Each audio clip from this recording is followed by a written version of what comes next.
Welcome, duelists, to day 2 of your coverage here at the Yu-Gi-Oh! Championship Series live in Birmingham. So, yesterday we had 9 rounds of Swiss, which means today we have to go into 3 more rounds before we head into our top 64 cut, slowly making our way to that amazing grand final where we will crown our YCS champion. It's going to be a great day, and we've got loads of great coverage coming your way.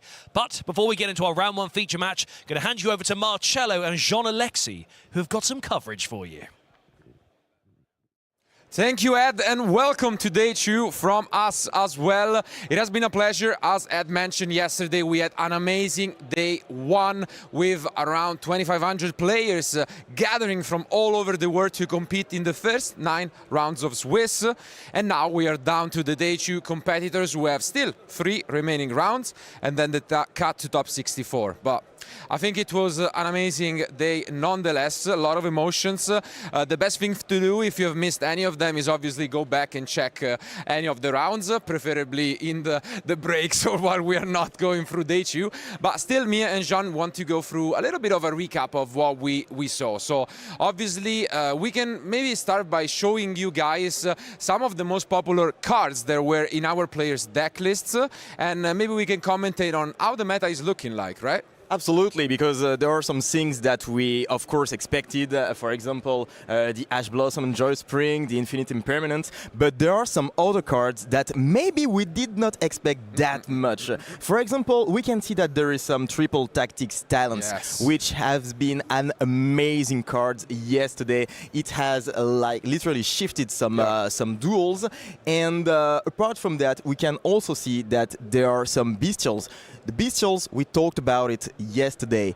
They are really important in the meta game right now, and the result of the event will probably depend on the fact that people are playing or not this engine, because a lot of engines really crumble around that. For example, there is the Finsmith. Finsmith engine is really having a hard time against the Bestials, and we can see that our friend Magnamut and Drizworm, they are both here right there. We can also see that there is this card, the Call by the Grave. The Call by the Grave is an amazing card, of course, to prevent yourself from being hit by the Molchammy Fuvalos, but also to prevent Malice players from being hit by Lancia and the new addition, Molchammy Meows. Absolutely, and talking of Lancia, I think if we take a look at the top side deck cards as well, we'll see it.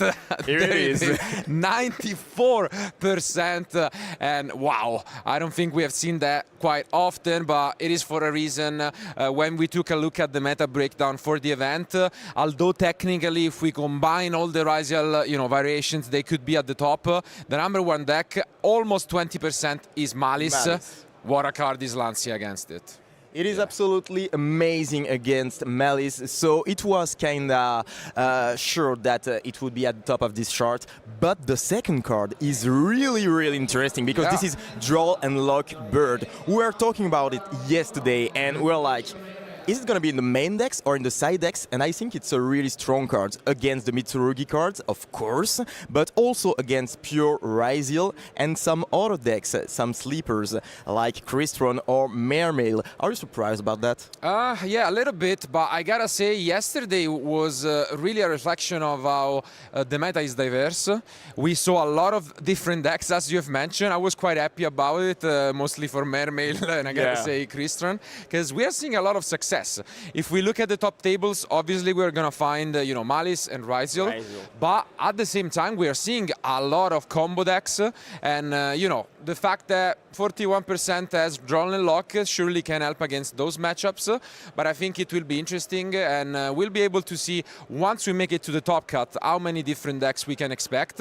I'm guessing still at least 10 different decks is what I'm going for, so that will be surely a different one. But I think we have taken a little bit of a look at the past and what was happening yesterday, but yesterday there was also some quite exciting announcements, because we took a look into the future as well as Quarter Century Stampede, we have an exciting new cards reveal. After each round, we were able to reveal for you guys some of the new cards that are gonna, come out in the set. And take a look at this, some exciting reprints and some exciting alternate arts. Wow. Ecclesia looks amazing, Yes. especially Ecclesia. Like, this card is absolutely amazing. But I'm in particular excited for Runic Fountain. Yeah, I mean, Runic Fountain, what more can we say? It has been an incredible card, dominated a lot of events, both in the TCG and also Master Duel, and I mean, it's showing success for a reason. Personally, though, I'm also a big fan of, some of this Time Wizard card, most importantly, this fellow over Royal here. Oppression, of course. Royal Oppression. What a card, as obviously there is an Ultimate Time Wizard from 2010 going on this weekend, and that we are recording, by the way. We will not show it live on stream, but later on we will upload it on our social medias, and that is an exciting format. Me and Alberto, as you'll see later on throughout the day, were able to recreate what was an exciting finals back from 2010 for this format, and Royal Oppression is a card that a lot of Time Wizard enthusiasts has been waiting for, so this is just so great.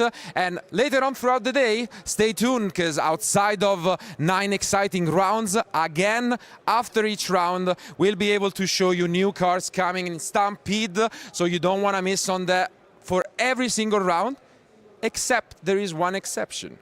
After the final, we will not be revealing one of these cards, but stay tuned, because we'll have a huge surprise for all of you guys watching at home.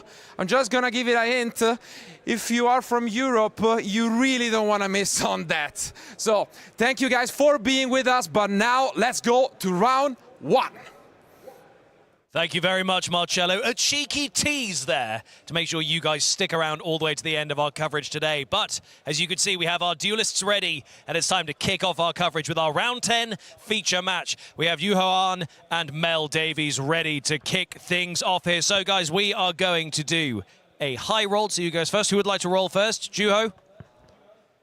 You can roll first. And that's a 6. And Mel? A 6. Oh, we're going to do this again. It's going to be a back and forth of dice rolling. Oh, and we've lost a dice. This is happening at a remarkable rate this weekend. We'll roll this one again. So that is a 6. And, okay, so that's a 9. And for Mel, a 4. So Juho's going to go first. Okay, Juho is going to be taking the first turn here, so I'm going to hand you guys over to your wonderful commentary trio for our first feature match of today's coverage. Gentlemen, take it away. Welcome back. So here we are again, and thank you, Ed. As we could see, we are now officially, diving into day 2 with what will be round 10, the first of the 3 remaining rounds of Swiss, and I think we saw at least one really familiar face up there, right? Yeah, I mean, I'm seeing a familiar face here. I just saw you on the stream a second ago, Marcello. How did you get here? I'm lost. Magician, yeah. It's my little friend helping me out with some manipulations here. Yeah, so we do have, as you said, a former World Championship competitor, Juho. He's running a kind of spicy deck. It's a deck that we haven't yet had on the stream at YCS Birmingham, but it did make quite a splash at YCS Orlando just last week. So what is it? Yeah, it's Rizal Mitsurugi, and with Supreme Darkness, honestly, it's I think it's a very good deck. And we also saw Juhon in the past also being at the top tables. I remember him, playing always like at top levels. And I think the deck is super consistent. And I really like all the interruptions that he has, especially with the ritual monsters that have been released.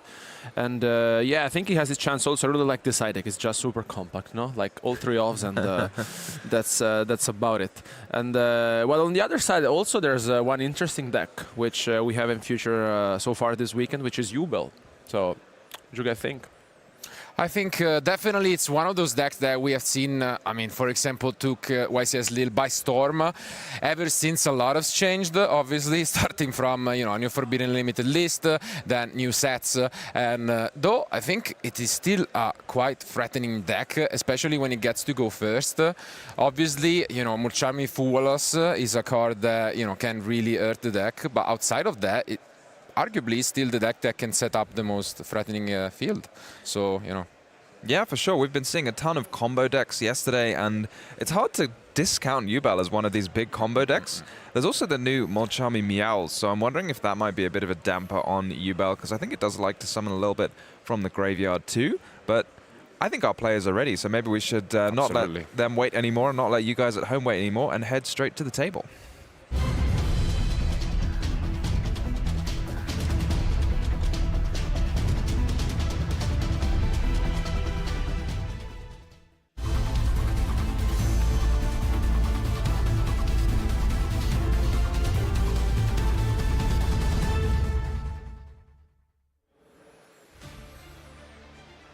Here they are.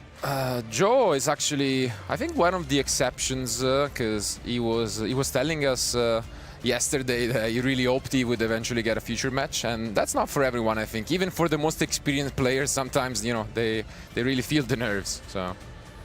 Yeah, I always enjoyed having the feature matches. I think a lot of people do, but sometimes people want to keep their deck under wraps as to what they're playing. But yeah, Yuho likes to show off what he's doing.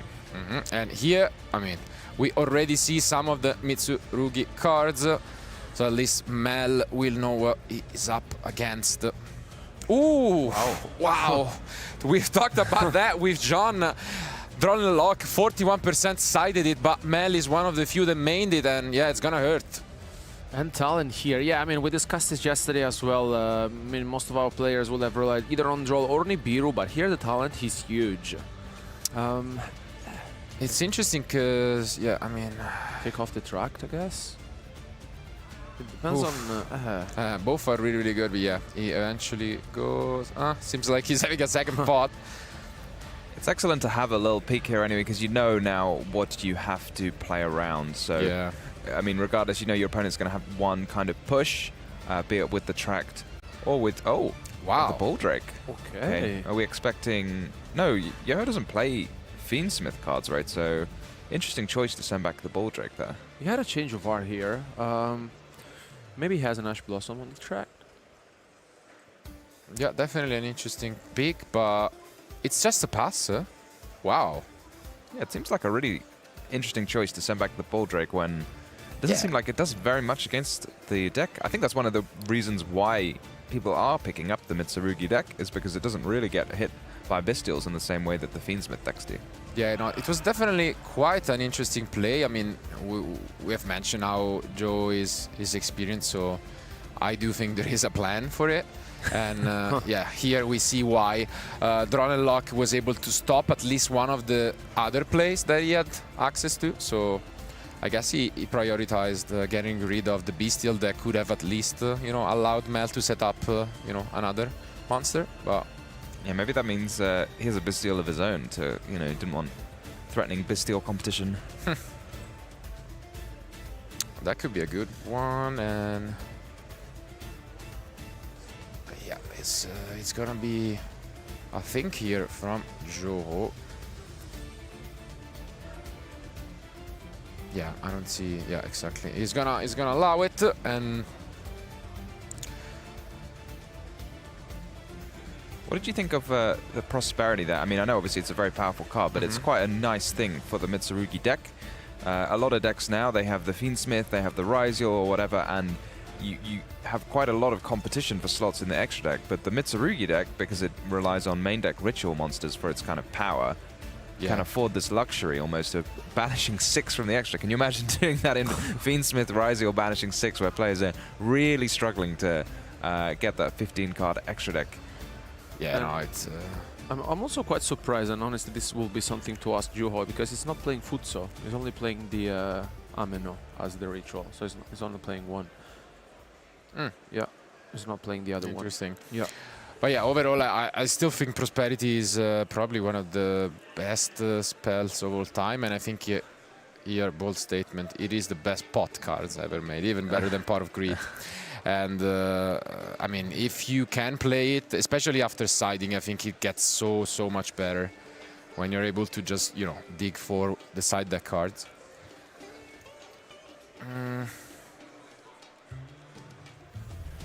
Here we go Okay. the sequence. I mean, it makes sense, I guess, to try and push with your U-Bell cards if you can, but I don't know if this is going to work. Not quite. I mean, this was kind of a giveaway, I think, because Zhuo was thinking a lot on the Lacrima effect. And yeah, that's pretty much a giveaway of having, impermanence, but there is not that much that you can do anyways, so, Sequence to me feels like the card that just always gets negated. Yeah. We had our, yeah. And there is the rare Fuvolos to attack. I enjoyed seeing the card breakdown. I want to see Sequence up there as like the card that most often gets negated. Just like Typhon is usually the card that loses you the most games, because when you summon it, usually you're desperate enough. But although it's really a good card. Oh, that's some revenge. Some unnecessary hate against this impermanence, but no, there is, potentially some Dominus additional effect if Joe is playing any. Yeah, it's quite a heads-up play, to be honest, because my instinct is always to banish the monster in your opponent's grave, because it's normally the most useful, but it makes more sense now to banish trap cards in case of Dominus Impulse or Purge. Let's see. Without Droll, Joe is obviously in a much better spot, and we start things off with Bonfire. Yeah, having access to, well, the knowledge of the hand of Mel is pretty good. Do you think it's a bluff, or do you think Mel's drawn an infinite impermanence? Well, maybe the case. Probably. Yeah. I don't know. I'm going more for the bluff, but in general, I think even if it's an impermanence, it's never going to be enough here. Like, you almost hope that it's an impermanence, I think, if you're Joe. Like, Could also be the opening of the Spirit Gates that she said. Yeah.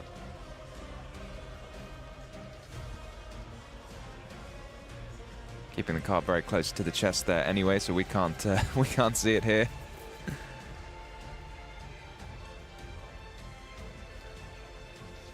At what point do you think you fire off this SP Little Knight? I guess maybe wait for the first XYZ summon, or not? never mind. I guess if you really cared about the SP from Joho, you could just send an aggregator from your extra deck. So he's kind of signaling that he really doesn't mind when it's activated at all. That seems like it was a bit premature, but yeah, it's gonna allow to push forward. I mean, obviously we'll have a bit more of a answer at the end of the day if we go based off results, but what do you guys think about these different Ryziel versions? Which you prefer? I think I tend to gravitate towards having the cleaner main deck, if you like, and not having to run as many engine requirements in the main deck. Okay. So probably the Ryziel Fiendsmith deck would probably be my deck of choice, but I definitely understand the hedging for a bit of extra power, maybe being a bit stronger into Fuvolos is why people have chosen to pick up the Mitsurugi variant. So I can see it, but I think if I was going to pick before the event, I probably would have picked the Fiendsmith Ryziel. Yeah, I like, on the other hand, the Mitsurugi ones. I really feel like these new ritual cards are super powerful. As you say, Tom, I mean, you have to be careful with, especially Fuvolos, being present basically in the meta game. And I also feel like it's a matter of how many players are playing Draw the Lock, which we saw before. So it's almost half of our players, and that may hurt, but I think the deck is very consistent, and yeah, I mean, I think it's one of those decks that, if piloted by very good players at Juho, I think we will see some in the top cut for sure. I mean, we hovered over the card, but it was revealed to be a spell, so that's confirmed not to be an impermanence anymore. Yeah, maybe she just said the Spirit Gates. Could be. It also kind of looked like a droplet. I don't know if there is a droplet in the main deck. Check. Or no. no. Book of some sort? No. Okay. No.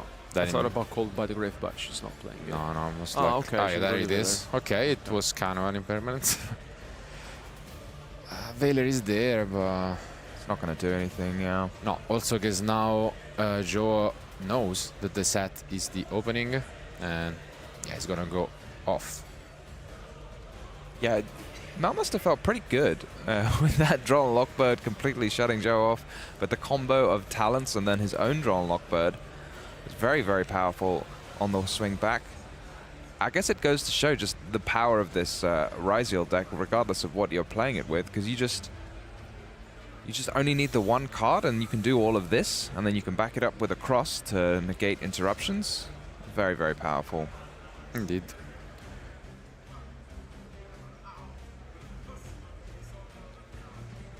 Do you think Yoho will have preparation for the U-Bell deck? Probably nothing too specific, Yeah, right? exactly. Yeah.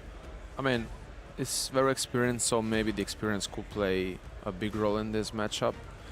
But for sure, like this game one is definitely going on his side at the moment. And yeah, we're gonna go for a Dweller.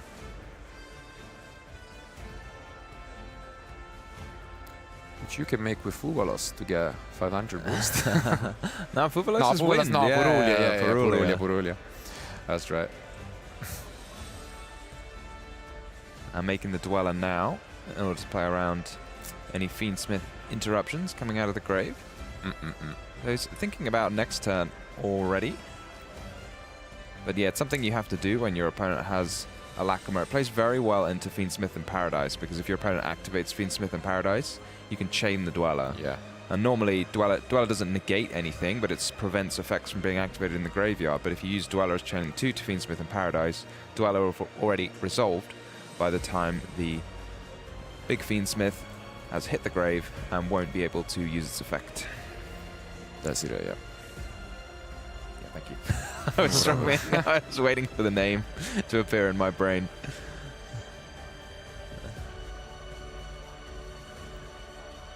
Is that not? Ah, no, No send? Yeah, might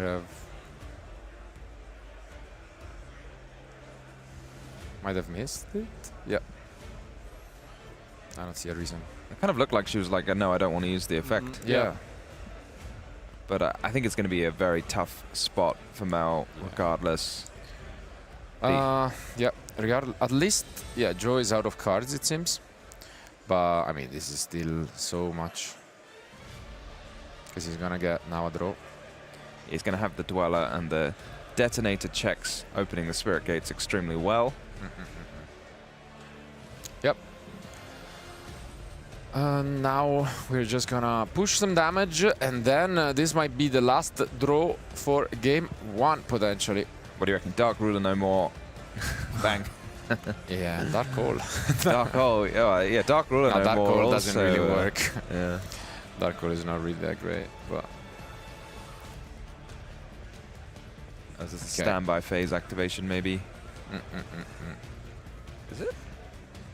Yeah. Surely you go straight in and chain the... oh no, SP doesn't work, does it, right? Because both things need to be on the field for SP? Yep. So SP's also going to be checked by the Detonator. Absolutely. Yeah, it seems... do we have the Typhon in the extra deck at all? Yeah. Okay, so maybe that's an option.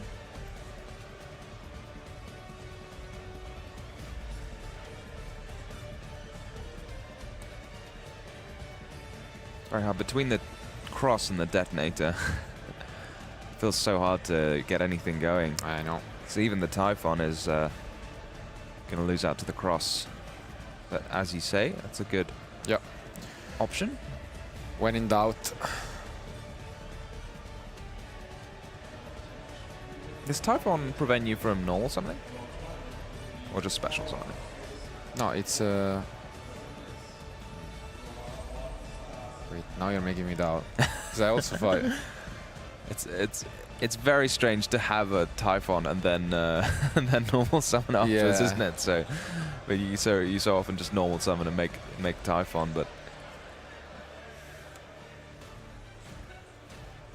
I don't think it's too important either way whether you get to normal summon afterwards. Yeah, you can't normal or special. Yep.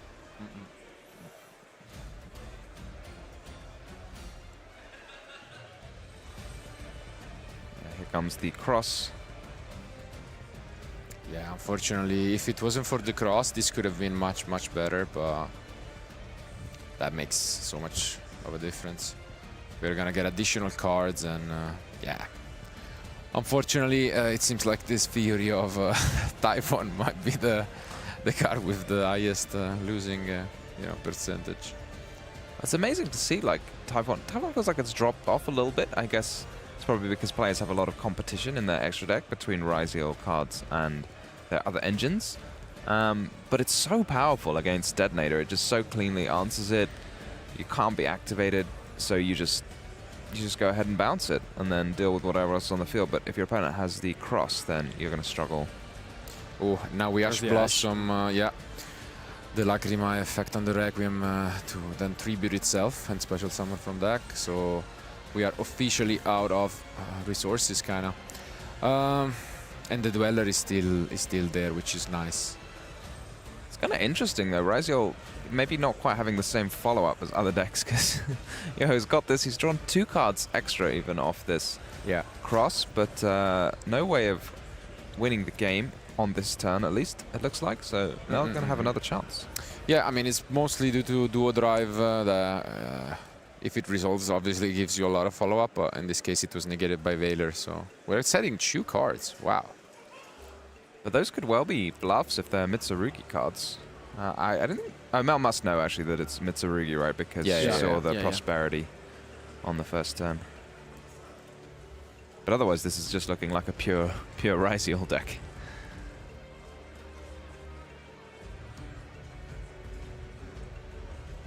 So here comes Dark Beckoning Beast. Would have liked to see that earlier on.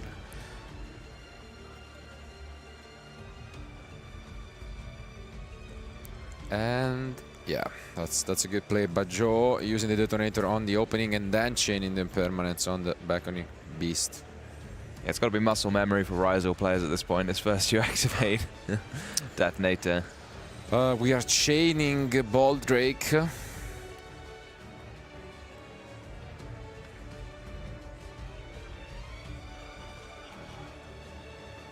Yeah, that's gonna resolve.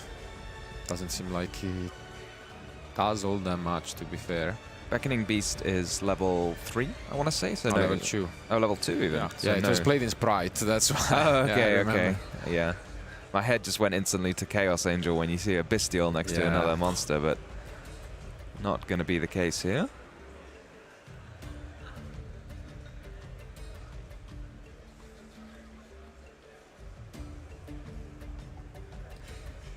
This might be enough to buy Mel another turn. Yeah, maybe she can survive this turn, and I mean, because like Juho is left with no cards in hand, right? That's a pass. Yeah. Are there enough? There are enough Ryziels for another draw. Yeah.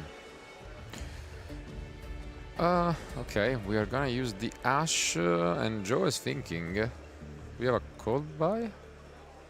Or no, he's thinking about Detonator maybe. I don't know. Oh, or cross. Yeah. But is it really worth it? A bit risky, no? Like to live dangerously. Yeah. There are so many cards, surely, that just win you the is. game immediately if you draw them. Yeah, But it's cross. Yeah. So he's gonna go for it. Let's see if he gets punished, though. So many good draws, and we are gonna finally access this Mitsurugi. Wow, look at that. Yeah. And Mel has seen enough.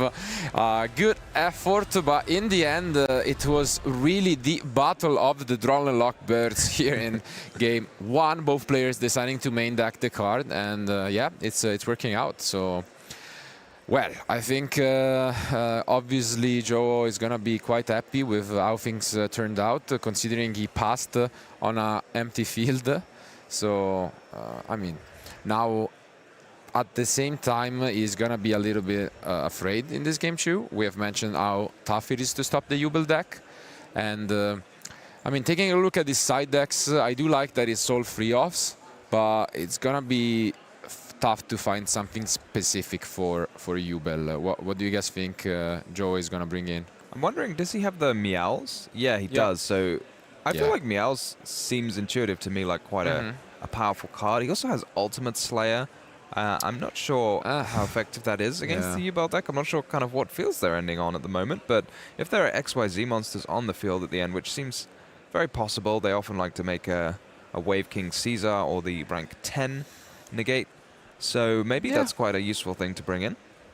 Yeah, it could be an option. And for Mel instead, I think she may side out the Fuvalos and bring in the bells. Because like she's also like playing all 3 offs. Yeah. And Quite similar side decks. Yeah. Nibiru is also an option. Obviously, when you go first, you really hope to set up your own large field, so you don't really want to then Nibiru it. Because again, it's one of those decks where the follow-up is not too guaranteed. You really try and win right there. So let's see. I guess yeah, it's gonna be a close one. Regardless, you know, it was a very good day 1 record for both. And with the 3 rounds remaining, I think we are looking at a score of probably 9 wins, a draw, and 2 losses to try and sneak it in. I don't think anything, you know, below that can make it. I'm not even sure though if it's guaranteed for everyone with that score. Probably some of them might be out. So you know, you really want to try and win out from here on. So let's see. And yeah, this seems like the side decks are pretty much completed. So let's jump back into action.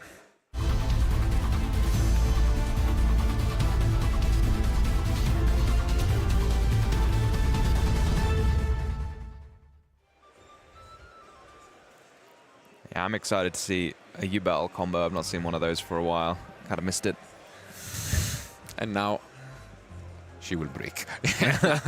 She'll get Mulchamid 2 times over. Yeah.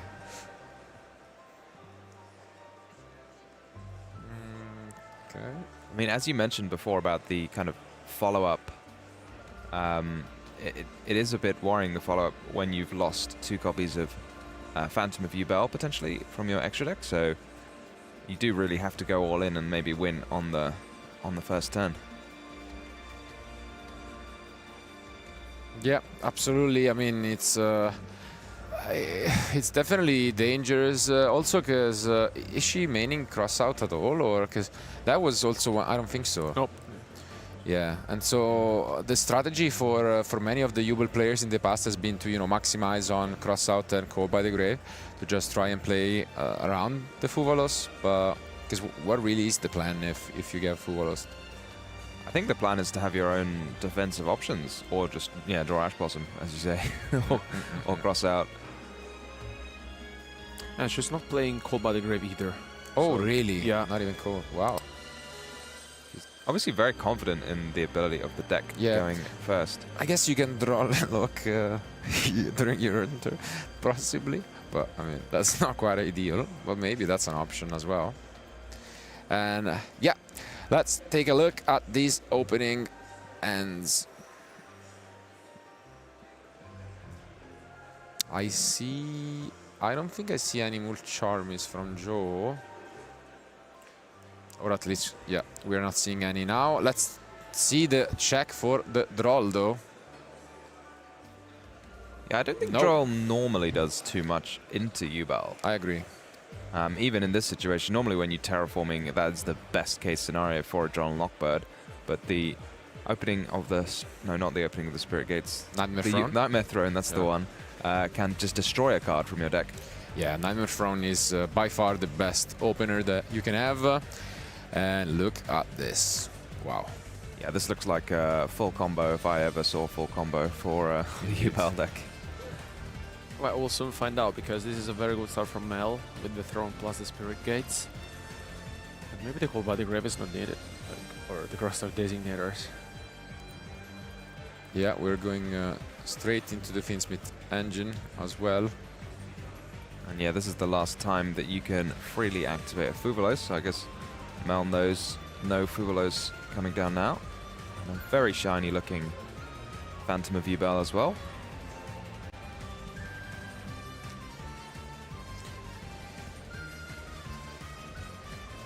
Yeah, this is absolutely premium. I think there might just be an impermanence from Joe, and then it makes you wonder whether you could even keep it for your own turn. We'll see what he wants to do. Maybe just try and hit the sequence. That could work out decently. I think we're going to get the extra little draw off the print. Yes, we are. Oof. Yeah, this is a pretty good interaction with obviously the opening. Probably gonna cut the deck and then we are. Yeah, this is very clean. Drawing cards. I mean, after all said and done, well, the Nightmare Pain is going to be set, but still 4 cards in the hand for Mel at this point. What an opener. Should be set, right? Oh. Can you add it to your hand, or do you have to set it? I thought so. I mean, doesn't really matter. There it is, Nightmare Pain. Yeah, I mean, we've mentioned it. I mean, no, regardless of the hits that the deck might have suffered, it still has totally enough tools to just, you know, end on probably the best field of the format. And it also has a lot of different options because you can still. Now it's the. I think we're gonna see the impermanence. Let's see. You think in your heart has it been superseded by the Mermail deck, or you think you'd rather? Yes, let's say yes. Yeah, my heart say yes. I mean, to be fair, yesterday we saw double Toad plus the statue. So Yeah, we saw that get broken, Marcello. by a water deck. That's easy when you're playing a water deck. Good luck if you're not. Ah, the statue got negated by droplets. True. The secret is just to draw Lightning Storm and Forbidden Droplets.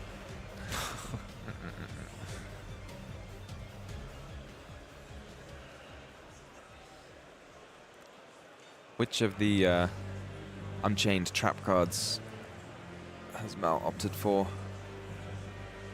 I say escape. Let's see. It's Abominable Chamber. Perfect. Yeah. Nope. 50-50, lost. Next time. Always seemed to be quite a point of contention. I feel like, you know, there were two different sides who would say they were obviously correct. Yeah, and each claiming it was absolutely the best. Yeah. I mean, yeah, this is pretty much what we have seen plenty of times in the past. You have quite a few different options on what to end on. You know, there is the obviously King Caesar,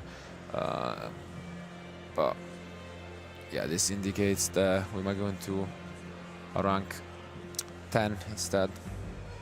I always forget the levels. I know a bunch of them are. Some are 9, some are 10, some are 11, right? Varudras, yeah. To make your Varudras.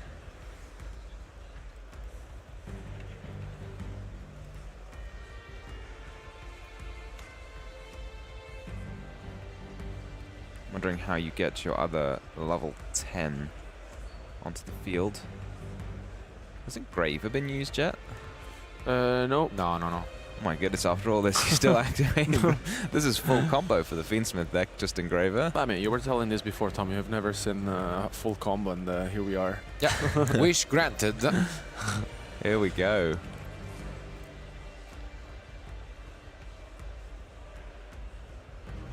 Still a fistful of cards. Yeah, it's not quite usual, to be fair, just to see the deck at full power, especially with all the hand traps that are being played. But oh, we have a new toy as well for the deck.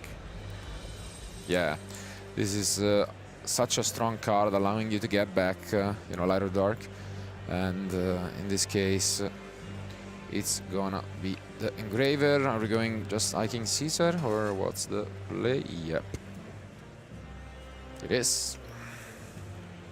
Oh, is that really it? Yeah, Caesar not as much of a threat against Ryziel decks compared to a bunch of other, because they have Ext, which can send Aggregator and very easily answer it.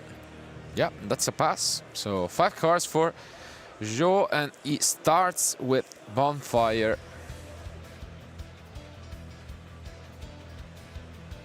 Yeah, I'm definitely not a U-Bell expert, but I normally see them end on Varudras as well. yeah. Yeah, it's definitely with Throne plus opening. Yeah, that's a possibility, but I'm wondering if you actually like chain block the Aggregator rather than the Varudras the other way that around. Mel is not playing. Okay, we're going right away into the chamber. So I guess... What do you think the order was? Yeah, no, it must have been aggregated to... Yeah, on Phantom. On Phantom. What do you want to go for? The Exiton? Is he playing? He must be playing Exton, I guess, because there's so much space. But there's less of a reason to play it when you don't have the Light Fiends. I think we can, yeah, we're gonna interact, right? Yep, makes sense. Banish. Yeah, it's the banished. Regiel. Yep. Pretty good. So...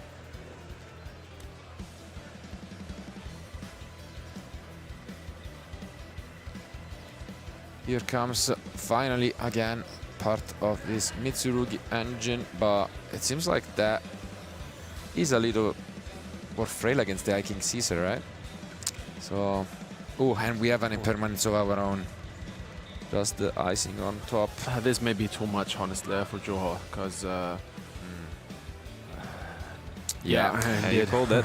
Unfortunately, yeah, it was a bit too much. And also, I gotta think the time is a little bit of a consideration because there are about 15 minutes left. If you spend too much trying to break it, you know, it's not really the ideal situation. Yeah, I mean, it's only fitting. We've mentioned it. Jubel going first is a threat, and we just got another confirmation and a great display from Mel. But now I finally want to see some Mitsurugi combo because we are not seeing it. We're not seeing the Raigeki. I want to see this setup, and yeah, I mean, Juho is gonna try his best to do so. Most likely gonna take out some of these Mole Charmies. It doesn't seem like he has all that much for going first. Usually, probably Metal Tronos is a card that you can put in, but I mean, outside of that, it seems like, honestly, it just takes out the Fuwalas for those. I mean... Yeah, do you think he has that many targets? I mean, he must have targets to target the Fiendsmith portion of decks. You've got the Exiton Knight being a Light Fiend that we just mentioned before, so...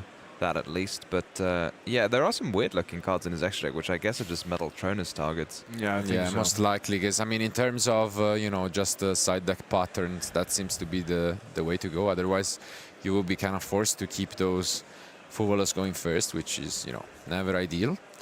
Yeah, it's absolutely bizarre to see, to me at least, because everyone's just been constantly talking about how they struggled to get their extra deck down to 15, and then you see Yoho running Haggard Lizardos to use with Metal Tronus, which is amazing. Absolutely, put some respect on the Lizardos. Yeah, exactly. But without further ado, I think again only one of these two amazing duelists can advance with an X1-1 record. Let's find out who it is going to be. Let's jump back into game 3.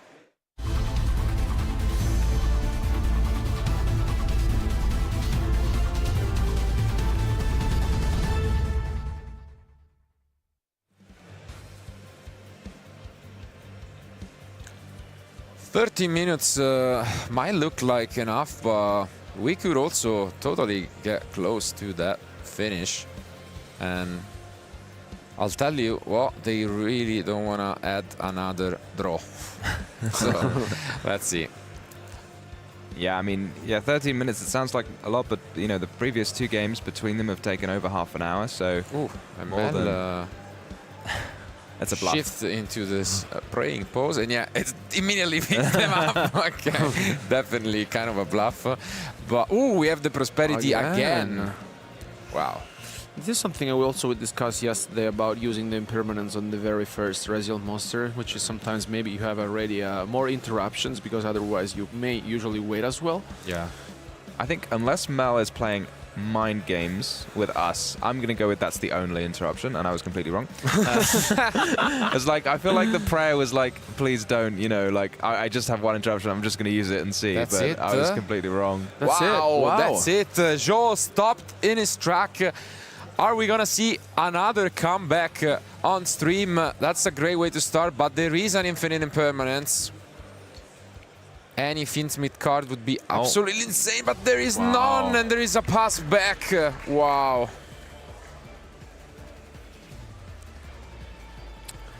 And another wish for you, Tom. Maybe we're going to see the first Mitsurugi card being activated and resolved. So, I know, it resolved at the end of the first game and just immediately ended the game. No, Goes wrong. Bell. So Never mind. The battle of the Entraps here in game 3. Joe really needs to pick up something, and there comes a pretty good top deck in that Mitsurugi no Mikoto. Saji. Your favorite card? Yeah. Is it? Saji. You always talk about Saji being your favorite card. Okay. You ask for it. This is my official pitch for the next.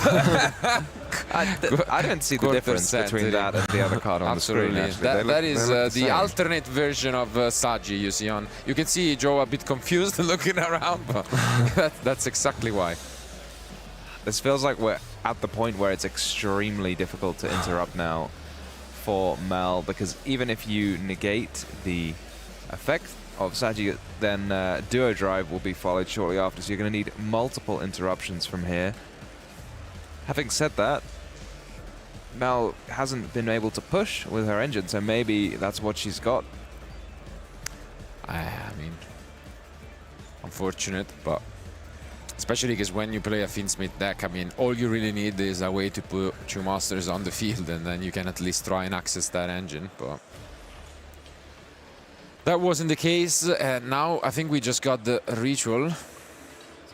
Time for Duo Drive. And we have an impermanence though. So impermanence is gonna stop the Duo Drive, and then we are gonna attack over the Beckoning Beast, possibly giving another chance to Mel. Can she find something to combo here? The second Oh, attempt, it's another one, but Ash. there is an Ash from Zhuo. But here we go, as you said, just but 2 there's a Druid Worm. monsters. Maybe enough. Yes, She's starting to pick up the pace. it's a great one, yeah. The last card is the ritual spell, right? Yeah, it is so Yeah, good. yeah. She top decked the Druid Worm, and Wow. yeah, this may be the game changer. Yeah. Yeah, I mean, just one Fiendsmith is normally enough. You just go, you resolve the sequence. I mean, other decks can't necessarily bridge into their own engine with the Fiendsmith engine, but Yubel totally can. But you do need a card in your hand, having said all of that, because you need to discard for the Muckracker if you want to make full use of it. But Yeah, I don't you can think see Mel the has any pace. cards. No, I think we are gonna play it safe. I mean, Walk and Ju really top deck here if we end on the Desiree, so we can also play it that way. Oh no, she's just... Oh. Ah, no, yeah, we can. That's the big difference for the deck. That's what we can go for. But Obviously. what do you... Don't you need to discard a card for Muckracker for this to work? But we didn't use the Engraver? No, you definitely used Engraver, So we can right? go, yeah. She has the Grave Squirmer. She's kind of thinking now. Because I feel like this combo, you just kind of autopilot it, but you need a card in your hand to do what? I mean, the usual plan is to send the Samsara Lotus, right? Yeah. But you can't do that here. Okay, Squirmer is sent instead. She's going to have to be a little more creative.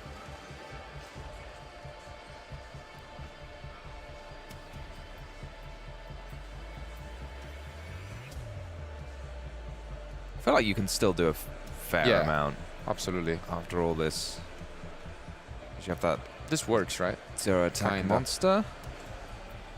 I mean, at the very least, you can end on a Caesar.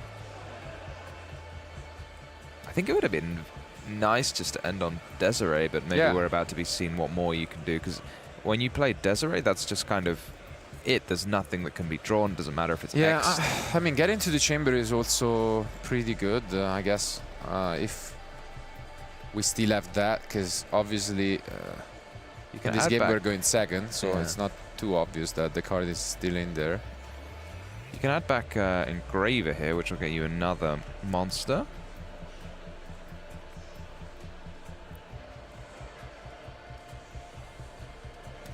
Fortunately, you'll be able to get Shavara off the field. Yeah, I agree with you, though. A lot of players do tend to side out the Yeah, I don't Trap. think. I mean, it wasn't in the top like 30 cards. Might be at the very top of the deck because I didn't see any trap cards. But yeah, this is a really good display from Mel. Yeah, there's quite a lot going on here. You can make a Caesar. We're gonna push damage, and with 7.5 minutes remaining, we at least get the lead in that regard. We were down 2,500, and yeah, as you were saying, we must have took out Chamber going second, and this still is pretty strong. I mean, with just one card, it shuts down most of the Mitsurugi. And oh, there is one more card. Yeah. I'm wondering though, does this field actually get cracked by one X'd? Oh! This is actually gonna, because you just keep summoning Ryziels, right? That it deals so cleanly with the Caesar. And also, this is the best one to draw, I think. Yeah, The by X, far. By far. So two monsters get. I don't know what's gonna happen here. Yo's got one card which I think is not really gonna help that much in his hand. No, we know everything, you know. And yeah, you're right. You called it Tom. What a top deck from Joe. But to be fair, he had plenty. So Oh, you got 6 of them, right? Oh no, you got more.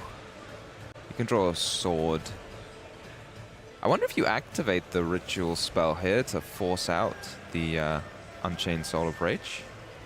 I guess you don't need to. yeah. I mean, this still kinda works because Yeah, because Sword and X have been used. Okay, I think we were getting too excited. Oh, we you still have couldn't, Node. So you Node, you can discard a card. Is there any Fiendsmith capabilities? no, he's not in Mel's playing. Grave to interrupt? Because Duo Drive is surely going to be the next card to hit the field. And that resolving can normally be quite devastating. Wasn't this the game though where we already used it? But surely Joho runs 2. I think he's running too. Okay, okay, Yeah. okay. Ah, But he's used yeah, Prosperity, exactly. so- Yeah, I was Yeah, about that's to the mention. only thing, yeah. yeah. I might have banished one, to be fair, because it's one of the target to be banished for the prosperity. So Yeah, we used one. We might have banished the second one, and what a decision that could have been. We mentioned that prosperity is really good, but yeah, I think that's what he might be thinking about now. Yeah, Let's because see. Duo Drive can just attack over the Caesar as well. Is it? Oh, Duo number 2. No. Okay. Sigh of relief. But like you can search the cross, but what do you do afterwards? There's not too much. You've used all the Ryziel's special summons pretty much, but you still get more cards. Wow, this was such a great top deck for Joho. yeah, was by far the best absolutely one. insane. Wow. It's really a back and forth one. What a match. What a game this was. He's gonna have another X to next turn as well. X'd into Eclipse Twins. It feels like Mel has to take the game if possible on the next turn. Otherwise, yeah, Joe's going to have a lot of follow-up. Yeah, I mean, we get so many draws. We even set one, and there are very few good cards that we can get. Time for the Typhon again, maybe. It doesn't really do much at this point. Yeah, but it's so close, isn't it? It does. You know, when Joe's only on 2,200. Yeah, I do agree with Typhon's that. very threatening, and you have the Engraver here, which has to be respected. So, like, if you chain... Oh, you can't. There's no... Oh. Wow, That was a fantastic draw. what a draw. What a draw on both sides. And this is the third, I think, back on in Beast of the game. Wow. Is there the dark... was it the Chaos Summoning Beast? Yeah. I mean, he used... I think we saw it in game 1. Bye. Okay. Oof, it's gonna be a close. No, that's just... You just chain SP, make Typhon, bounce, attack for game, right? There's... Yeah, but we need to be extremely lucid here. I think you may be right, Tom. Yeah, take a moment. Yeah, because we already used cross. We know the card in hand. Yeah. Yeah. Oh, but wait, but did we just go into duo? Maybe we can't even Typhon. I think only duo was summoned, right? I think you're right, actually. Yeah. Oh, Yeah, We because can't go Typhon, yeah. Yeah, there was nothing else, I think, from Joe. Yeah. yeah, that makes sense. Okay, Mel one step ahead of me. Yeah. Just make Moon and keep it up. Well, the cold buy was another great pick from Yeah, Joe I mean, what a with what the a duo. cross. What a duo this is. And at the same time, though, there is a worrying fact. 2 minutes remain. I think 2 minutes will be enough. Yoho's got the follow-up that he needs. Here comes Lacrima. Is it really enough? Yeah, what other actions can Mel Oh, take? wait, but I think we have already used the... She used Engraver already. Oh no, there's the what's the name of I forget the name. The fusion. Ah, yeah, Yeah. it can come back, absolutely. And Aerial Eater, yeah, Aerial Yeah. Eater comes back. We didn't consider this. Yeah, it's true. Wow. Wow. and then into sequence. Oh, Is that What a is Moon? that? That can't be Moon. no. Oh, Yama. You can just make Yama. Okay. Yeah. I have no idea what's about to happen. Do we have the spirit gates? Yeah. Yeah, oh my god, yeah. I think this might be it, because like there is only a minute left. I can't imagine that Joe has enough time to then just push back these 3,000 attack Oh, points. but she runs the length Yeah. 3. Oh, she runs this. could just The, be it. And you make Anguish. into Boa and then.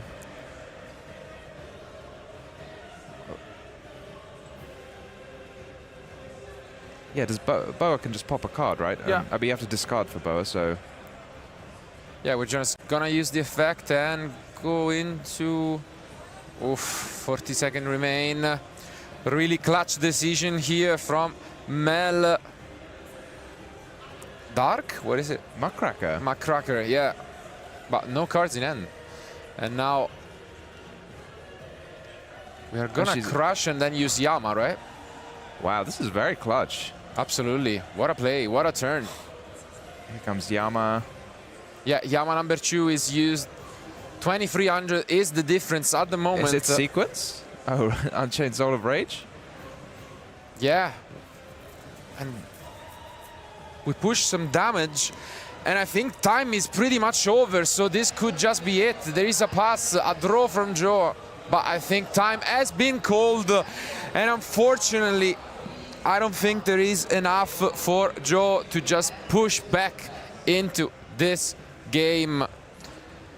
What a match this has been. And yeah, I think, as you can see, not much can be done at this point, I think. He might have entered main phase, but definitely not going to have a battle phase. And there it is. Mel takes the match. Jubel is the winner. What a match. Wow.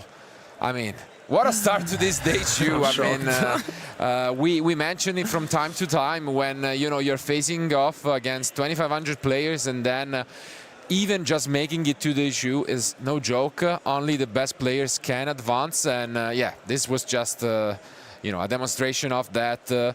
World Championship competitor Joe Ho takes game 1, but then Mel, I mean, what a display. She was able to make that comeback happen. Yeah, it just goes to show the power of the U-Bell deck there. It just seemed like she had no resources and then monsters just kept appearing out of nowhere. I mean, that definitely gets the award for the most intense duel of the weekend so far, but we're only on this first round of day 2. No, I mean, it was unbelievable, especially because, like, in game 2, we saw basically the deck at full power because there was only one interruption from Juho's side that was in permanence.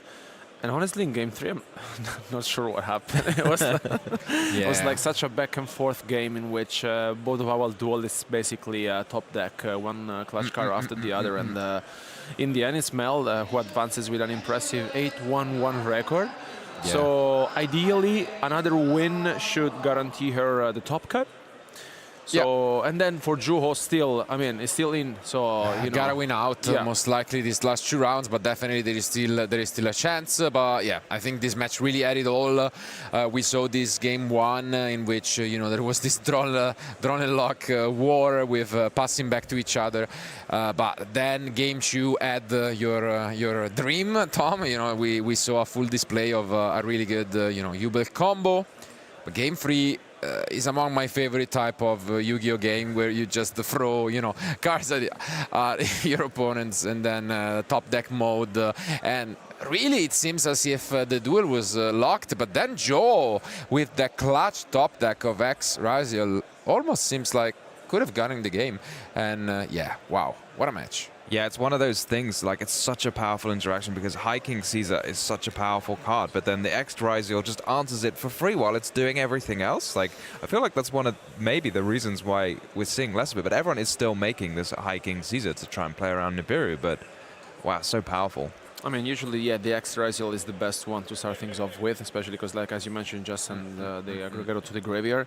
But I think here, I mean, besides mentioning that Juho drew the Call by the Grave with the cross, I think it was the Ariel Changer, the Aerial Eater, MVP. Yeah, the Aerial Eater, sorry. Yeah, exactly. So that was, I think, the card of the game 3. Because without it, honestly, I think Mel could have not came back into this game. So, yeah. But, I mean, it's definitely a deck that is not among the most popular, but given the amount of months, and technically it is the deck that has won the latest World Championship, so it has a lot of affectionate fans. So maybe we'll get the chance to ask Mel if she has been on the deck for a lot, and you could really tell that she was playing a super fast pace in the moments in which you knew that her opponent didn't really have much going on, and she was able to also find some lines that were not super obvious. So I think it really comes to show why she probably adapted the deck to the latest trends in the metagame. And yeah, I mean, great display overall. But thank you guys for joining us for what was round 10. But now we want to hear it from Mel, and to interviewer it will be Jean-Alexis. Yeah, I'm here with Mel, who just had a wonderful game for the round 10 this morning. First of all, congratulations, because there was a lot to say about that game. How do you feel right now? I'm still very, very nervous. First time ever day 2 to YCS, so we're just trying our best. It was the first time at a day 2, and you did absolutely amazing. What a game it was. We are going to go through a few highlights in a minute, but first of all, I wanted to ask you about the choice of your deck, because you chose to go with Jubel, which is not the best deck right now, let's say it, but it has a wonderful go first. Why did you choose this one over some decks like Raziel or Malice, for example? So for ages I played Infernoble. I couldn't get off of that deck until I didn't do very well at Euros with it. Then I played Memento for a little bit, gave up Memento, and then played Jubel. I have no interest in playing decks that aren't really the combo-centric pile decks, and I kind of just sell on Jubel because of that. Okay, perfect. So we'll go through a few highlights. Maybe we can go to the first clip where it was such a game, because there is the Dual and Logbird in the graveyard that you activated in response to the Pot of Prosperity. What do you think about Dual and Logbird in the meta game? So I just wanted to build my deck mainly for Mitsu Raziel and Fiends of Raziel game 1s. Which is why you see the Bestials, you see like the Foros and the Drolls. Obviously it's like drawing the Droll and the Foros, but I think it's just such an auto-win button to the matchup that I'm happy to do it. Yeah, and it worked really well. We saw right after that you just had to face Triple Tactics Talent, which was really clutch there. And right after, well, Joe activated as well a Droll and Logbird, which was such a card. Then you were in like a simplified game state, but you decided to go to sequence. There was an impermanence on the sequence, so it was kind of hard. What was in your head right now? So see, I knew when he ripped the Board Rake out of my hand, he likely had a draw, which is why I led with the Fiends of Line. He had to have something else to beat the Fiend of Flying, so I felt it didn't matter if I went for Caesar or Sequence. I was either getting, he could have Nibiru'd on when I had a Necro clip, and he could have Imperm or Veiled the Sequence or Imperm the Caesar. It just felt a lose-lose situation. I know he's got something for it, so I just went for the high roll. Yeah, and then unfortunately for you, it went pretty bad because the cross drew a Mitsurugi card, and then he could just go from that point. So let's go to the game 2 because the second clip is pretty interesting. Oh, I think it was the previous one. It was the previous one because you decided to go to Typhoon, Yeah. and the Typhoon wasn't enough, of course, because there was the dweller on the field and everything. So yeah, it was a tough game. But we're gonna go to the third clip. I must say. So there was an impermanence on Sequence, and then there was a normal summon Saji. But you decided to go with the SP plus impermanence, which was really hard for Joho. You basically went almost uninterrupted during that turn. There was only an impermanence. Did it affect you a lot or not? Just having the input just meant it was a safety net. I went SP first just so I could see if he had a Prez, which since he didn't chain, I didn't think he had it, which is why I put the imperm as well onto it, just to make sure. I had the Seizure anyway if he grabbed a Ritual Spell, but I wanted to be safe. Yeah, and that worked really well. And then we went to the game 3, and that was a hell of a game. That was such a game, really. So we can maybe go to the next highlight where you decided to normal summon the Dark Beckoning Beast, and there was an Ash Blossom on that. But then you had the Bestial, and you could go to all the Fiend's plays. Tell us more about the bridges that you can do in your deck. That's why we're playing such a high bestial count, is because they all turn into the Fiends of Line. Obviously in that situation, my hand, I drew 2 of the Beckoning Beasts, so I just needed any monster to, like on the top deck to try and play, and so to do any bestial did it, which Druidson was one of them. Yeah, it was one of them, so it went pretty well. But after that, you ended up going on a field with Caesar and Rage. Yeah. But what a top deck for Joho, Yeah. who just top decked X, which was amazing, of course, because he could get rid of the Caesar. At that moment, did you think that it was almost lost? I thought it was over, to be honest. As soon as I saw the X, it was like, I was trying to figure out my lines and play around any top deck, and I just sell on the fact that if it's X, it's the only one I lose to. So, and it was X. It was X, but then you proceeded to top deck as well a regret card because you had the opening of the Spirit Gate, if I remember well, which was really, really great, of course. And then it was really hard because you went to the time, you were approaching the end of the time. Was it hard? Was it stressful? Or were you pretty confident? I was just trying not to just think from my plays too much. As I said, just wanted to get, because I knew where I was going, which is try to beat the board. I did end up misplaying, and ended up not actually having a just a good card to go into, so I ended up having to go into the Muckracker to actually trigger the Yama, which was a big mistake, but as I said, got the Rage out, which is what I needed on that board. Yeah, we can see that because the next clip is about that. You went to Muckracker and then you proceeded to battle. You triggered the Yama and then you ended up on Rage. But it was the end of the time, which was enough, and you proceeded to get the victory, which leads you to a record of 8 wins, 1 draw, and 1 loss, if I'm correct, which allows you for the moment to be able to compete for the top cut. I hope that you will be great for the next rounds. There are 2 rounds left right now. Once again, congratulations. Ed, back to you.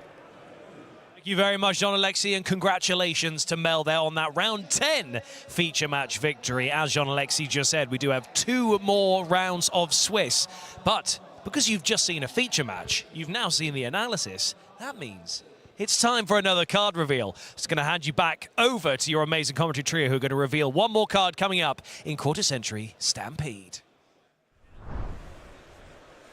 Let's take a look.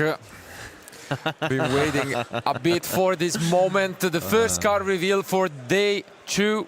What is it gonna be? What's going to scare you even more than the... Nah, Oh, I love this one. wow. Yeah. Yes.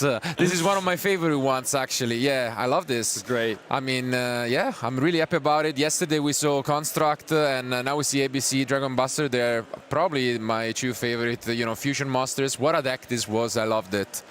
I played it quite a bit, and yeah, what a card this is. I really, really like it. I really like it. Yeah, it was, as you say, one of the most classic fusion monsters. It very much defined the metagame when it came out for that YCS Liverpool.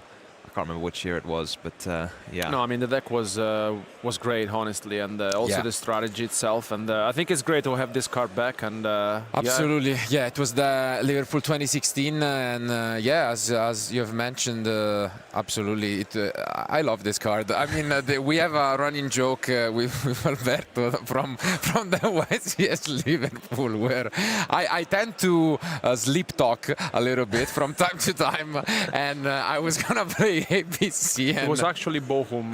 Wow, no, okay, yeah, because I ran it back to back from both events. And while I was sleeping on Friday night, apparently I was saying something like... I'm not saying anything, guys. I better not talk. While gadget anger, 10,000 damage on ABC or something like this, while sleeping. I'm not even joking.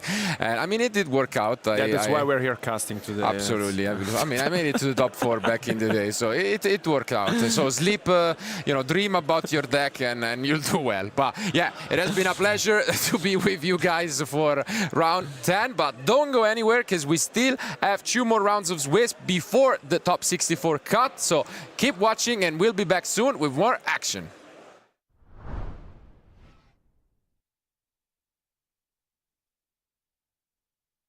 What are you most looking forward to this weekend? I'm looking forward to seeing the new Mitsurugi cards. As my favourite pet deck being Earth's Arctic, I call myself the #1 Earth's Arctic player because I'm pretty sure I am the only one, and if not the best of us all. But I can't wait to merge the 2 decks together and hopefully do well. Not at this YCS, but at another major event. This weekend I'm most looking forward to the social aspect. YCS is all about the friends we make along the way, so just seeing everyone that I haven't seen in a very long time from all across Europe, so just getting to hang out with everyone again. Mostly I'm looking forward to winning this event, maybe topping. It's probably playing in the main event. I love the game. I just want to see how far I can go. I've prepared a lot for this day, so I'm just trying to see if all the time I spent comes up, This weekend I'm entering the Ultimate Time Wizard event. Play some old school 2010 style Yu-Gi-Oh! It's gonna be really fun. I think it's just playing side events with friends, free especially. I think that's always the best part, playing with friends. It doesn't matter if you're playing competitive, which is casual. The friends is the best part of the game. Just getting some good games in. It's nice to travel away with my team. Hoping to do well, but either way, have a good weekend. I'm just looking forward to meeting new people, have friends. It's meet up with friends and all that. Yeah, play some Yu-Gi-Oh! So yeah. Just have a good time. I'm here with a good friend, and we just enjoy the weekend, and just play the game pretty much. Yeah. This weekend I'm actually quite looking forward to the Ultimate Time Wizard tournament on the Saturday. I've been playing Yu-Gi-Oh! For a very long time, pretty much since the beginning, and those cards for me are a way to revisit a earlier part of my life where I had, so much more free time without all the perils of work and the adult world and all those sort of things. But more importantly, it's just something that's comfortable, something I can always go back to and enjoy. It's never ending. I feel rewarded for collecting the cards all those years. It's what I'm here for, pretty much. What is your favorite new card from Supreme Darkness? Probably the new Mitsurugi Ritual, Mu Ane. I can't even think of the name. It's jumble, but I think that card is very well designed. I think it's a fun card in general, and it does just so much. My favorite new card from Supreme Darkness has to be Eclipse Twins. I've been playing it in Ryziel and just doing a bunch of plays with it that allow you to revive your detonator and recycle and play around Imperm. It's been a really awesome, powerful addition to the deck, so really looking forward to using it this weekend. Kriston Tristaros, I think it's his name. It's a really nice card for Kriston. They gave them a great support.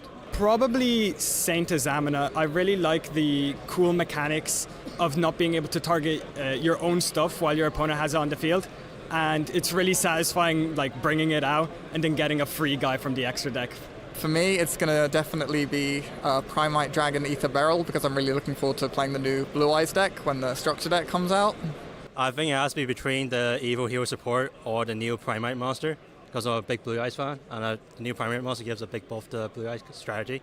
Got to be Materiactor Exegard. Big fan of that deck. Does a lot of really interesting combos. I'd say a bow, the Lifeless Shadows right up there, just bringing back a Light and a Dark monster and just being able to destroy a card. Probably the new Poseidra is probably my new favorite card from the set. Oh, it has to be the Evil Heroes, especially I believe it's Neos Lord. I just really like that card. Like, I won't be playing with it anytime soon, but when I pulled one, I was quite happy. It sits quite comfortably in my binder right now. What deck will win this weekend? I'm thinking that we're going to see a bit of a sleeper deck come out this weekend. I think Mermail has a great... I personally think it's a sleeper deck. Not many people would be expecting it. I hope to see it at least maybe once or twice, but I think it will do very well. This weekend, I think it's pretty much in favor of Ryzeal. It's just a question of which variant. I think the Mitsurugi version is really, really strong. It's super, super powerful and explosive, and I just think it's probably the one to win this weekend. I think something with Ryzeal in it, and probably Fiendsmith, so Ryzeal Fiendsmith is my guess. I think it's going to be Fiendsmith Ryzeal. I think that's just the most efficient deck in the room. I think anyone competent with it has a really good chance at this day. Main event, I can't really say, but I think for Ultimate Time Wizard, I wouldn't be surprised if the new Gigaplant supervised deck that people have been playing takes it. I think it's really strong. I'm going to go and say Malice. Yep. It's probably going to be Fiendsmith Ryzeal, to be honest. I'd love to see something else win. Big fan of Malice, big fan of all the rogue decks, but yeah, I think Fiendsmith Ryzeal is going to take it down. I'm going to be biased. I'm going to go with Malice, so yeah.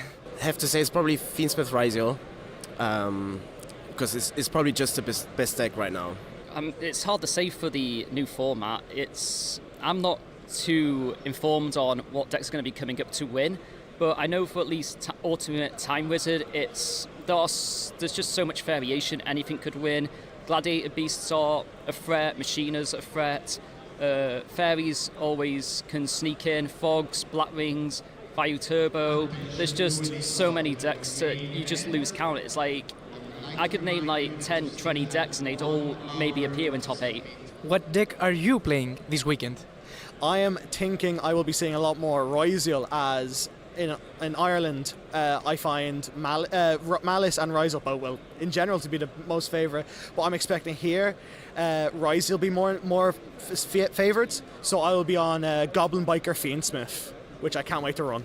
So I'm playing just pure Ryzeal this weekend. Reason for that basically is didn't have a lot of time to prepare and test, so had a friend hand me the deck and I just figured, keep it nice and simple, summon Detonator, pop some cards, and hopefully that'll be good enough to maybe make a day 2 or something. So, funnily enough, I'm not sure yet, and I have to give my deck list in 1 hour, but I'm sure that it's gonna be something with Ryzeal in it. I'm playing White Forest Azamina. I just really like the cards from back when they were first released, and now with the second wave of support, I just really want to see how far I can go with the deck.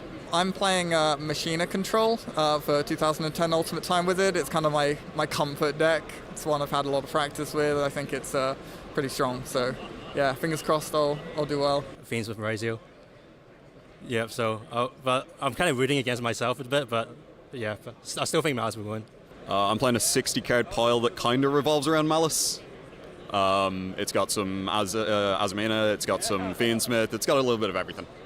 I am on Malice, so yeah, I'm hoping not to get Lancia. I was playing a 3v3, I got Lancia 4 times, so hopefully my luck goes better.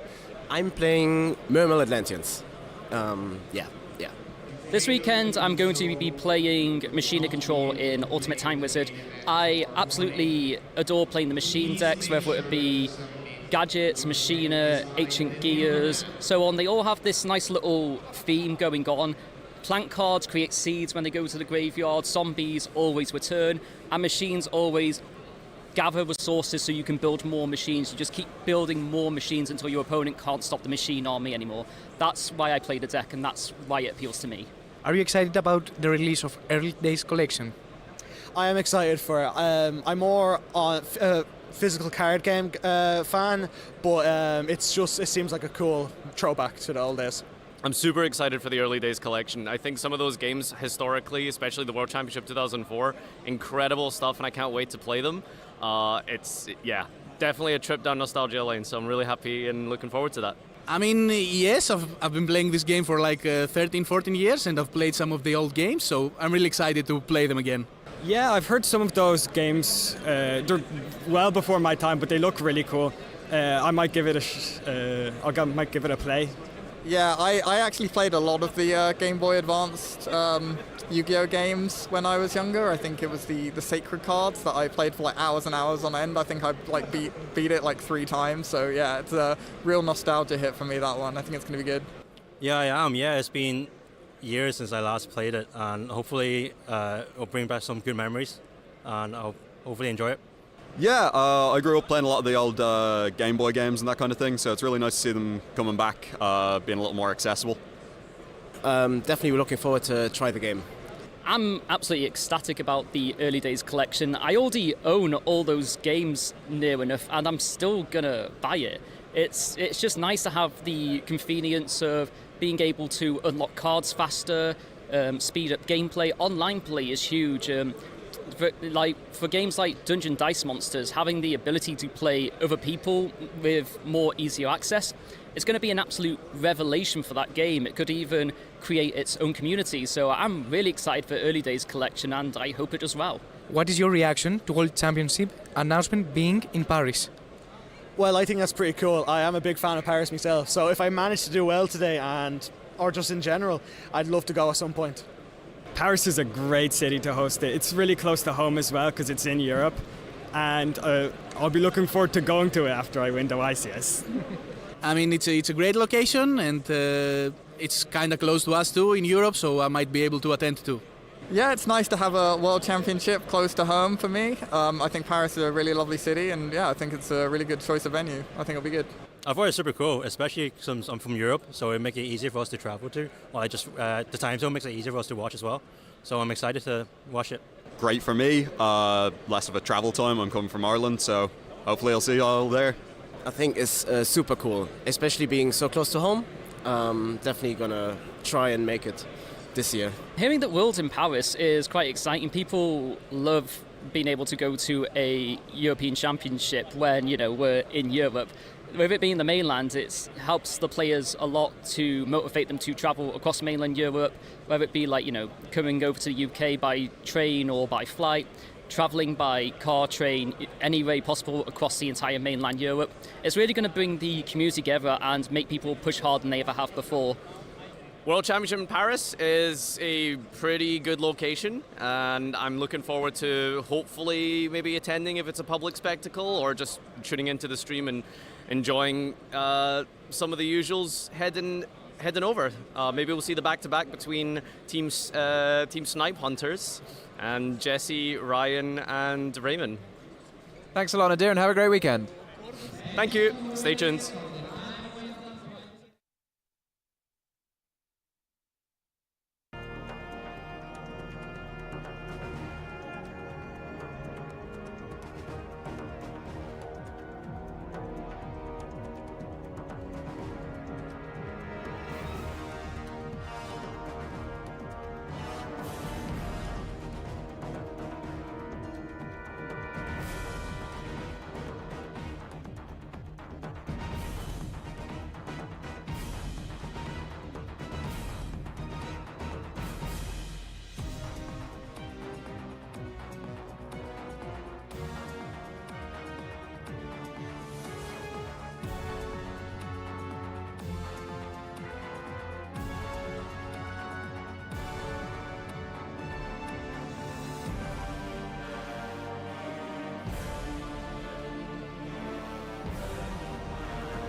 Welcome back to your coverage here at YCS Birmingham. So, we're about to get into our second last round, our penultimate round of Swiss on our second day of coverage here. In front of me, I have our two duelists for our round 11 feature match. Roy Riedel versus Vasilis Simpoulis.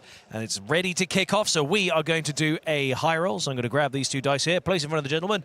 Who would like to go first? Vasilis is going to roll first. And that is an 11. Okay. And for Roy, that is an 8. So, Vasilis, are you going to go first? Vasilis is going to go first. I'm going to hand you guys once again over to Marcello, Alberto, and Tom, who are going to take you through your next feature match. Guys, take it away.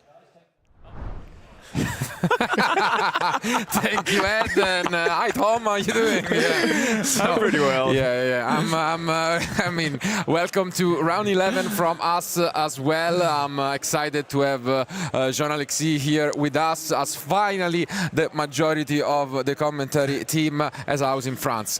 So.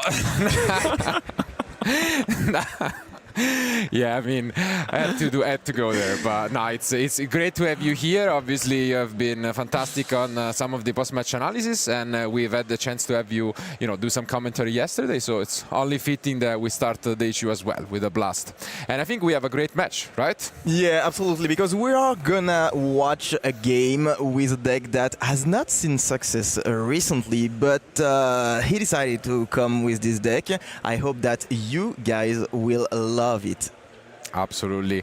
And we have been waiting, and we have been talking about the meta breakdown, and later on we'll be able to show you guys even what day 2 looks like more specifically. But a deck that we have been hearing some rumors being at the top table is branded, and finally we'll get a chance to see it in action. What do you think, Alberto, of the deck? I mean, I really like it, and I think you know better than us, to be honest, like when you used to play it, no? Yeah, and, I did. You have good memories, I guess. Okay. I see how it is. No. I mean, I did enjoy it, and I mean, I gotta say now, with all these quarter century Stampede cards, you're really making me question how often I've played a fusion deck. I didn't realize first, but yeah, it has been ABC, Shadow, and yeah, even branded. So maybe I am a fusion enthusiast of my own. But what a better way than to test the deck against one of the top decks of the format. In this case, Fiendsmith Ryziel, and we're getting down. These are the 2 remaining rounds of Swiss, and these duelists are on X2 record, which means this is really a winner in. If they make it to 9-2, most likely they only need a draw to make it, and the tension will be palpable. But I think without further ado, our duelists are ready, so let's jump into game 1.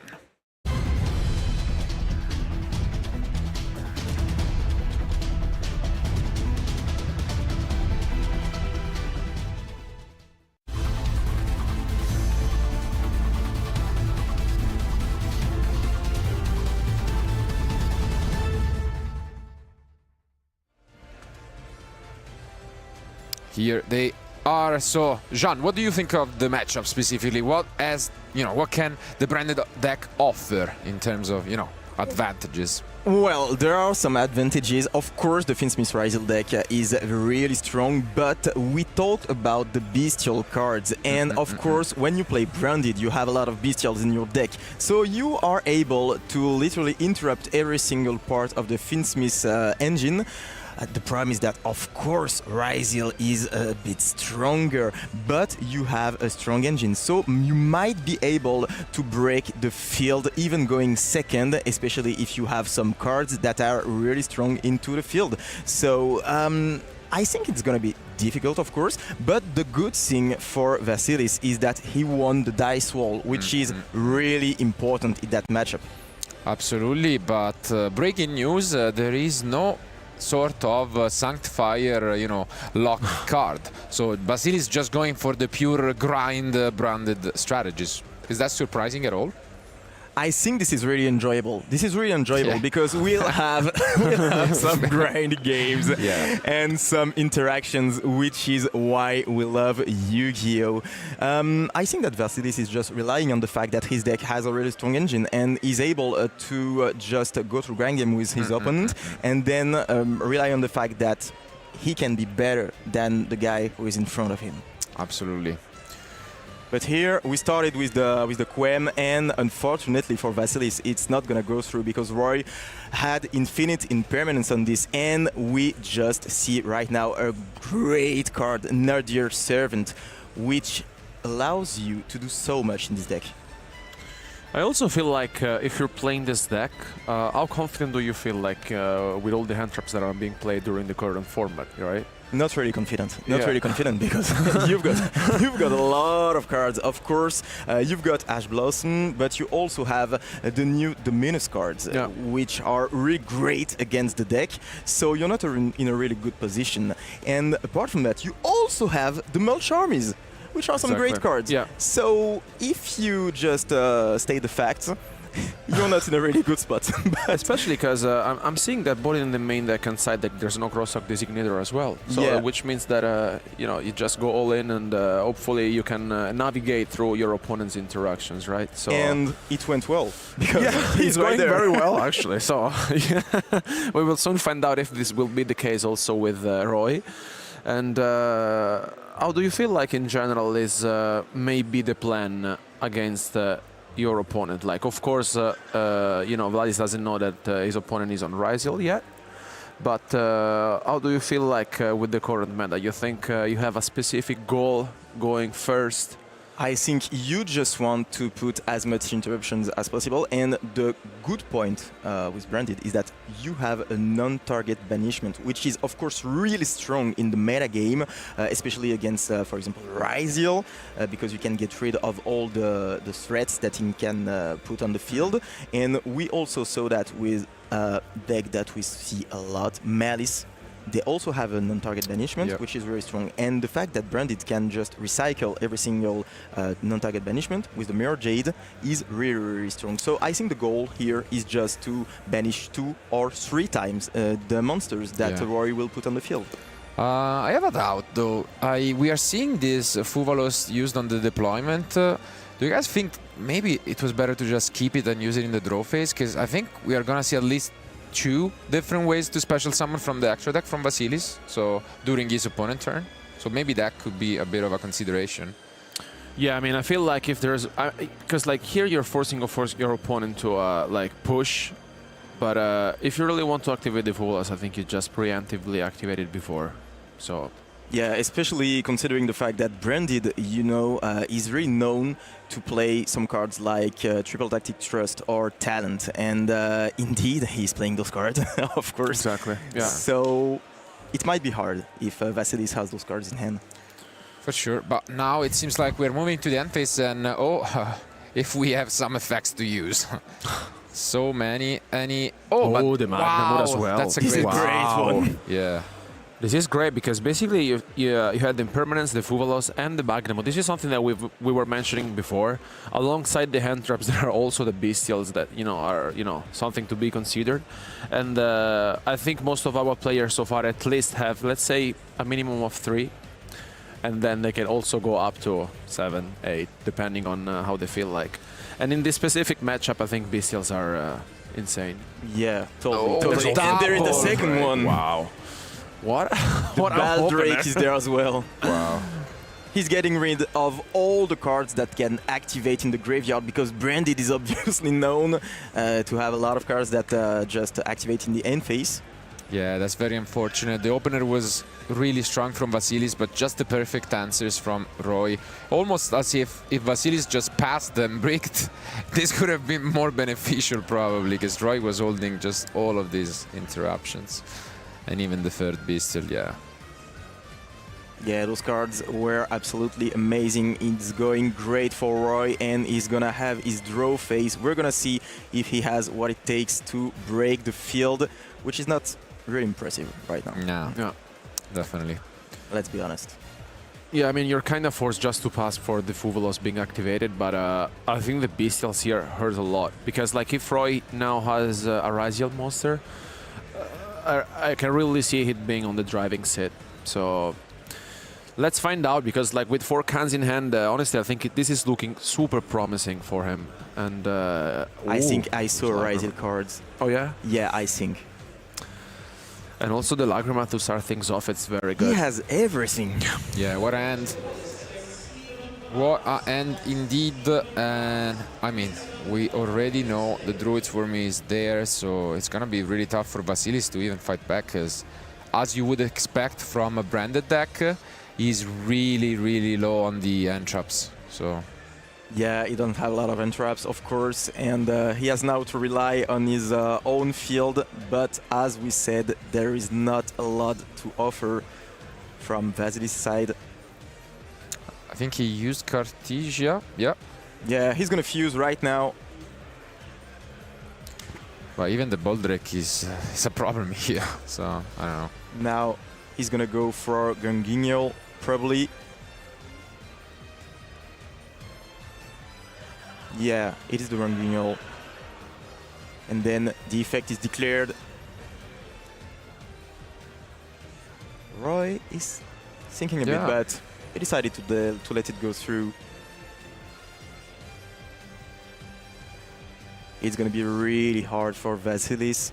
He's not allowed to do any mistake in this situation. We don't know Vasilis' set card, right? We don't. No. But it better be a great card. Yeah. And now he's sending to grave the Saronir. Probably Retribution, yeah, makes sense. There it is. Unfortunately, though, we didn't have access to Branded Fusion during the previous turn, and yeah. Yeah, Branded Fusion to 1 is kind of a big deal. The fact that it is limited. Yeah, I mean, it's also one of the main reasons why the deck was insanely good. And of course, like, you lose some speed. Of course, like, you can make it as consistent as possible, because still you have, you know, the Cartesia, and you have the Quem, you have the Nadir Servants, as we saw before, and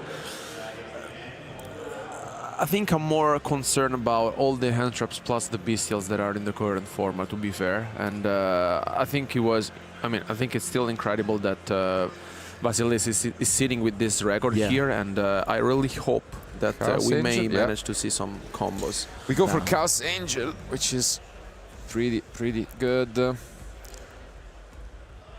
Let's see if he... Okay, no, doesn't go for the set. Yeah, he's gonna try to banish the monster. So he doesn't decide to get rid of the set card. The set card, which is Droplet. It was a great card. Yeah. It was a great card. It was there. I think it makes a lot of sense. I think Roy tried, and especially because he may feel that he could seal the game just in this turn. So I think just said, okay, let me just give it a try, and hopefully it works. So if Vasilis doesn't have anything else here, and Roy has, for example, a Ryziel, it's tough. He has the Jersvorm as well, so I think it's just a matter of making some calculation here and understanding whether you can push enough damage. I think he can. I think he may just go for game here. He has the ability to go through the Finsmith stuff, probably. And right now, he's making some calculations. Yeah, I mean, you can tell he's debating, because he may... Yeah, okay, he's going for the Engraver. I think it makes sense, because, like, your opponent is on Despian, and as you mentioned before, it's quite unlikely that he's playing hand traps, just because of a matter of consistency. Yeah. And that is something. He's now activating the Rainbroom in the graveyard, which allows him to special summon back the Fallen Valbaz, and then he's going to be able to fuse with a monster from his opponent's field. Yeah, and this is huge, because as Droplet got rid of his own monster, now the Bestial cannot be used by Roy. The Bestial was keeping that in check, but by having no monsters on the field, you know, this is great. I mean, it seems like he skipped a step. Yeah, he already summoned the Proskinian.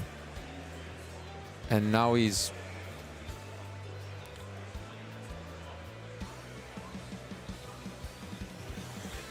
This is great, because basically it allows you to bring it on your own field if you feel like. So it's quite of a card that we don't really... I think we haven't seen this card quite often.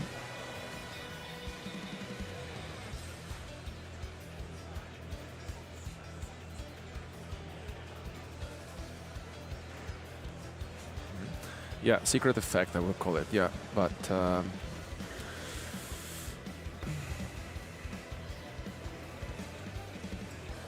And all of a sudden, we see that Vasilis' field is way more impressive. yeah, because now basically here Roy is forced to use his own Druid's Form on the Chaos Angel to prevent Vasilis basically to special summon the Chaos Angel. And maybe this is something that he was not quite expecting, but the Mirror Jet is there, so... We talked about it. It's such a great card, especially because your opponent has to do so much to get rid of it. Yeah. And although all the interruptions from Roy's side of the field, Vasilis still managed somehow to navigate throughout all of this. And then let's see if Roy has anything else. Maybe a Raziel card. I think he has one. I think he has one. It might be the ice. Yeah, it is. He's getting rid of the Druid's Form to special summon the ice. Of course, he's not gonna get the effect because it was not normal summon, but he's gonna get rid of the Proskinian with the Druid's Form in the graveyard. Oh. And the And X. there it is. Special summoning X. What a hand right there. I mean, this was like unbelievably, honestly. Yeah, it was a perfect like hand. Impermanence, Fuvalos, 2 Bestials, 2 Raziels. Yeah, absolutely incredible. And obviously, since we don't really need to negate anything, we can send this new addition from the latest set, Eclipse Twins. What a card it is, giving you know, the Raziel, any Raziel variants, even an additional layer of interruptions. Yeah. And now he knows that the road is totally free, so he's gonna add the node and the cross. Everything is set for his victory, maybe. Yeah, I mean, the Mirror Jade lingering effect is not really that useful against Detonator, so even if you forget about it, I mean, it's not gonna be the end of the world.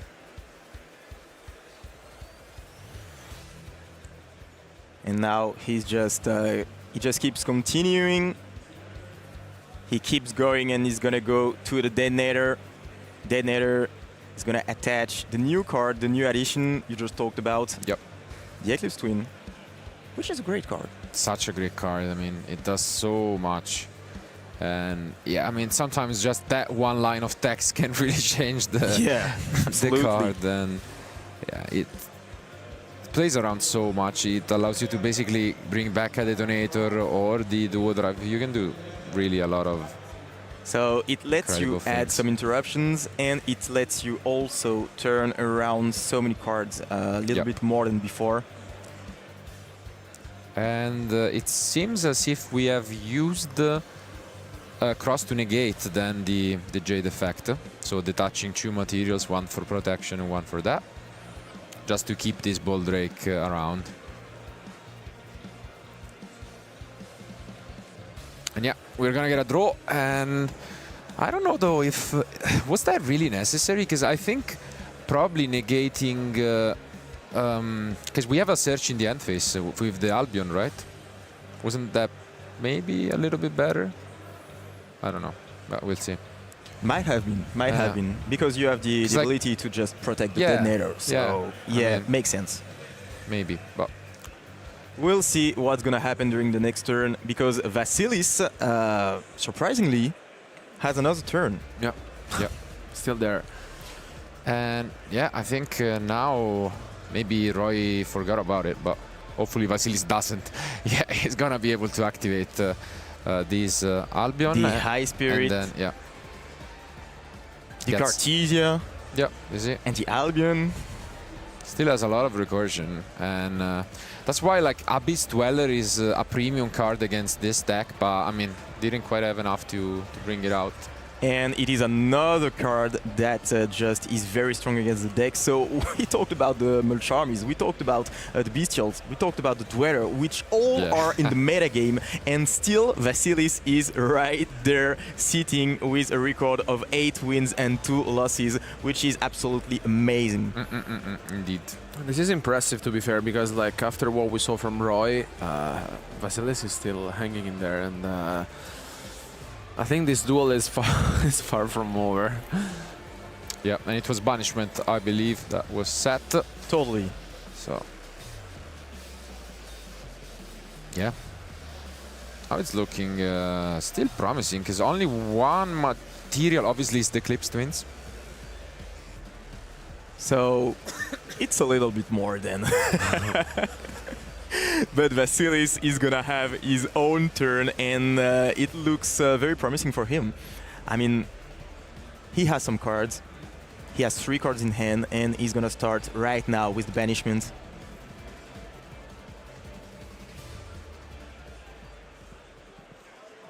And that's one of the strengths of the branded deck.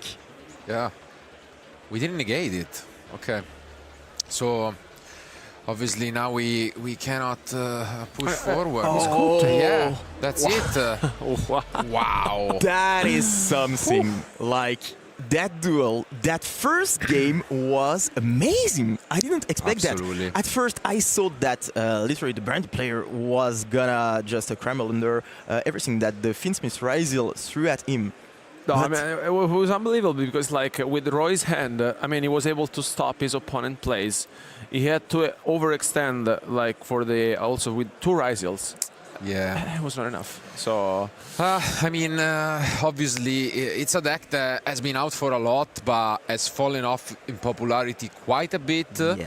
And maybe this, you know, shows also the reason why it's doing so well. Because you are obviously preparing heavily for Rysil, Malice, and, you know, the top decks, but your opponent has probably tested against those, not quite against branded. And I think this showed a little bit at the end of the game, because it probably still would have been close. But given the end that was drawn by Roy, I don't know. I really think like that cross should have been saved for Albion, because without that banishment, I think we only had, you know, Cartesia, the Branded and Ice Spirits, maybe not quite enough to, I mean, at least not to push for a game. So I don't know. I mean, can't really blame him, but now the important thing is to keep your focus, you know, understand. We have seen multiple comebacks on stream all weekend long, and yeah, you really want to stay focused, because, you know, if you lose this one, unfortunately, you are knocked off the top 64. Still a great result, of course, but you really want to stay in this as long as you can. So, but it can be really heartbreaking right now for the Rysil Finsmith player, because he had one of the best hands that he could even hope for, and still he lost that game. So he has to refocus, as you just said, and it might be hard. It might be hard, because the first game is gonna stick into his head, and it's tough. It's a tough spot. Totally agree, but unfortunately, it's something we see from time to time, which is a bit of a paradox. But when you draw extremely well, sometimes it's actually harder to win than when you draw, you know, kind of an average hand, because you tend to relax a little bit. You probably are like, okay, I just won this game, I can do whatever I want, and all of a sudden, poof. And that's, you know, the beauty of Yu-Gi-Oh! Just a single move sometimes can cost you the duel. But hopefully, Roy, now that he's going first, will be able to keep his focus and make some Rysil combos. Our duelists are ready. Let's jump back into action.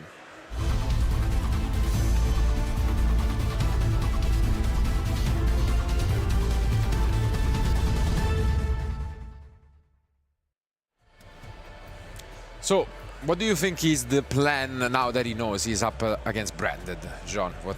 I mean, the plan is literally the same one as during the first game, which is draw the same cards. I mean, the Bestials, you need the Bestials, of course, and you need to set up an incredible field, because we know that Branded has a strong engine and is able to break field really easily with his own engine.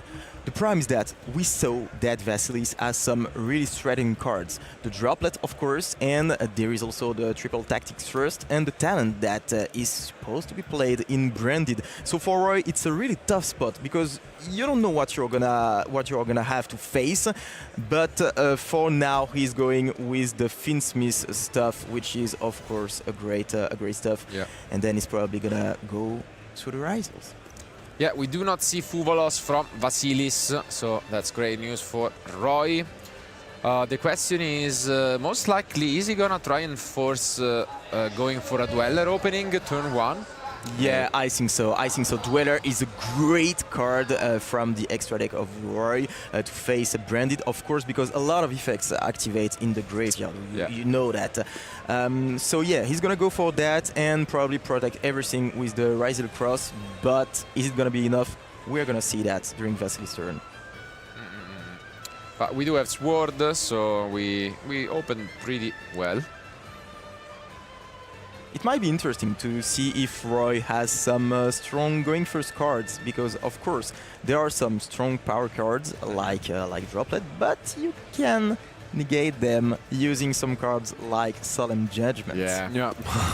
He plays all of them, both the Judgments and the Strike, which is interesting because sometimes you either play that or the other one, but he's just playing he's 6 going copies. all out. He's going all out on them, and I can understand because those cards are really powerful. They just say no. Nope. Yep. But 6 Let's Solemns, see yeah. if he has some of them in the hand. But Strike is a very good card against Branded, to be fair. And Judgment on the other side is risky because you know, like paying half of your life points against such a deck, it can be scary. You'd better stop the deck, otherwise it might be hard for you to survive. There's one card which I may be afraid of if I were Roy, which is Super Polymerization, which is in Vasilis' side deck. True. And I really want to see how you can stop them, but it will be interesting to see that coming, to be fair. But for the time being, let's just enjoy Roy doing some combo here, and let's see the deck in action. We see the Twins once more. Another reason, you know, why obviously going first it has given, you know, even more of, you know, the Detonator is obviously a great card for going in general, and when you can send the Aggregator going second, that was great, but going first it was missing, you know, another target, and yeah, again we'll see. Probably this resolves. Yeah, I don't think there is anything that stops it from Vasilis' deck. No. We've mentioned it. It's not really a deck that can afford to use Entraps. You need all of your combo pieces in hand. So basically, if you're Roy, you're just expecting to face 2 cards, the Bestials, of course, and also the Melch Armies. And if there was not any of them for now, he can just be relaxed and do his combos, basically. Now he's going for the cross. I might think that maybe Dweller is a better card than Detonator in this matchup. What do you think of that? Yeah, I do agree. Yeah, obviously. If you can get both, it's really nice, of course. But yeah, I do agree. Overall, especially now that there is only one, you know, Branded Fusion, as you have mentioned, the graveyard is as important as it has ever been. So why not? He might prioritize that over the Detonator, but let's see if he can get both, which would be amazing for him. Yeah. And I think Royzen is quite good as well this time around. I mean, yeah, it's an interesting start, I gotta say. Like the sequence of plays that he has gone for is not really straightforward.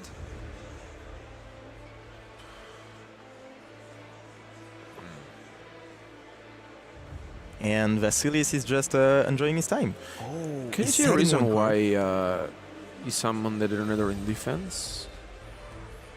I don't really know. Yeah, you see it from time to time. I guess Queritis could be one of them because it turns it to 0 and then maybe you can attack over it with multiple monsters. But I mean, you're right. Maybe. And 6th card is that a brother? Yeah. They always draw well. Wow. That's a great card to start things off. Well, Lightning Storm is a very good card, and here, gets rid of Let's see. What was Yes, it? with a An ball. impermanence. It wasn't a judgment. It was Yeah. an impermanence, but I think Vasily's hand is insane because yeah. I think he has branded fusion plus thrust. Oof. Plus, I think it's 4 spells. Okay, I mean, Deployment is huge. Yeah, I mean, obviously detonator works perfectly against, Albas. You can't really go for that line, but I mean, to be fair, Roy had a perfect hand during the last game, Yeah. so They need to It's compensate, fair. right? It's yeah, fair. totally. I agree, it's fair. And now we're going for the opening, branded opening. Yeah, because we chained the Lacrima and then we're gonna chain the opening, and yeah, the chain finally resolves.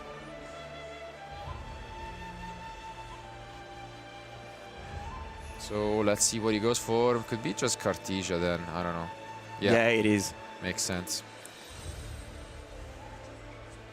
And now the good thing is obviously the opening is a layer of protection against the detonator later on for the fusions. I mean, Vasilis has everything. I wouldn't feel great if I were Roy right now.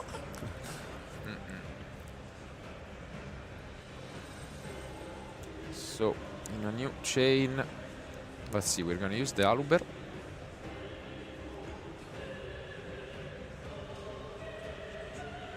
And Oh, the Veiler.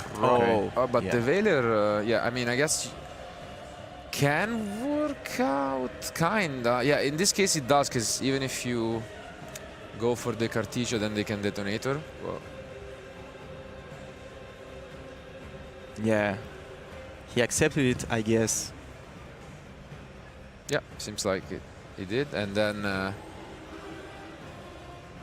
oh no, Finally, he changed his mind, and as you mentioned right before, he's gonna change Yeah. the detonator, targeting the Cartesia. makes a lot of sense. Well spotted by Roy, who finally gets to bring back this Desiree. And even though this looked really good, it's now tough. And there it goes, the triple tactic thrust.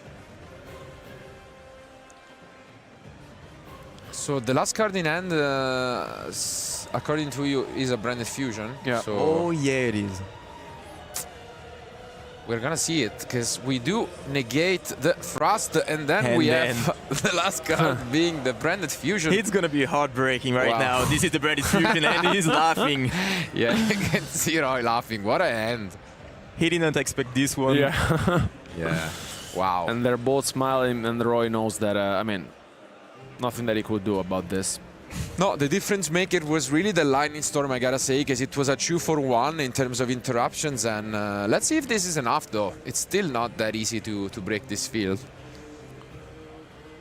Yeah, but he has the tools, so now let's see what he does with it. He's sending the Albas and the Yeah. Lubellion. Yeah, this is huge. Wow.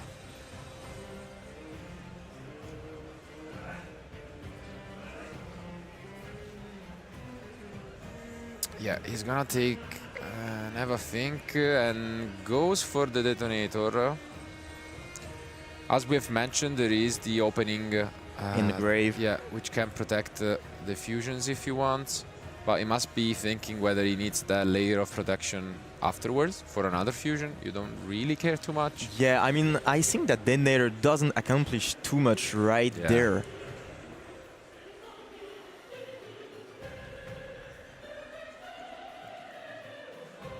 You were definitely spot on in saying that with a different line of plays, maybe we could have seen an Abyss Dweller, and that probably would have hurt more. Especially considering the fact that now that we know Vasily's hand, he didn't have access to these forbidden droplets, so Yep. he wouldn't have been able to stop that, which probably would have given Royce the game, or maybe have put it in a really good spot. But now, here is the Mirror Jade. Yeah, we just go for Mirror Jade, nothing too fancy. I mean, it is shiny. Yeah.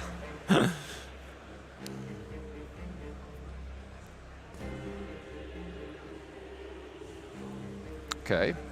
this works out decently, and this is a good spot, I think, from Roy, who forgo the protection effect in order to then trigger the Eclipse. Yep. And now he brings back the detonator, who's going to attach one more card, one more material. We can prevent this, and we do. We chain the Mirror Jade. Sending the Titanclad.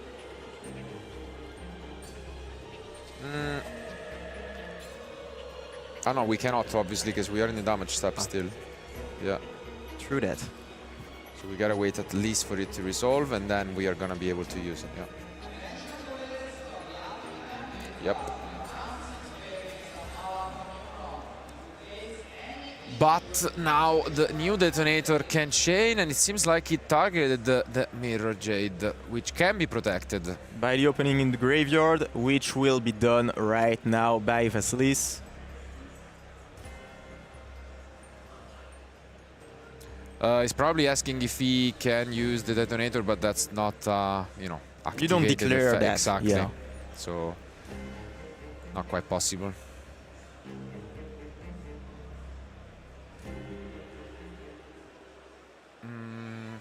All right, now it's quite a simplified game state, and Again. He's got the Bestial Magnum wow. every single time. I mean, you have these kind of cards in Yu-Gi-Oh! I feel like forever. They are a one-off or like the two-offs. And you keep seeing them. Yeah, and they really seem like a 10-off, which are always there. That is the case for this Magnamut. Because in this specific matchup, Magnamut is it's absolutely amazing. It's crazy. Yeah. I mean, we get back this Cartesia, but that's the last card that we have in hand. And Roy finally, once more, just like in game one, in a really good position. Let's see if he can convert this time into a win.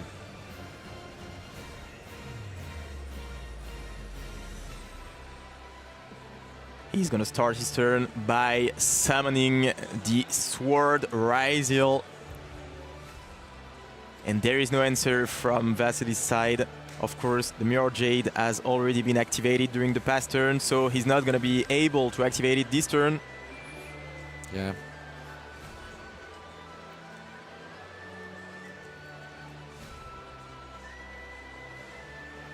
Now he's gonna equip the sequence and go further in his turn. 11 minutes on the clock. Yeah, I was about to revert to that, because if Roy is able to, you know, find a way to win, maybe even this turn, it's gonna be a bit of a consideration. And for our, you know, tax advisor out there, we renamed back in the day Masquerade, kind of like the tax, and we could see that card being relevant in game 3. It might be Burr, but for now, okay. Oh, okay. I mean, I think, yeah, Vasilis is following your advice. Yeah, at the same time, I think it's definitely an interesting decision. I feel like if you know you have that advantage, you know, with a proper win condition, you can, I mean, 10 minutes is still enough. You could have waited a little bit more, see, because, I mean, not to take anything away from Roy, but you saw in game 1 that in a very advantageous position, he was then a little nervous, maybe on camera, and but I mean, it is what it is. The situation was obviously quite dominating, and the score is tied. So. What a duel right now. We saw from both players, they had such great hands, and when Roy had a great hand, he managed to lose, and right after his opponent had such a great hand, this Branded Fusion, last card in hand, activating that, and the laugh on the face of Roy, but after that he managed to just get the victory. Now it's gonna be a decisive game, because they cannot lose if they want to go to the top cut. So right now, we're going to have the branded player probably going to be in the driver's seat because he's going to go first. He has a lot of tools to take the victory. Of course, you talked about Masquerade, but there are also some other tools that can just manage to get down Roy. So Roy is going to have to face a really hard field, I guess. It's going to be 10 minutes. That will be absolutely amazing, I guess. Yes, absolutely. I mean, you can feel the tension already. I mean, only 2 more rounds of Swiss, including this one, are remaining, and only top 64 out of nearly 2,500 players can advance, which is unbelievable.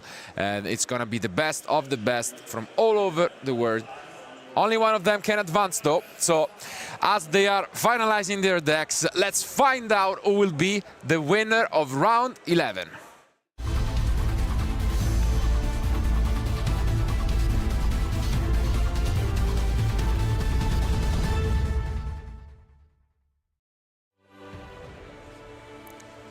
Here they are, and around 8.5 minutes remain. And remember, the branded combos can take a while, so if he manages to just set a Masquerade on the field, then Roy might be in a really difficult spot. So, and we open just like in game 1 with this Spirits. Is there gonna be anything? Doesn't seem like it from Roy. I mean, Bestials have been the key of this entire match, so obviously he's hoping to draw some more this decisive game. will he see his best friend, Magnamut? That's the question. 3 out of 3, let's see. That would be great. Oh, but that's a pretty good cool interaction. We do have the Cartesian line, and now this Aluber to play around Impermanence and Veiler. Really well played by Vasilis, and it resolves. Could we see finally The branded fusion wasn't in hand this time, but he gets to add it to his hand, and he's activating the card. It resolves. Wow. This is huge, because I mean, it may give him a lot of advantage, and with this branded fusion resolving, honestly, we may see a lot. Yeah. If you've ever played the branded, you know the feeling when you don't get Ash Blossom on this card. Everything just feels so much smoother, and I guess we'll have the first check for a Bestial here potentially if we want to preventively hit. But there is none. Nope, for now. So let's see if maybe this Lubellion. There is a thing from Roy. No, not quite. So this is so great. What does he play as target? Maybe Beast or? I think I saw an Impermanence. Yeah, okay. Here it is. I mean, you take it. I mean, you're fine with this. Oh, wow. Never mind. Never mind. Wow. Oh, wow. Impermanence plus Nibiru. That is a huge one. How is Vasilis going to react to that?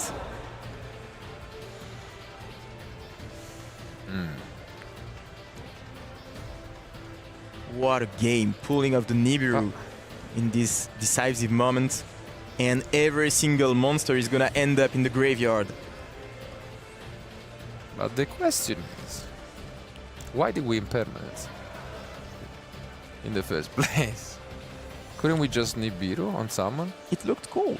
Okay, fair enough. I don't ask the question. This is the combo. I mean, guess Impermanence plus Nibiru. You know, Impermanence plus Nibiru beats everything in this specific case. You just prevent everything. I mean, you could just Nibiru, but okay, we'll do it. I mean, it is true that you cannot Impermanence anymore once Nibiru is there, but I don't know. Whatever, not asking questions, but if there is one card to, stay in this, it was for sure the Nadir, so that's a great find from Vasilis. Absolutely great find. And this token has some pretty heavyweight competition, I think. Okay. But maybe it will be gone soon. Let's see.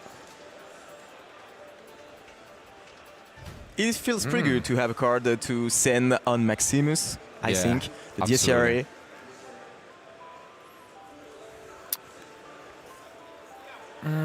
Yeah, this is pretty much it. So even though we opened extremely well, the Nibiru was pretty much enough. And now 4.5 minutes remain, and all we have are a couple of searches now in the end phase. And of course, the time is really important there because it might get on the nerves of both players. I think this is really hard when you are in that position because you have to stay focused on the time, of course, and you know that you don't have the right to do any mistake. So now, almost 4 minutes on the clock. Yeah, it's tough. Is it banishment again? I think he took the banishment. Yeah. Okay. And we also set up the broom once more. So.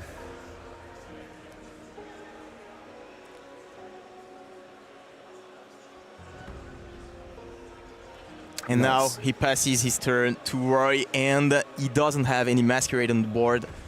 The field is only with this token. Yeah, not quite. So technically there is a chance that this also ends in a draw. Maybe the case. Which, to be fair, I think it's an alright result. Oh, you know what? There's a side card which we haven't considered though. Oh, yeah, right. Right. I haven't seen this. Yeah. I totally forgot about this. Yeah, me too. Yeah.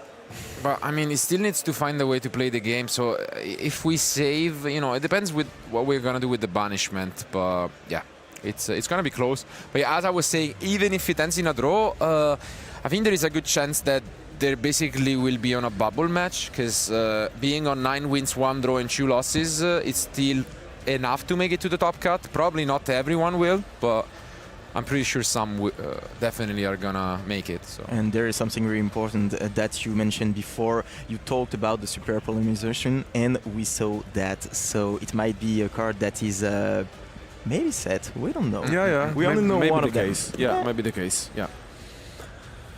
But I'm really curious to see how this evolves because basically with 2 minutes remaining and if he goes for the Fiend-Smith combo as well, and then with all the interruptions for the branded player. But this, let's see, because we can go into Masquerade like this, right? If it's not stopped, we do have a chance, and then it gets quite complicated for Roy. And remember the Infinite Impermanence that was used last turn. Yes. It would have been great in that spot. Yeah. Maybe a little bit of tension again from Roy because that impermanence really, as mentioned, was not needed, and we could have used it here. And here it is, the Masquerade. 1 minute 45 on the clock, and now it is a timer on Roy's head. He's gonna have to face that and to manage to win through that. Yeah, at least we can get a negation, but we are gonna have to pay some life points first. So is it 600, right? Yeah. But I think writing this down. Yeah, it's gonna be ahead in life. This is gonna be so close, but it could be fun if it's what's larger than 600? 800. Oh my! But I mean, there is not. I mean, oh wow, this is gonna be so close. I think it can happen, to be fair. Huh? Yeah, for sure. Wow. I mean, yeah, because I think it was a very good spot in not activating the X. Like he only went for the aggregators, so he would pay only 600, not 12. And yeah, this still gives him a solid chance. And yeah, I think. I guess, is there any way to play around with the banishment, maybe? To prevent it, we gotta think, because there is a banishment set, we don't know the other set. But we have just entered battle phase, so we are gonna force out and destroy this Cartesia.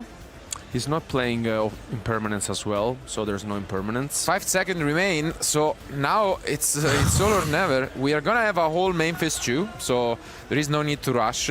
Time will be called, but as you might have guessed, there is a win condition, which is this Gaga Cowboy somewhere in there. He's just gonna try and figure out if he should force out some negations first, if there is a way that he loses. Because I think the banishment cannot bring back Caluber. It could bring back only like a Despia or a Fusion. Yeah, he cannot bring back that. So it's tough because to fusion someone with Cowboy you need Albas. So he's going to try to protect his line. Going with the duo drive right now. I'm thinking, what about what was the name? Proskinion. Because Proskinion, no, it's light and dark, but no, it's tough. I don't know. What other targets you can... And we're going to discover the last card. Oh, it's the Anchor. Oh, the Anchor. Oh, wow. This is a huge one. Can we even get to another one? Ooh. And they come back, but they come back being level 3, which is a big deal. Do we have another way to get to a level 4? Roy is kind of shaking his head, but he does have another ice. I think it all comes down to this, right? Or was that needed? That's what I was wondering. That was because the Cowboy is right now here. Yeah, I think he has a plan here, 100%. Yeah. Oh yeah, he does have it. He does have the Mirror Jade. That's a pretty good one. Yeah, it is. That's a perfect plan. Wow. Vasilis finds it, gets rid of he's Cowboy. Gonna banish the Cowboy and take the victory right there with his branded deck. What a game it was! Yeah, that was something else. What a show off from Branded. Wow. I mean, really, this match was something else. It really seems like Day 2 has, even increased the level of competition. We have had 2 amazing matches back-to-back, all back and forth, all down to game 3. And every time with a chance from both players, especially looking back at game 1, where Roy really seems like he was going to win the game. Yeah, like Bestials, Finsmith cards, Ryziel, everything. Like he had literally everything. He couldn't have dreamt of a better hand. Yep. But finally, he lost it against the branded player who played really well his hand. And second game, same thing. The branded player, last card, branded fusion, everything. It was literally amazing. And Roy took the game. And all of a sudden, it was all about this game 3. Like 10 minutes on the clock. They had to not lose their temper. But Roy finally, he tried to pull the Cowboy. But he had a plan. The branded player was there with the branded banishment, the Mirror Jade, and he took it all. No, I mean, it was very well played by Vasilis, honestly, and I think the branded deck is not easy to be piloted in general. Not at all. And especially because of all the entrances that are playing during this weekend, and no cross-act designator, no Cold by the Grave, nothing. He wasn't afraid of anything. Yeah. You just go all in, and I think he showed us how powerful the deck is. And honestly, I will be scared to face him last round. So, it's like with X2 record, almost there. So he needs a draw or a win. Pretty much. But yeah, I mean, gotta give kudos to them. Regardless, they are not too experienced at the future match table, but they gave us a show to remember. But at the same time, some of the nerves showed up, as you would expect, from both players, I gotta say. If it was true for game 1, it was, even more obvious for game 3, as there were multiple situations that I don't know if they would have changed the game completely, but again, the impermanence at the start maybe was, I don't know, maybe it was not enough. But I mean, you see impermanence plus Nibiru, you usually think that's gonna break any field. In this specific case, Nibiru was enough on his own. So, I don't know, maybe with that impermanence in hand, we could have tried to stop an additional fusion, an additional line of interruption. So, that could have been a good one. But, obviously, we want to thank you guys for being with us for round 11. It really was a pleasure. But, given that this match dragged on a little bit too long, we are going to be skipping the winner's interview for this round. But we are going to go back to Ed, because then we are waiting for a reveal yet again. So, let's go to Ed. I'm going to keep this short and sweet because we're about to ping straight back over to those guys to show off another card. But like those guys said, that we were the last round, so we want to make sure all our players can get ready and bring you our final round of Swiss so that we can finally show who's going to be getting into that top 64 cut and making their way all the way to the final. Who will be crowned our YCS champion here in Birmingham? We'll find out soon. What else we'll be finding out soon is another card from Stampede. Gentlemen, over to you. There we go, there we go. It's your second reveal, Jean. Let's see. Open prayers. What is it gonna be?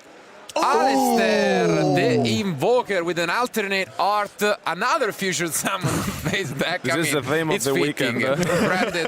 branded just one, and we get yet again another amazing card. A lot of memories, I gotta say. Yeah.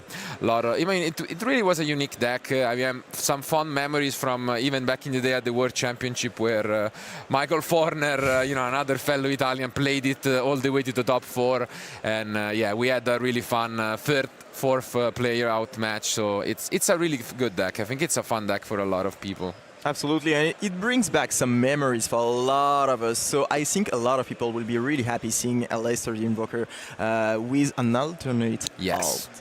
Yeah, it seems like that's another teams of the weekend. We are revealing, of course, some of the cards that were voted out, but also a lot of these alternate arts, which is definitely great. If you have missed once more any of them at the start of day 2, me and Jean went through a little bit of a recap for day 1. There you can find, as well as on our social media pages, all of the cards that we have already announced for Quarter Century Stampede. So you don't want to miss on those, but you also don't want to miss on the last remaining rounds of Swiss coming up shortly, so stay tuned and keep watching.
Welcome everyone to another episode of Master vs. Caster, and today we're playing versus Florian Gönner, who is the current Austrian national champion. Florian, how are you?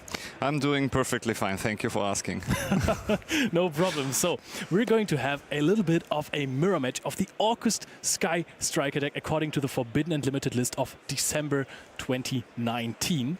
I don't know if the list was released in December 2019, but it was for sure shortly after the tournament, I think. Yeah. So let's do a high roll here with 8. Not too bad. Not too bad. It's quite good. That's way more than I got. All right. So I'm going to start. Yeah, sure. So the reason why we are playing Sky Striker Orcust in the mirror match is because that's how we got to know each other after Milan, where we both didn't top the event. I mean, my team won the 3v3 at least, but we met each other in a hotel lobby, and then we played the mirror match, and I think you beat me 10-0. Yeah, you were quite confident when we started playing, and then you were like asking yourself what is even going on. Yeah, that was a very humbling experience, but I'm glad we figured this out at this point. So yeah, I'm gonna start this with an upstart goblin. That's fine, of course. Any response? No. Ash? No, I'm not gonna Ash that. Sure. So I gain 1,000. Yeah, my favorite card. So I'm going to activate Sky Striker Mecha Hornet Drones. Yep, that's fine. Any response? No. All right. Oh, no. First things first, token. Yeah. And we're going to summon out the Sky Striker Ace Kagari targeting Who would have Hornet Drones. thought? That is fine. Do you want to DD Crow this? No, I don't want to DD Crow this. We both stole the decklist of Andreas Varelas, who actually ended up winning that event. independently from each other. So no one knew that we both were stealing the deck list. That's true. So, mathematician effect? Yeah, that's pretty good. So you're part of the Austrian community, so you're the Austrian national champion. How's the Austrian Yu-Gi-Oh community like? I think it's like a community like no other. There's so much fun to be had there. The people are absolutely amazing, and there's a couple people in the community always making sure that something is going on, that information is being distributed, and that we have a ton of fun at tournaments. So I can highly recommend it for everyone who's visiting Austria, to visit the local stores or to interact with the community as a whole. I gotta be honest, I casted for the German Konami channel, I casted the Austrian Open. And it was a whole vibe. So everyone was staying until the end. You also won the Open, right? I won one Open, but came second at the second one, I think. That's also possible. Hub horror effect, by the way. It's a good distraction, but that resolves. All right. Okay. Playing older Time Wizard formats in this Master vs. Caster is a lot easier to chat because I'm gonna mess up the combo at some point. All right. Important question: was Nibiru out already? I don't think so. All right.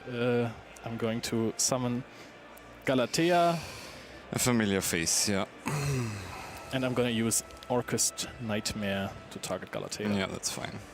Perfect. All right. So, you won this year the Austrian National Championships. After a couple of years of trying, yeah. How did that feel? That was an amazing feeling. I mean, I was celebrating too early. Everyone who was watching the live stream probably caught it, that we had to rewind a little there, which got on my nerves. But yeah, somehow in the end we made it, which was an amazing feeling, of course. If you're doing it for so long and trying to get the title, it's unbelievable. And I really hope to do it this year again, because I don't think any Austrian national champion managed to defend the title for 2 consecutive years. That would be quite an achievement. Wand? That's fine, yeah. Summon back the Harp Horror. Yep. So I think you said that you've been trying for so many years, and I also know that you are quite the face in the Yu-Gi-Oh community. How long have you been trying? How long are you in the Yu-Gi-Oh community? I have no idea when the Yugi and Kaiba decks came out, so the first iteration of them. Yeah, attaching is fine. But my mother back then bought me 2 decks, and then I was playing like with my colleagues from school, and one thing led to the other, and then in the end we were playing tournaments. So yeah, how old was I? Maybe 7 years old. That would be like something 23, 24 years ago. If the TCG is out for so long. You're obviously messing up the combo while I'm talking, which is perfect, so I just keep talking. I forgot to use Galatea effect. Oh. Okay, we have to improvise now. Oh no, this is embarrassing. Okay, Galatea effect. Yeah, that's fine. This is obviously the most important part of the combo. Oh no. So how long have you been playing for? Now I focused on messing up the combo. Yeah, I think it was 23 to 24 years. Wow. But back then, of course, I was just a little kid, so cards were quite expensive as well back then. So I couldn't afford all of the top meta decks, of course. But it was still a lot of fun trying to find some homebrews that still worked. And I think it didn't take long until I won my first locals, and that also was like a very great experience. I really can fondly remember of that. Do you think, how old were you? 8 or 9 when I won locals, and the people there couldn't believe it, what was going on, because the prodigy. Yeah, I don't know. Pass. That's not a whole lot. What's in your graveyard, by the way? Everything. And with that I mean and wand. And a couple Galateas and long gears too. And the next problem is that I have no way of, when I summon out Skeleton, I have no way of getting it into the graveyard, but let's see if I can beat that. Don't chat while you're comboing if you're playing in a tournament. Yeah, that's probably a good idea. Main phase. You were just trying to distract me with the questions that I asked you that you were answering. Yeah. I will activate other. Yeah, that's fine. To draw 2. Oh, goodness. Amazing. Amazing. Banish a Harpour. So what I wanted to do, and which is actually not too difficult to pull off, is use Galatea before I put Dingirsu on it, so I can link off Galatea and the Harpour that I summoned off of Wand to an IP, that on his turn I can use Harpour to summon out a Skeleton, use that one to link off with IP, go into Unicorn, have one Shuffle back, and then also have Skeleton with Dingirsu set up. Didn't happen. And now I'm staring down Longirso, so yeah. Welcome back to your coverage here at YCS Birmingham. So, we are now into our final feature match of our Swiss rounds, round 12. In front of me, I have our two duelists, Max Hjort and Ben Kreutzkamp, ready to kick things off. Now, they have actually already done the high roll, and Max, you're going to be going first. So, with that in mind, we're going to hand you guys straight over to your commentary trio, who are going to take you through our final Swiss feature match. Thank you so much, Ed. It is the third round of the day. 3:30. Basti, is it your birthday today? It is. What could be better than having a YCS day on my 30th birthday? Very excited to enjoy that day together with you and very ready to crown another YCS champion. Yeah. But first, of course, we have to crown some more people to even advance into the top cut. We love to feature bubble matches just before top cut, and we do have a classic one right here for one. The bubble will stay alive. The other one will have his bubble burst because he's going to lose. We have two X2 duelists, and we do have some interesting variants coming our way here in this match. What do we have lined up? So, from the one hand, we have Raizil with Mitsurugi. That it's a very interesting choice. And for of course, sure, we have Raizil Traptrix. Raizil Traptrix? I mean, okay. and who could ever come up with such a deck? And I think it's a very familiar face. It is Ben Kreutzkamp, one of the most innovative deck builders we have from Germany. But let's waste no further time. Let's go right to the table of the last round of Swiss.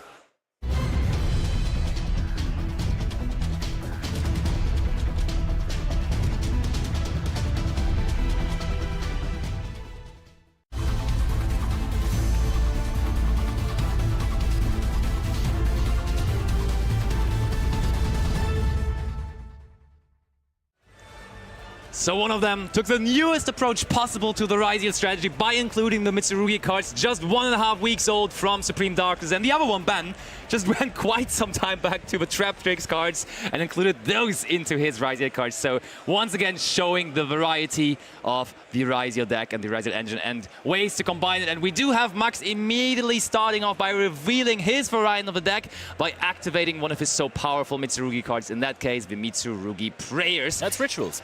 Oh, it is Rituals? Yeah, you are right. They look quite similar, but that is indeed very much Rituals. You're so right about that. And we do immediately bring out the Futsu here. I really like the fact that Ritual Summoning has adapted to modern Yu-Gi-Oh! And has seen a new way of playing Ritual monsters. Absolutely. From the deck, straight up from the deck, everything goes. Supreme Darkness kind of took that motto, right? We have Crystron now Synchro summoning from the deck. We have now Ritual summoning also from the deck. And therefore, they catched up to Branded finally with using the deck as materials. It was about time. Yes, right? indeed, indeed. It took the other mechanics quite a while. We have Kusanagi and Saji in the graveyard immediately. Yeah. Does not look like the most Raizil heavy hand here. Not so far. Okay, we do go for number 2, but there is Fuvalos from Ben's side now. Yeah.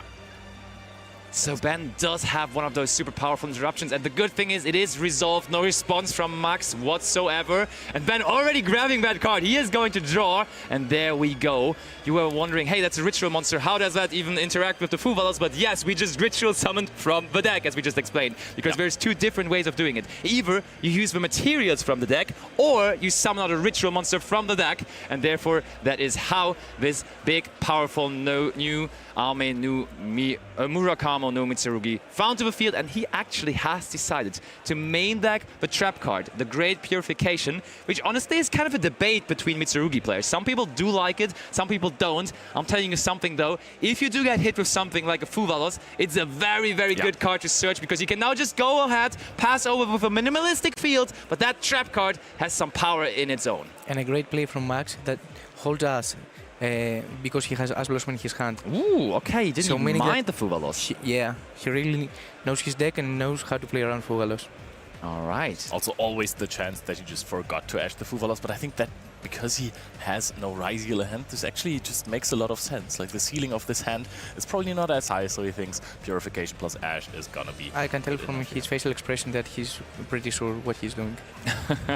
And I mean, at this point, we may as well just call this a pure Mitsurugi deck, right? Yeah.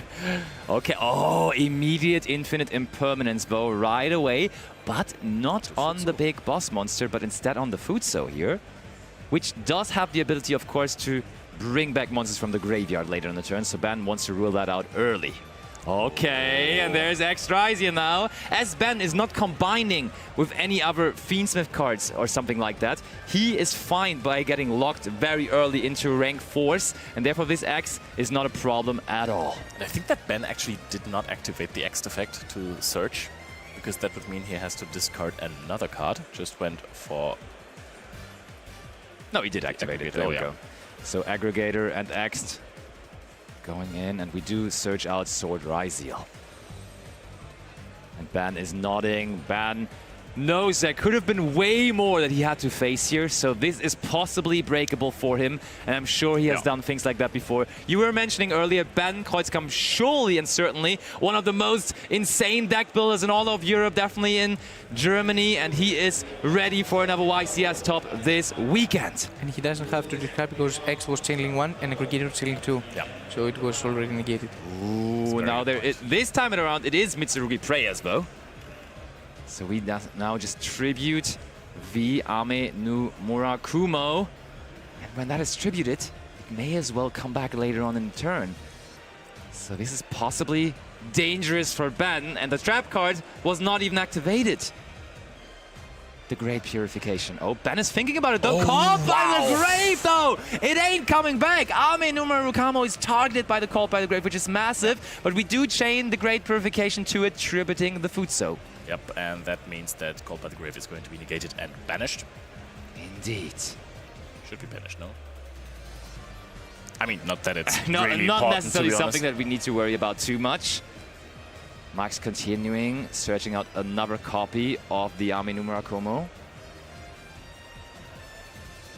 Now, Ben, he will have to face those Mitsurugi monsters again. He knows it.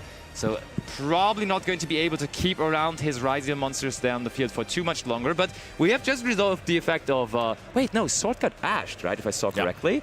That's interesting. He didn't... Okay, wait, he couldn't ash the X because it was chain locked with the Aggregator. But now he had the chance to ash the Sword Ryziel instead. Yep, but that means that there's going to be more interruptions from Max's side. Because, I mean, 2 level 4 Ryziel monsters on the field, they can equal a lot of stuff. But most importantly, a duo drive or an aggregator. Okay, so Futsu no Mitama comes back, and now the card that is relevant is also coming back, Ame no Murakumo, and I think I have said it enough, this card on its summon would be able and will be able here to destroy all of Ben's monsters there if Ben does not find an answer to it. Possibly, of course, maybe a Forbidden Droplet or something coming here. Is there an answer? Oh, and Max, like, it's not only that, but it's actually Chain Link 3 that he's forming there. I mean, if Ben is really playing the Trap Tricks variant of the deck, then I doubt that he's going to play too many breakers because the main deck will be filled with trap holes that are not going to be too good at breaking fields. Yeah, that's fair. So the choice of playing the spicy Trap Tricks variant, at least going for second in game 1, might come back to bite him. But yeah, and there we X go. And Sword are really... Goodbye, X and Sword. No field left for Ben Kreuzkamp, staring down all those ritual monsters, but he seems ready to continue still, though. Immediately going for Bonfire. Okay, we ashed the Sword, but that doesn't really matter because Ben had the Bonfire to now grab himself an Ice Ryziel, and we have not even normal summoned yet, therefore we can just get maximum value here out of that Ice Ryziel.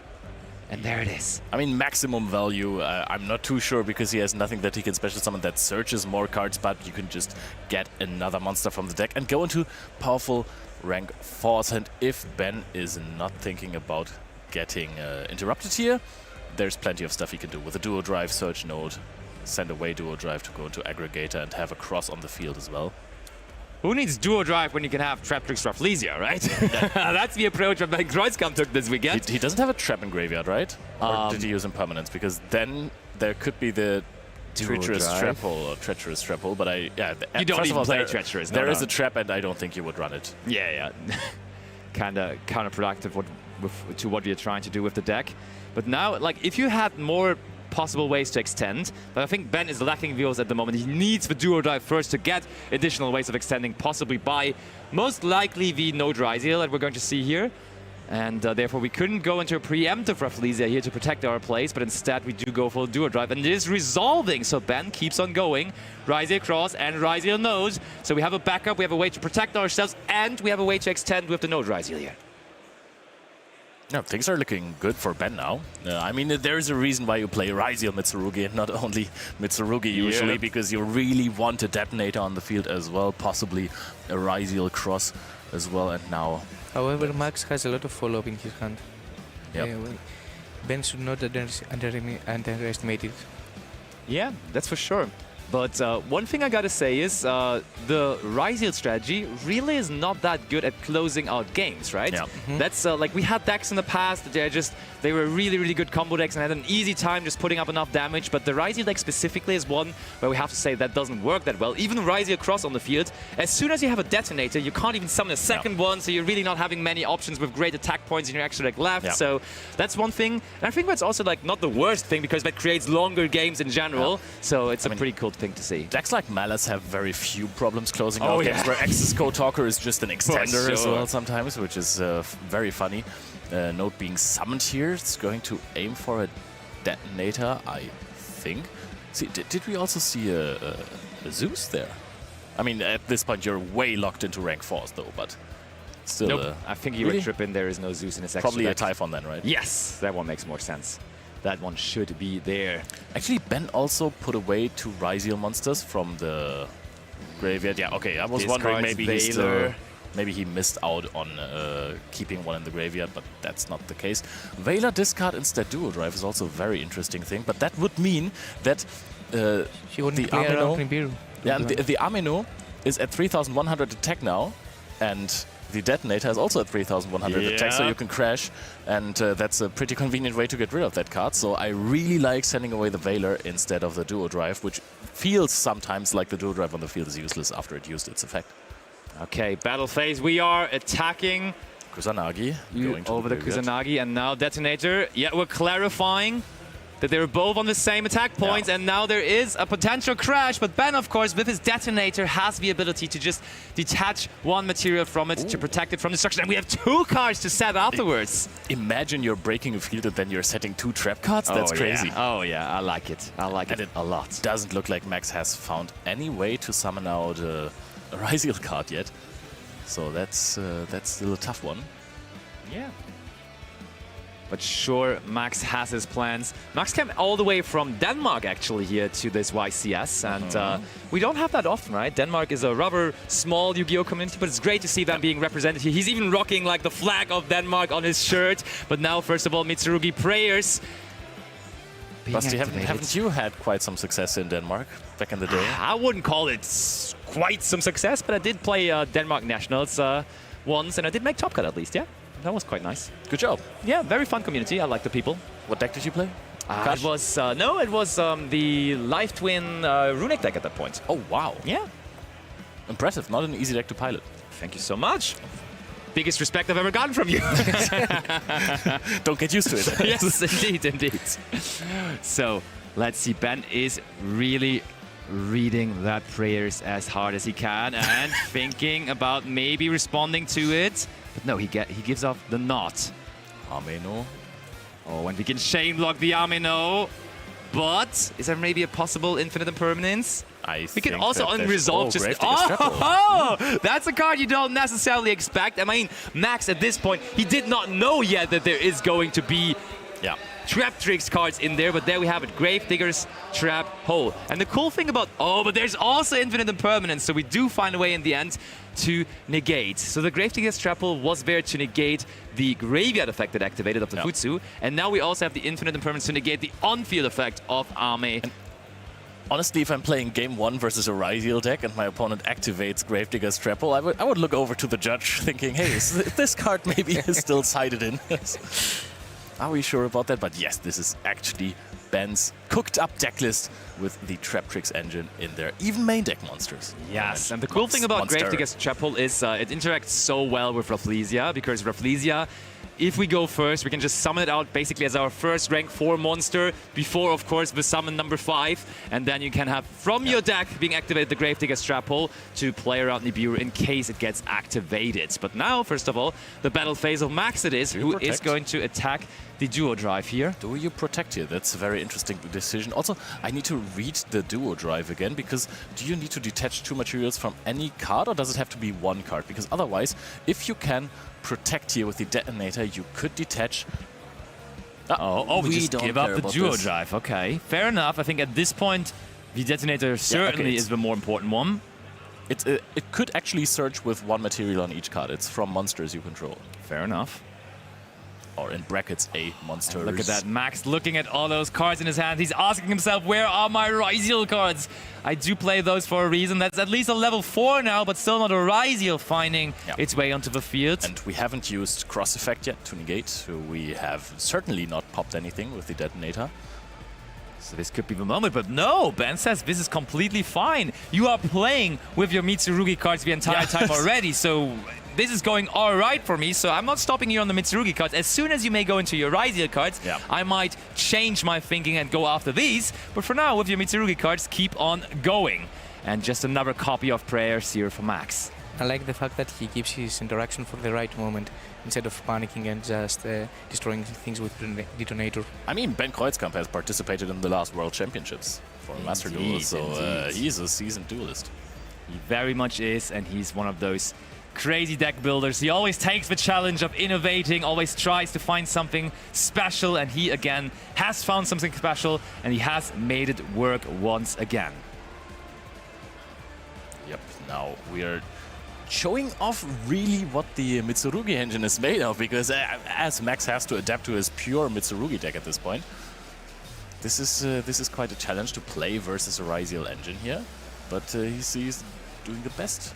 Yeah, kind of this situation. Futsu is going to be summoned here. I mean, there's still 5 cards in the hand of Max. There is only 1 lonely detonator going to pass. But I mean, this doesn't mean that he's necessarily in a bad spot. Ben needs to find an answer. He's going to have 2 draws this turn, because Cross is going to be able to set back Sword and the Duo Drive at least. But I mean, the Sword is going to go under the deck afterwards, so that is not a possible top deck for him. Also has Node in the graveyard, which is a resource that you always want to recycle with the deck, because it's just so incredibly powerful. You can use cards that already have gotten all of their value out. And we Ash the Cross. Well, is it the point to negate the Ash on the Cross? He's thinking about it. Or are we just popping Is it resolution, or are we negating? I think we're negating Ash Blossom, honestly. Nobody knows. Oh, wait, no, he's thinking about the target, so I think we're chaining Detonator to the activation of Ash Blossom here. Oh, and this is going to be Prayers, tributing away the Futsu. Nothing else we can do. We cannot negate any monster effects right now anymore. And we do bring back the Ameno, and there's no protection anymore for the detonator. There is no cross effect for the detonator. Detonator really likes materials, but maybe this is all part of Ben's plan, because he has drawn a Ryziel, tries to get out every single piece of interaction there. Detonator can now negate the Ameno. Or can he not? I mean, it's Chain Link 1, so it will still resolve afterwards, but then it's at least negated for the rest of the turn, not able to make Ben discard additional cards from his hand. The thing is, it looks like the Detonator got into the graveyard in an earlier Chain Link. And also it's Ben's turn, so it's Chain Link 1. Yeah. That, you just said that.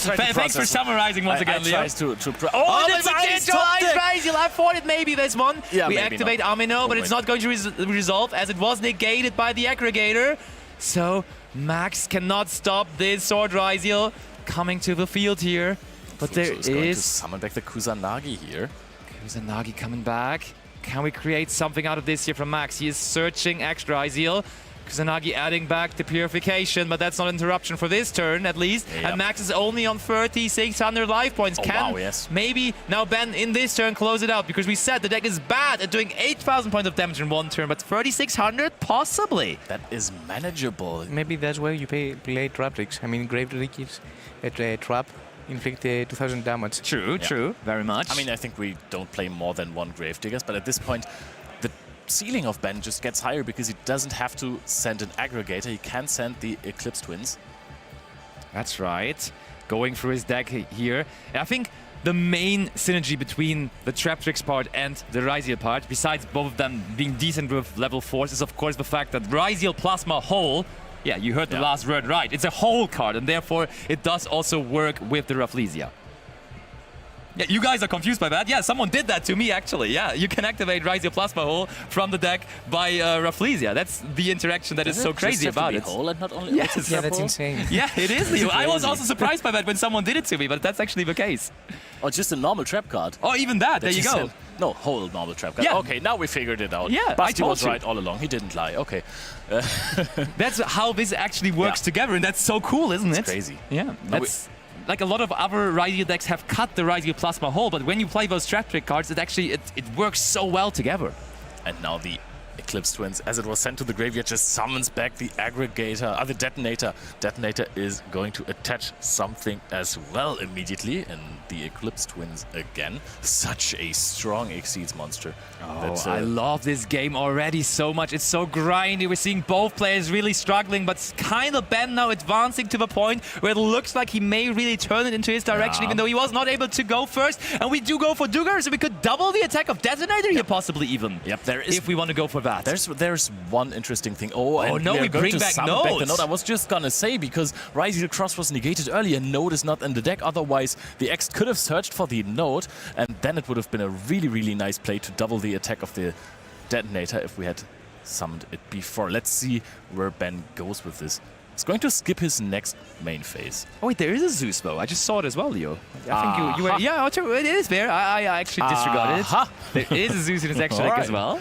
I guess in the pure version you do have way more space in the extra deck, so you may as well include it. Very cool with Plasma Hole if you're playing versus 10 Python. Oh, true. Yeah, that's very true. Oh, look at that. Yeah, we see the hard summon Eclipse Twins. That's so cool. You rarely see that, but in this version of the deck you do. And as Gigantic Sprite used to do it, you are able to use a rank 4 monster instead of a level 4 monster, summoning out the Eclipse Twins, just brand new from Supreme Darkness, going ahead and using the rank 4 monster there for the hard summon of it. You don't really see that in Ryziel Fiendsmith, but in pure Ryziel you see this a lot, actually. Yep, and now we go for Rafflesia. Finally! Yep.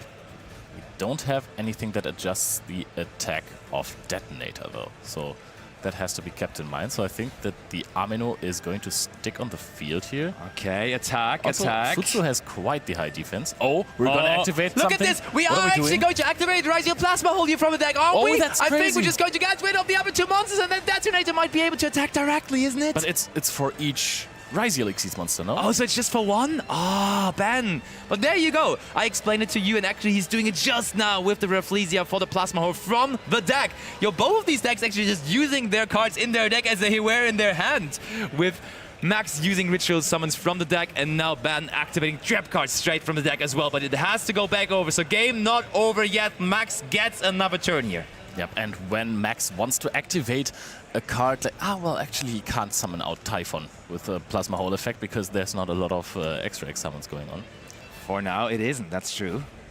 But still, the situation for Ben is not quite the worst, considering the Rafflesia already. What else is there in the deck for the Traptrix Rafflesia? Traptrix, Trap Hole Nightmare would be the last remaining option, but that's not a bad one for sure, yeah. That is so cool. The TTN, Traptrix Trap Hole Nightmare. Finally found by Max. And this is going to be an issue for Ben because now the second, or the primary engine almost, is going to be unlocked for Max here. Going to immediately be answered with a Detonator. And maybe also the second, or the negation of Ryziel Cross is going to be used in the resolve, because Ben certainly does not want anything to do with Ryziels on the side of his opponent there. So absolutely understandable. Eclipse Twins, of course, activates again and is going to summon out the Duo Drive. And Duo Drive is now going to decrease 100 attack points for all the opposing monsters. 200 in fact here, because it activates its own effect, of course, upon special summoning. And his own monsters are pushed for 200 attack points. And this is quite relevant when you're looking at the attack points of Amino. That's true. What a game this is already for game number 1 here. They're both in a high-pressure situation. Last round of Swiss. One of them can make it, the other one probably going to be out of the tournament. And then you have that kind of a match to play. Already that kind of a game 1 to play. Now it is back, though. The boss monster that Max keeps on summoning. It is the Ame no Murakumo, and it's definitely going to activate. It's a fact here, isn't it? Can he chain block it? Oh, we go for Traptic Rafflesia. And Max is like, how many more trap cards, how many more trap holds do you have? And there is another one of them. And that it is! Ben Kreuzkamp wins game number 1, going second with his Trap Tricks Ryziel strategy. The Trap Tricks cards are absolutely insane. They're bonkers. I mean, I'm speechless from the interaction with Plasma Hole. I still haven't digested. This is so incredibly good. Rafflesia doing some work. We have talked about this. I said, hey, maybe this decision to run the Trap Tricks cards, maybe the trap holds aren't the play if you have to go second in game 1. Doesn't matter to Ben. He just needs a few cards to break the Mitsurugi field. Arguably a way worse field than it could have been if the Ryziel cards were part of the equation as well. That's true. But it was still enough to break the field, set up some powerful interactions, and then Rafflesia was so good. Oh yeah, but to be fair, he had the Fuvalos, and therefore, if the Ryziel cards were there, it wasn't even necessarily the case that he would commit into it. On the other end, though, he had Ash Blossom and Joy Spring, so if he had more ways to go into his extra deck, he probably would have stopped the Fuvalos then in the end, right? So only the Mitsurugi cards were not enough for Max, and Ben could capitalize, and he was able to win game number 1. And I mean, when you have that kind of a deck, winning game number 1 is such a massive advantage, because that if you go into a game 3, guarantees you that you can go first in a game 3 possibly. And I mean, you may not even need that though, because going second, that looked quite alright to me. The thing is, do you even side out the trap cards when you're going second? I mean, the thing is, if you're playing some extra engines that are very, very small, it's Rafflesia and 2 trap cards basically. I mean, Plasma Hole you might want to keep in if you're playing basically pure after siding. It's so easy to side those cards out. I don't see... You can still use the Rafflesia to go for some Plasma Hole plays if you really want to, but I can see you side out Gravedigger's Trapple and Traptrix Trapple Nightmare going second. I think you may as well just side out all the trap cards, to be honest. It is another good way to play the game, to have like a easy engine for you to side out. This is so valuable, because sometimes you're looking through your deck and you're going, oh, I don't want to side these cards out. I need those cards from my side deck and my main deck, but I have no way of deciding which cards should go out, and this sounds rather easy. I have some pretty creative but pretty good ones, though, that you may want to bring in from the side deck here. One that Drytron players still to this day have nightmares of, because we do see Alley of Justice Cycle Reader in the side deck, and that's kind of decent against the Mitsurugi cards. You definitely do want to hit those with it, because they are light attribute, of course. And then on the other end also, a card that is like celebrating a little bit of a comeback now in the pure Ryziel strategies, and therefore it is Gravekeeper's Inscription also being there in the side deck, which can prevent all this coming back as well. Therefore, plenty of options for Ben. We will see whether they are going to be included here, as the players are ready once again. Game number 2 starting now.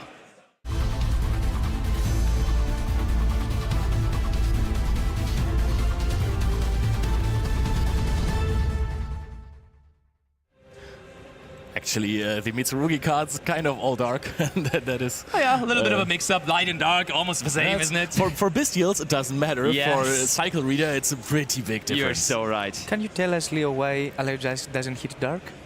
Because the Ally of Justice cards are kind of Dark's best friends, right? For example, also Catastor destroys everything except for Dark Monsters. Oh, but this time, Max does have the Ryziel portion of his deck. He does go for X Ryziel, sending Eclipse Twins and resolving the Surge effect as well. And Ben, you can see it in his face cam. He already knows he's about to face more than he had to face in that first game, because there is no way from getting to the Mitsurugi cards to the Ryziel cards. There is a way from getting to the Ryziel cards to the Mitsurugi cards, though, because of course we all remember the good old Exceed monster that has been around a while but has found some resurgence now in this strategy, and that of course the card I'm talking about is going to be the King of the Feral Imps. I mean, if you have Saji and Kusanagi on the field, you can go into Duo Drive, no? Yeah, true. But that's not the easiest thing to do. It's pretty tough to accomplish, yeah. Okay, there is Double Duo summon. Drive. Yeah. I mean, I think it does happen. It can be possible, but I think the other way around is way more convenient and easier. But we do see Duo Drive now also resolving. And that's always a big thing if Duo Drive resolves. People have started to cut Duo Drive from Ryziel decklists at some point, saying, hey, this card never resolves, I might as well just not play it and go into Detonator immediately, keep the resources in hand, or try to set up a Abyss Dweller. But if it resolves, Ryziel Cross is an insane card. It is, and we have Ice Ryziel now as well. So Max really able to, in this game, show off his Ryziel part of the deck as well. The one he was completely lacking in game number 1, and he has the Ryziel Cross now, of course, which he's just searched off of the duo drive, and Ben not interacting with him so far a single bit. Detonator gets the Eclipse Twins underneath itself. Ding, ding, ding, ding, ding. We are Nibiru-proof at this point, so no big rocks can come flying from this guy. Before, there were no Ryziels in the graveyard to attach for the duo drive, so even when Cross was activated, there was still an option to get Nibiru, but this is not the case anymore. We go for another rank 4, and I think that maybe we go for the King of the Feral Imps now. Yeah, I think so. That seems like No, a good idea. Dugaris. Oh, Dugaris first. Okay, so maybe we already have the Mitsurugi cards. Dugaris activates its effect. And I mean, at this point, I think, especially post-Side-Digging, Dugaris becomes such a good card because it lets you draw into cards like Solemn Judgment, Solemn Strike, and so on and so forth. So I think I'm a really big fan of Dugaris in Game 2 and Game 3 when you do have that chance. So we draw 2, and we will be discarding 1. And I think I do see multiple Mitsurugi cards in the hand of Max already here. I think I see Kusanagi and Amino. Those are not the greatest ones, to be honest. Yeah. I mean, he normal summoned as well. Yeah. How is he going to get into his place? How is he going to search for the ritual? I think he's just drawing ritual with the cross draw here. That's the easy way to do it. Exactly. Right? That's the plan all along. Is he going to get the ritual? Are we doing... Oh, this is so unfortunate. In Game 1, he only gets to show the Mitsurugi stuff of his deck and now only the Ryziel part. And that sometimes happens when you do combine 2 things in one deck. Yeah. You sometimes just draw the one side of the deck and then you're really, really lacking some seeding here because this is just basically Detonator Pass. And Detonator Cross Pass. I mean, yeah. Ben also has hard draw the whole plasma card. Yeah. So it was a very good radio that he kept inside for Game 2. I mean, you can also use it like offensively with Rafflesia, because Rafflesia can send at any point if the requirement is there, and Plasma basically doesn't have a requirement except for you having Exceeds monsters, so you can use it at any time. Now we start off with an Ice Ryziel, and we have seen before Ben shutting down this engine of the deck by going Detonator Pop. Because Metal Tronus is being changed, and that is huge! But there is Forbidden Droplet, making sure that the Detonator goes to the graveyard before the Metaltronus could resolve. And we have talked about Metaltronus basically all weekend long, and we have seen many cases where they played against decks where Metaltronus could not be resolved. But now this is finally the situation why Metaltronus is played so much, because in the Ryziel Mirror, it's an insane card to have. Yeah, but now Cross can't resolve. That's true. Because there is no material anymore to be detached from. Of course, Eclipse Twins is going to get back the Detonator. No, so that's one. I mean, Detonator can now bring another material underneath it, so technically it's still ways to resolve with the Ryziel Cross. And we still haven't... True, yeah. So Metaltronus resolve. Oh, but now we do go for the extra Ryziel. I don't think you can resolve Metaltronus at this point, because you need to interact with your opponent's monster, and when they send away the target, it doesn't resolve anymore. So the Forbidden Droplet definitely did its job there. I completely forgot that the Droplet was hit on Ice Ryziel, so the effect doesn't go through. Yeah, that's true, of course. The Droplet did a decent job there for sure. Absolutely, dodging Metaltronus, negating the Ice Ryziel. Pretty big. Pretty big. But it wouldn't be a Ryziel deck if it was stopped that easily, if you have more cards in your hand that you can use. And we're going to go for Sword. Sword Ryziel is added to the hand, and there is an Exceed monster in the graveyard already, therefore that would also be a free special summon, which we're going to use right away. Yep, and it is going to be popped immediately as well. Can search for the Ice Ryziel now, can of course also search for X. However, I think that X has been summoned up from the hand as well, so it doesn't make too much sense to get that one. You would rather want a Node here, but Node unfortunately can't be searched by Sword. Ice hasn't been summoned from the hand though. Yep, but then again, it's only one monster. So it doesn't really do too much. What you can do is summon out Ice, discard the Plasma Hole, and then go into a Typhon. That's you're locked. You cannot go to Typhon. That's a very good point. Oh, true. And we just passed. I think we just passed it over. No Max almost drew a card there, but of course Dugaris resolved last turn, meaning no card drawn in the draw phase this time around for Max, as he got that extra card last turn already. We now have, that is a Fuvalos right away on the effect of Ryziel Cross. That's interesting that you waited for it until the main phase, right? Yeah. Also, of course, very much fair play from Ben of reminding his opponent that he can't draw in the draw phase. I think he wanted to hold it for an activation that will special summon from the deck, but he's scared of Ash Blossom be drawn from the cross. That's a very good point. But, I mean, there is already a lot of attack on the field. I mean, at this point, you get the challenge and just summon 2 monsters and OTK. Yeah.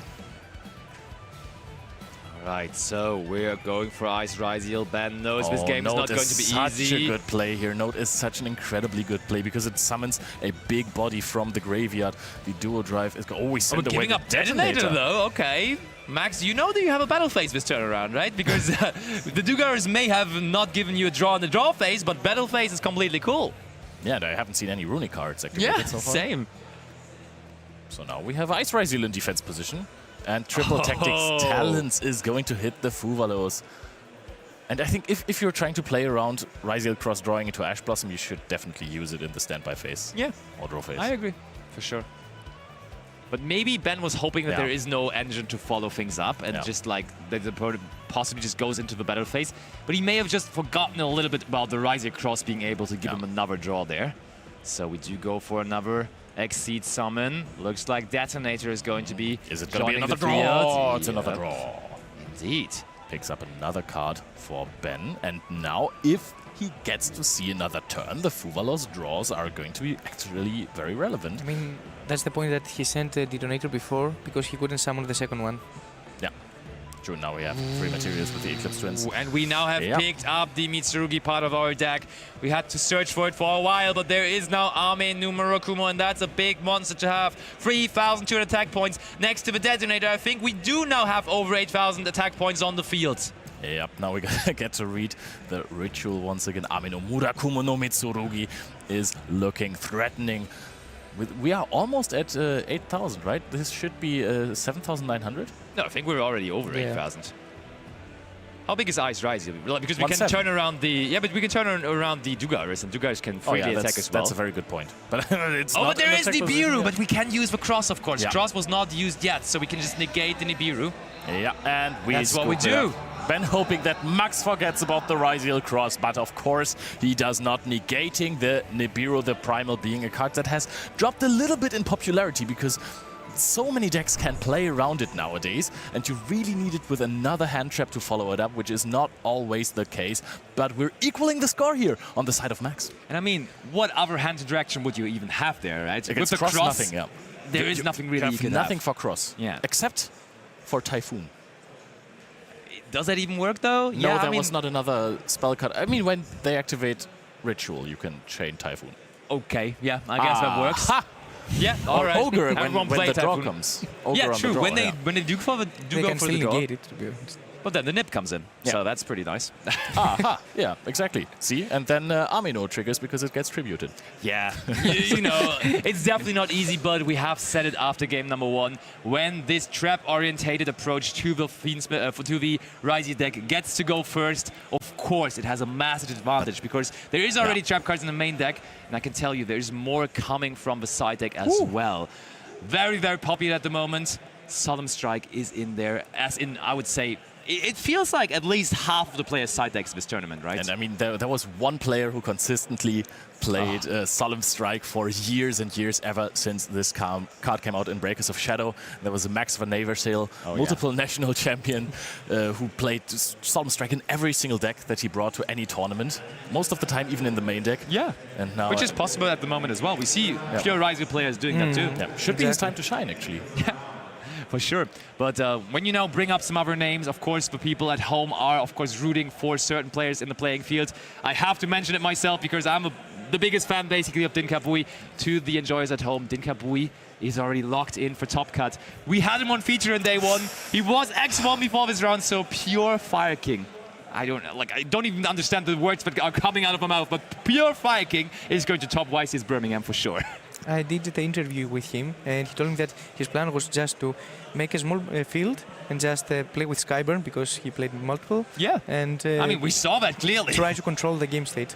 For sure, that works out like a charm. Actually, last round of Swiss before this one here, he just defeated Noel Hamel, which was the YCS champion of YCS Lille, of course. Yeah. So he's just like winning against any kind of deck. It doesn't even matter. Actually, so far in the season, we only had French YCS champions, right? That's true. Because the second one was Mathieu Bricard.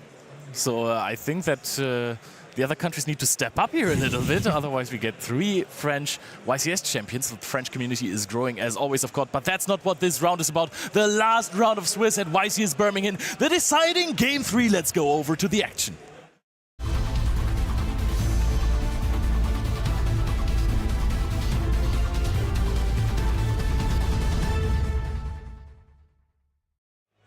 And no Frenchmans here at the table because we do have Ben from Germany against Max from Denmark, and we do have game number 3 starting now as well with a sportsmanship fist pump to start it all off. And Ben with the sportsman Norman summon of Ice Ryziel here. This is the best normal summon by far that we have right now. Actually, I didn't compare it to any other normal summon so far, so maybe it's also not.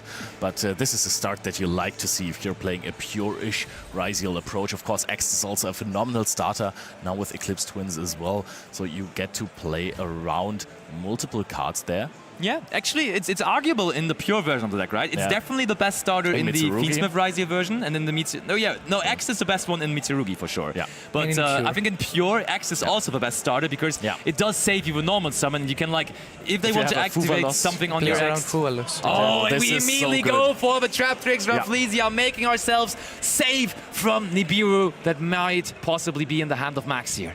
Yep, and now we see a Node and a Sword here, so actually Ben is going to play quite a bunch. I think he special summoned out the X from the deck, right? So he can still use this one to summon out from hand, so he doesn't need to use Node immediately. He can summon, send the Eclipse Twins, go into Duo Drive, search some follow-up and cross, or maybe even Plasma Hove, but I don't think you need to search that one, to be honest, if you have the Rafflesia on the field, and then you can send the Duo Drive back to the graveyard with Node, summon something back, and go into Detonator. I mean, honestly, why not? You can get the Cross, and you can also get the Plasma Hole, and then you do have another trap card in the deck for Rafflesia, which you can activate. I don't even dislike it, and there you go. It's the first card actually that Ben is grabbing. We do get ourselves 1 copy of Plasma Hole and the Ryziel Cross, and therefore we do still have the option to go into our Traptrix, Trap Hole Nightmare, and our Gravedigger's Trap Hole in the deck. If you have follow-up in hand already, if you have a Ryziel in hand, I 100% agree with this play. If you don't, it's a little risky. I guess so, but honestly, one side factor that Mike also was mentioning in Game 1, Gravedigger's Trap Hole, on whatever Max is going to activate in the hand, it does have that additional way of doing 2,000 points of damage, and therefore that now, with less than 8 minutes on the clock, could be something very, very valid in this Game 3. Oh, it is minimalistic, but it's still very, very good. Joined by 2 set cards. I think it is pretty decent, honestly. I think it's a big field, actually, if we compare it to other decks right now. 3 pops, 2 trap cards activated from the deck, Cross as a monster negate in resolve, so basically unstoppable, and 2 set cards as well. This is looking good for Ben right now, but there is an X as a start, sending the Myriologic Aggregator, also an aggressive start, trying to negate the Ryziel Cross here. That is true. Just to make sure, Traptrix Rafflesia is once per turn, so it would only be 1 trap card from the deck, but I think that still would probably be enough. But now, any response? I think we targeted the Cross with the Aggregator here, and we're going to use... Is that Detonator or is that Cross? Because we may as well use the Cross here as our negate. He targeted for cost, so it's probably Detonator. Yeah, it has to be Detonator, right? Because it is the Aggregator chaining too, I would assume. Oh yeah, it is the Detonator, of course. Otherwise, Cross will be negated. Yeah. But you can't really negate the X with Cross, of course, because it's chain blocked by the... I mean, the chain blocking doesn't matter, but Myriologic Aggregator will resolve first on the Cross, and then you can't negate the X anymore. And Talents is being activated after Detonator was chained. Do you have a trap card in your deck to negate that ban, Kreuzkamp? I don't think so. And taking... Like, both of these monsters are valuable cards to take here. We go for Detonator. pops targeting itself. So we do get detonated back in the end, but we do give that Rafflesia back over to our opponent. And now Max, maybe from his side deck, did he bring in some whole cards from his side deck to use for Rafflesia? Imagine that. Maybe that would be the outplay of the outplay. Yep, and there we're going to see the dual drive attached to the Ryziel detonator. Of course, grabbing back the Eclipse Twins, trying to loop those cards for forever. And this is looking decent for Max already. Yeah, I have to say that too. I like the field, but that triple tactic talents alone has done such massive damage to the field here already. But I mean, you really need to keep that detonator on the field because you searched for the plasma hole earlier. That's and true. This would be completely useless if your opponent took the detonator. Also, your opponent's playing a Ryziel strategy as well. So the detonator on the field would enable some other cards. I mean, you already have Extant Graveyard. So for a moment, I was questioning myself whether Ryziel Plasma Hole would even be for all the Ryziel Exceed monsters on the field, but no, it's only for your side of the field, because in a Ryziel Mirror that would be kind of crazy if it would be for all of them on the field. Solemn Strike though! Okay, less than 5 minutes. Ben Kreuzkamp using the Solemn Strike, saying this game is not going to end in a draw. We will find a winner, and Ben is behind in life points now at this particular moment. So we have to make things happen quick here. Max takes the lead, but Max does not necessarily look like he has the lead, and it's a give up after that. Ben Kreuzkamp with that Solemn Strike wins it all, and advances to the top cut of YCS Birmingham 2025 with Trap Tricks Ryziel. And I'm gonna be honest with you, there is nothing better that you can do in current Yu-Gi-Oh! Than setting up a combo and backing it up with Solemn Strike. All those field breaker cards that you can throw out, they do not matter. There is going to be something there, and Strike is such a strong interruption. No effects will be triggered afterwards. If you hit Link monsters with it or Exceeds monsters, they can't be summoned back with Eclipse Twins or with the Malice effect. Solemn Strike is just a divine card right now. And I like the fact that Ben didn't hesitate at all. He knew exactly what to interrupt with, and he didn't care at the time for the time. Yeah. I mean, there was still 4 minutes left remaining. Just exactly. He didn't get nervous. He knew exactly what to do, and he didn't hesitate at all. Yeah. They were both X2, right? Yeah. So that is Ben Kreuzkamp, apparently locked in for top cut. Let's see if he can break his curse, because so far I think he has topped many YCS and was always eliminated after the first round of top cut. Usually that's what he does at the European Championship, to be fair. I think he had like back-to-back European Championships where he was even first after Swiss at one of the European Championships, where we, I think in the end had Jessica Robinson winning the entire thing. And there he was first at the Swiss, but obviously then pretty quickly out, and he did that at back-to-back European Championships. The other one, he wasn't first at the Swiss, but... Isn't this the curse of the first of the Swiss? It kind of is, right? Always losing the top 64. Curse of Anubis. It really is. I think in contention for first after Swiss in this event, actually, at least I saw him in the last round winning at table number 1, Christian Arena. Yeah. Also, of course, multiple-time YCS champion. Also here in Europe, over from the US, also going very, very strong after already topping last weekend in Orlando. Back for another top here this weekend. I mean, we could discuss a little bit more who we saw on the first tables in the last round as well. Because for this round, of course, we have been here at the booth, but in the last round, we have seen Tom Kleinegräber versus Anthony Lopez on table 3. Yep. We saw Lorenzo Muselli at table 2, playing, I think, also... Oh, don't give it away just yet. Not give that away. But who else did we see? We saw Dinkabui, of course, with the Fire Kings. Yeah, true. With what? With Fire Kings. Also, I think for the people remembering the last round of Swiss from yesterday, Memento Gaming from Pasha, and funnily enough, they had a Memento mirror match on table 6, so Memento is going incredibly strong. I had another Memento player coming up to me saying, hey, I'm locked in for Top Cut already, because they were X1-1 before this round, so we may have multiple Mementos topping. Me as a Memento enjoyer, what could be any better? My birthday present already. You know who else is a Memento enjoyer? Ben Kreuzkamp. He has also piloted that deck at previous YCS. Is truly one of the best deck builders, a rogue enjoyer that we have in Germany. Yeah, true. He did actually play that for Bologna even, you're right. Absolutely. And then who else did we have? I made a pretty specific call that I said Christian is going to be in the top cut, and I think we had multiple Christians actually being involved there. So we actually saw, I think, like 3 or 4 Christian decks in contention still up there at the top tables. But of course, for the moment, we all want to hear it from that very, very genius deck builder, Ben Kreuzkamp himself. So we're giving it over to Ben Kreuzkamp in the Analyst's Corner. Thank you, Bastian. Happy birthday from me as well. It was an amazing match, Ben. Congratulations on yet another locked-in top cut finish.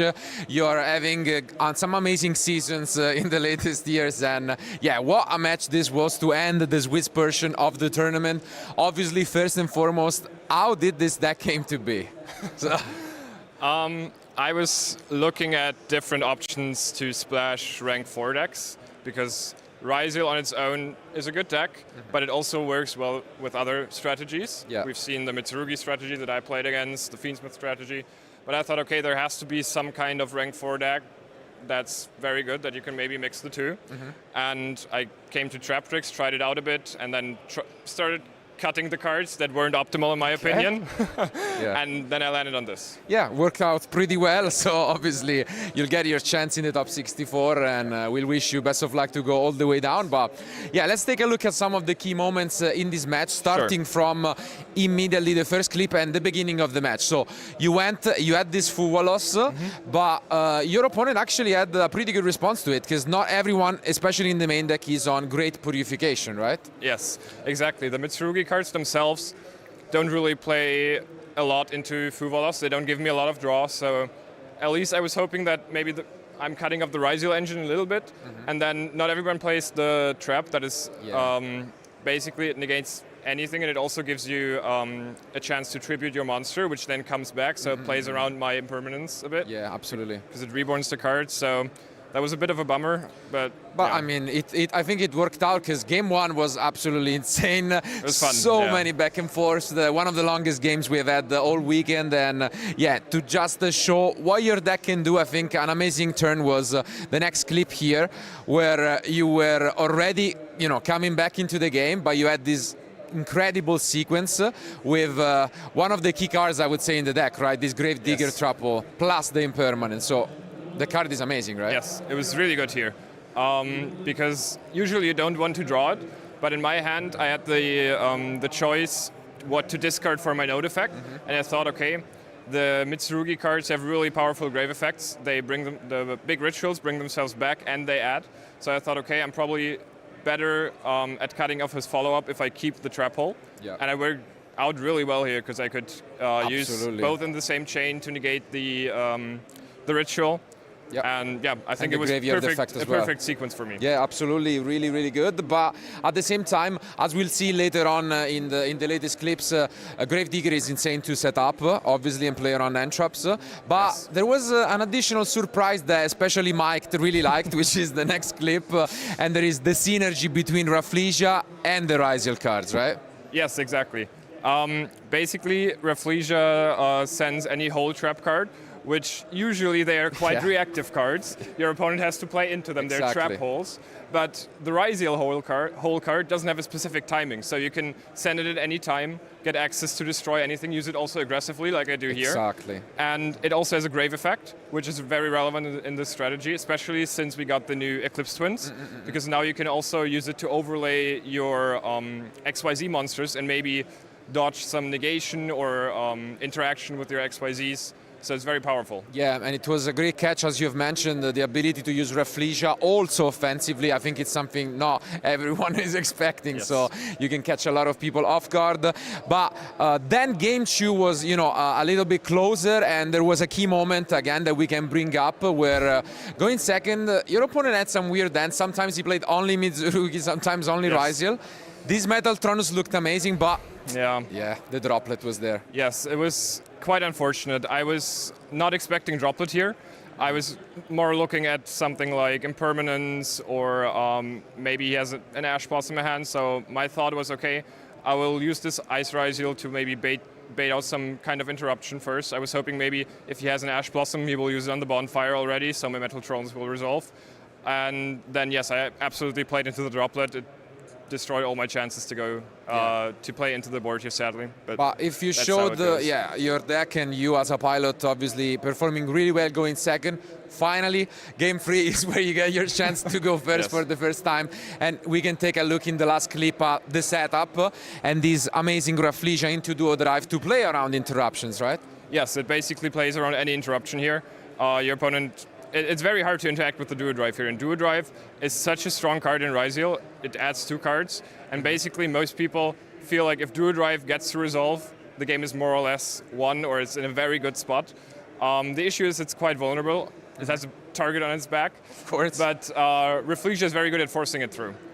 Here it resolved nevertheless. Yep. But yes, the Gravediggers and the Plasma Hole are multiple ways to dodge interruption or negate interruption. Absolutely. On the Duo Drive. And it seems, they have mentioned it already, how strong of a card, as you said, Duo Drive is. Everybody just keeps interruptions to negate it. Yes. So it seems like your deck really found a way to just resolve it and then take advantage of it. So thank you again for being with us. It was a great spectacle, and we'll wish you best of luck for Top Cut. But now, guys, thank you for being, but don't go anywhere, because we have still a reveal from Quarter Century Stampede, but let's go back to Ed. Thank you very much, Marcello, and congratulations, Ben, there on that round 12 feature match win. We are now out of Swiss. That was the last round of that before we get into our top 64 cut. So there is going to be a little bit of a break between now and the next feature match. We have plenty of content coming your way, and also we have a little special gift that we're going to be giving away in just a moment. But before that, what better gift for a birthday boy than to announce a brand new card for Quarter Century Stampede. So I'm going to hand you guys back over to your wonderful commentators. Let's see a new card. All right, you're absolutely right. I am excited as per usual, and we have not had the chance to look at one together yet today, so we're going to find out what is the next reveal from Stampede. Give us another good one here. What are we going to see? It is going to be the Raging Phoenix. That's actually more of a present to you, Leo, the biggest Celebrate enjoyer that I know. Celebrate Raging Phoenix is one of our Quarter Century Rares for Stampede, and I think we have some additional information actually to the Raging Phoenix, because not only is it going to be included into the set, but also let's have a look at something else regarding that Raging Phoenix. It will not only be that, but also it will be the release mat for the release events happening 9th April to 4th of May. During that time, you can go into your local shop and you can be playing those release events for Quarter Century Stampede or Quarter Century Stampede, and you will be able, if you do well, to win this mat. I think sometimes stores do even do giveaways for these mats, so this is absolutely gorgeous. Just look at the background of this card. It is so fiery and in spacey and everything. The Raging Phoenix is just a card that reignited my love for the Salamangreat strategy. At this point, you can handle it. It's getting emotional. I don't know whether we're going to have a Salamangreat on Top Cut this weekend. I know, Leo, your heart is bleeding. Stop ruining it. We have Farking that might actually play it. I don't think so. He's more so running Runick's Eternity like a million times because he tries to summon it over and over and over again. But for the moment, we are, I think, going to focus on something else, because this tournament, as Ed has just said, was actually already over with Swiss now. We have finished our 12 rounds of Swiss, meaning that there is, of course, also going to be someone being first after Swiss. And we do have now the newly established tradition of giving a special prize to first after Swiss. So I would say Ed knows all about it. We're giving it back over to Ed. Thank you very much, Basti. Yes, I am here with the #1 in Swiss for YCS Birmingham, undefeated Christian Uriner. Congratulations, undefeated 12 rounds of Swiss. How do you feel? Pretty good. Hopefully I can keep it up in Top Cut. That's exactly what we want to hear. Try and speed all the way to that final. So what kind of decks were you up against mostly in those 12? A lot of Ryziel, Fiendsmith, and Malice. Pretty much what you expect. Mermail 2s, a lot of Mermail 2s. And you're managing to navigate the meta pretty well then? Yeah, I've been undefeated, so hopefully you can keep doing that. Well, we can absolutely hope for that, and I'm sure we'll be definitely seeing you in some Top Cut features. But congratulations. Alberto has a special prize card for you as your reward. This is a oversized version of another verse Solaria, so congratulations. That is now yours. Is there anything you'd like to say as the crowned champion of Swiss? Shout out to my mentor, Nesh TCG. That's it. Well, thank you very much, Christian. We really appreciate you coming and joining us. Congratulations again, and best of luck through Top 64. Do not go anywhere. We've got plenty more coverage coming your way. There might be a little bit of a break before we get into our Top 64 feature match, but we're speeding our way towards the final here at YCS Birmingham. I will attempt to activate Engage. Of course, yeah, sure. Yeah, this just feels like the morning of the... A little bit. A little bit, indeed.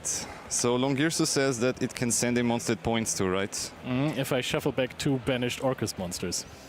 I see. Okay, then we will continue with Hornet Thrones. Yes. To make a token, hopefully not in the zone of Longirsu. And then I will link this off into a familiar face.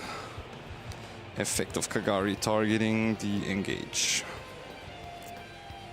Things I just auto lose if you take my Longirsu here. So I have to impermanence the Kagari, which does not feel good. That's reasonable, of course. How do we continue here? I gotta distract you back a little bit. Yeah, sure. Go ahead. What was like... Give me your top 3 favorite decks. You've been through the entirety of Yu-Gi-Oh! Oh god. We had this discussion on the flight here. I think my top 3 favorite decks, one of them is Thunder Dragon, of course. Wow, really? I love this deck so much. The Pure variant, the Danger Thunder God Dragon variant, they treated me at tournaments very well. So my record was quite good during the time where those decks were legal. But I also love Dragon Link. So the old iteration with like LP and Pisti and Agapane. But also Dragon Rulers were quite a lot of fun, and I think there's some cards coming that might breathe new life into this archetype, so that would be quite interesting. you just named 3 decks that are dragons or have dragons in their name. Yeah, I'm quite famous for playing dragon decks. So yeah, it's a love that will probably never really get out of style. I will continue with a Mathematician and use its effect. How does that sound? I will continue. Sure. Sure. Okay. I have a plan. Yeah. I have a plan. Does it involve DD Crow? Yes. All right. Sure. And let's see if this plan works out. Yeah. That's annoying, but I have to deal with it. That's how the game works. Yeah, of course. It does. It does. Let me think what we do next. You don't have 2 that you can shuffle away, which is good for me, I guess, because the next step is quite trivial. We go into Nightmare Phoenix and we pitch another horror to target your Babel. I will chain Harp Horror to that. That's fine. And target my Longirsu, of course. Yep. That doesn't target, it just summons from deck. That's that's the card that that's the card that targets. It's been a while. Yeah. It's been a while, everyone. So I draw one because it's co-linked to your guy? Yeah, sure. Perfect. And now you found Foolish Burial. Do you have another crow? No. You don't? Did you really find Foolish Burial? No, I didn't. But I will use Harp Horror for now. Oh, you discard... Oh, goodness gracious, okay. Yeah, that's the 3rd one. Yeah, nice. Cool for you, I guess. No Ash as well. That's good for me, yeah. Indeed. It's going great, everyone. You sound very happy because of this? I just picked up where we left off in Milan. I see, yeah. What was... I mean, I know that you have had quite some successes in the YCSs as well. Yep. What was your best result at a YCS? And where was it? That's a good question. I think at a YCS it was top 16. Where I lost. I played Dragon Link, so the first iteration of the deck that was really a pure Dragon Link kind of deck. And then I lost in top 16 due to a mistake of mine where I didn't use my Unchained Abomination in the end phase to pop something. And then we were very close to time and I couldn't attack for enough damage in time, which was very sad, but the deck was just so good. I never had such a good track record in Swiss. Like I only lost 1 match, and that was because I took a 50-50 with a Cosmic Cyclone that I shouldn't have taken. But yeah, if I could play this deck again at an event, I probably will, but we probably never see LP again, so... Unfortunately. It is a powerful card. It just summons from deck, right? That is that is insane. I will bring this out. Imagine summoning Magnamut from deck. Yeah, that would be quite good, wouldn't it? Okay, the Babel can come back theoretically, but the problem is now, how do I deal with your guy? I'm just saying you don't have to use Galatea effect. I'm just saying it's optional. But it's a good effect, I heard. It's overrated.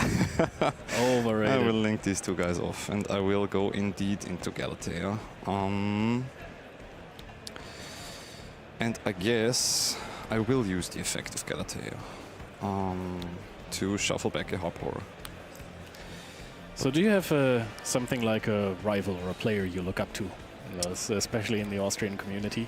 In the Austrian community, I mean, there's a couple people. There's certainly Julian Strassel. If you're watching this or hearing this, this rivalry will probably go on for a couple more years. But of course, there's other people. The Gerhard, the guy who lost on stream to me in top 4, I think he has a rivalry with me now as well for a lifetime. But yeah, a good friend of mine, Peter Müllner, shoutouts to him. He's also a little bit of a rival to me, so that we play very often when we're inside of a tournament. Also, Austrian nationals, we played in the last round, and only one of us could make it to the top cut. So yeah, those games are always quite close, to be honest. Unlike this one. Yeah. So there's no Nibiru in the format, which is good for me. The question is, how do I win, actually? Aha, yeah. I put up a bulwark over the fence here. It's crazy, actually. Let's see. I think we go for the Babel. Somewhere here. Just so you know, when we played in Milan back then and when I played the YCS with the deck, I did not play like this. I cannot remember, to be completely honest. Actually, let me read something. All right, okay, it has to be my machine. This thing cannot die by card effect or something, is that correct? Yep, cannot be destroyed once it's linked. I see. I see. It's a good card. Indeed it is. Indeed it is. Not as good as IP Masquerena in my opinion, but it's a solid one. How do we do this? Probably use the Nightmare on my Galatea to boost its attack. Wait, you can't boost the defense, right? So yeah, of course. To send a World Wand. How did you like this deck? I mean, this is one of the decks that many people look at nostalgically. I mean, it's not Thunder Dragon, but it's. I think it's a ton of fun. I think you have a couple options. The mirror match is quite okay, I would say, as long as you open decently well. But of course, summoning Colossus is just superior in my opinion. Yeah, it's a different feeling. I will use my World Wand and bring back the Nightmare. Yeah, that sounds good. And then, why is this so big? Yeah, okay, then we probably have to go into a Dingirsu. So this can be destroyed by battle, right? Card effects. It can't be destroyed by card effects, but it can be destroyed by battle. Yeah, Galatea is the opposite. Okay. I will use my Dingirsu effect to send your Nightmare, I guess. Okay. And then I will attack over your Longirsu. Alright, so I take 100 damage. That's correct, yeah. And then let's do something fun. I'm having the time of my life. It's, there's a familiar face that you probably wanted to summon before. Wait, what card is this? I've never seen this before. And then I will pass play. Alright. Okay. Graveyard is loaded and ready to go, I see. I have cards, actually. Yeah. Alright, this went way better than expected. Right. Draw stamp by main. Sure. So, I will activate the effect of Babel in the graveyard. Yep. Discard Gizmek Orochi, the Serpentron Sky Slasher, to add back Babel. Does it add back or does it set itself? It adds itself. What's in your graveyard? You have Gizmek. You have. I have everything. Oh my god, that's crazy stacked. I'm surprised that we actually get to have a game now. Sure, go ahead. All right. So.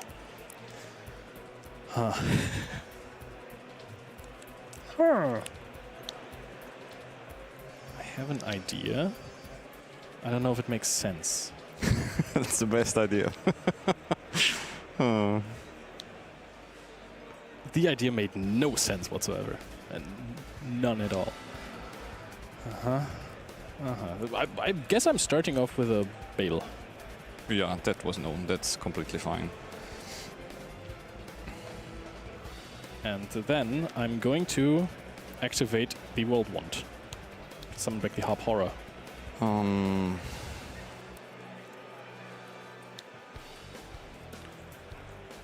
I guess. Sure. I would chain Horn Jones to that. Do you have anything in your graveyard that makes sense? I mean, you went through your Kagari. I'm not sure anything makes sense here. That's and then you can use those two to go into Galatale, I think. No, it needs effect monsters. That's interesting. I mean, you can go into Shizuku, I suppose. Yeah, sure, go ahead. Go for it. I want to see what's going on. I don't think I can use Shizuku anymore. Actually, because of the... that locks you out, right? Probably. I don't know if this one locks you out. The Orcists all do, but... Yeah, you can only special summon dark monsters. But that was fine by me, because I have different plans with this. I will quickly think about that before you do anything else. I'll probably use my Nightmare to target my IP. Yeah, sure. Because there's a monster that could be very annoying that you could summon right now that I don't have an answer to. So let's just dump this symbol before. I know exactly which monster you mean. Yeah, okay, I actually do know which one. And then on resolution...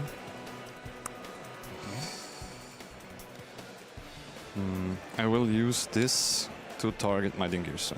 I would like to chain Nightmare to this. That's fine. Alright, so I'm getting my skeleton as well. So Dingirsu comes to the field, and then I'm thinking which effect I want to use. Hey, take your sweet time. You have a symbol engrave and an Orochi. The Serpentron Sky Slasher. Yeah. Try to say that 7 times quickly. Oh, I have said this so many times. Gizmeg Orochi, the Serpentron Sky Slasher. Gizmeg Orochi, the Serpentron Sky Slasher. Gizmeg Orochi, the Serpentron Sky Slasher. I think I proved my point. Very impressive. Thank you so much. I will use my Dingirsu to send your Harp Horror on field. Right. Okay. Then you can continue. Ah, how kind of you.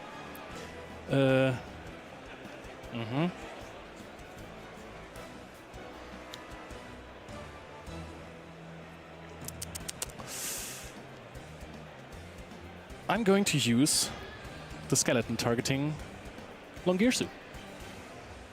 Yeah, probably have to grow the target.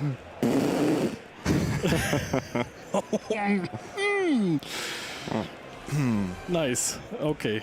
Well, I mean, you have to have something in hand, right? Of course. I would like to activate the Harp Horror then.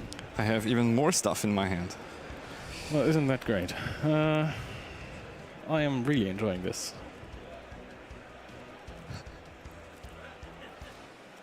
What's the last card?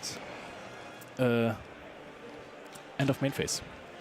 So you're trying to use a Gizmek in battle phase to overrun my IP? That's not very fun. No. Yeah, then I probably have to ruin your fun and use my IP before you leave your main phase. I don't know why you would do that, such a thing. And go into... it's good zone placement over there. I don't even remember why it's good zone placement, but I want to do something because I think you Longirsu to this one, right? You can Longirsu these, right? Yeah. Yeah. Yeah, that's the thing. Wait. Actually. Aha! Woohoo! Yeah, I knew exactly how this would pan out. Oh my lords, how do we do this? I mean, you can do the Gizmek. It's completely fine, I suppose. I think I'll go... I think at this point we also officially ended the interview part of this, of this duel. Alright. I'll probably use my Unicorn, pitch Nightmare, and then target the Babel to shuffle it into the deck. Alright.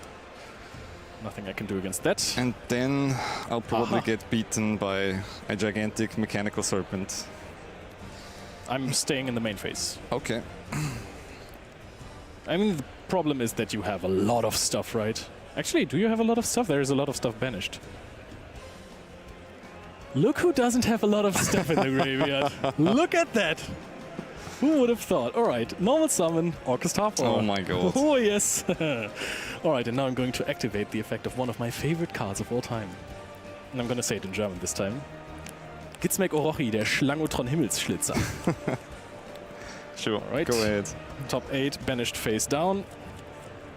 Wow, this is the first time I resolved this and I can still play the game. All right.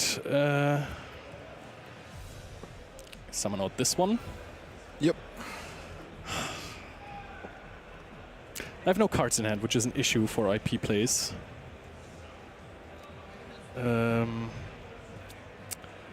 This is an issue for many reasons. I have to... You have used Nightmare, right? Yep, I did. Alright, and you pushed your... something. The monster that's no longer there. IP, yeah. Alright. Not an easy one. So, okay. I think I'm just going into the battle phase. Yep. And attack for 1,950 in total. Yep. And then I'm gonna go main phase 2, summon Galatea. Use Galatea effect. Sure. To put the...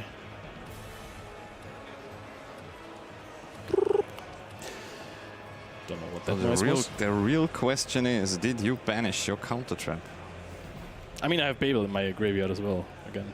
So that's another thing I could do. Also, oh, this is also difficult.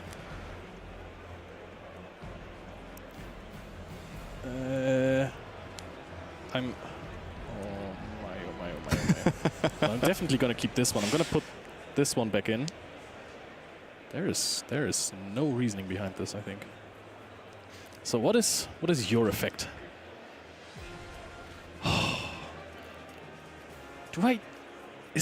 Is it reasonable to not go into Dingirsu this turn, just so I can set up the counter trap? Because this seems like the only way. Also, I should have summoned this here, so it can't be run over. But this is... I think this is my win condition. If you normal summon a monster and I Orcust Crescendo the effect of Nightmare. Because if I Babel and you normal summon a monster, you're just gonna find a way to play through this. Wait, you can normal summon this, send Harp Horror. I don't want to think too much. All right. Sure. We go Crescendo and we hope. That's my style of gaming. That's one plan. Yeah. Well, that was horrible. I think Babel would have always been the right play. Hey, it's not a game for smart decisions for me. That's fine. You can't always play smart. Your turn. Sure, I'll draw for turn. And I have this as well. Really close to negating this, I'm gonna be honest with you. Okay, I take 1,000 life points. Okay, sure. I don't... Oh no, this is also intense. Normal summon Armageddon Knight? Are you already getting nervous? Because I certainly am. But here I have this mathematician who wants to send something. I have to banish it. That's fine. But unfortunately, I top deck this. So I suppose this resolves. The real question here is, what do we actually get? Do I want your monster, or do I want something out of your graveyard? What do you have in your graveyard, by the way? Oh my god. There's a ton in there. I mean, I'm happy that negating the Upstart Goblin wasn't the right play. There is sometimes nothing you can do against a top deck like this, but... Hui hui hui! You can get a Gizmek. That's certainly one thing. I think I will just add this. And draw a card, because I have more than 3 spells in my grave. I figured. So the last time at the YCS in Bologna, Tom Payne played versus Alberto Marazzi a Paleozoic mirror match, and it took them like almost an hour. So can we beat that record? Yeah, hopefully. Yeah, I will steal your Galatea. Who would have thought that?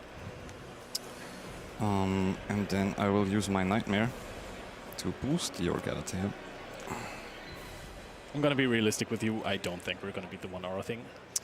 Yeah, you might be right. But I mean, it's a nice touch that top deck engage is winning this game. Yeah, it's iconic, I would say. Yeah. Something that could happen in the current format as well. I don't know if there are still some Striker Malice players out there. The version is, I don't want to say outdated, but people have been heavily shifting to Bestials.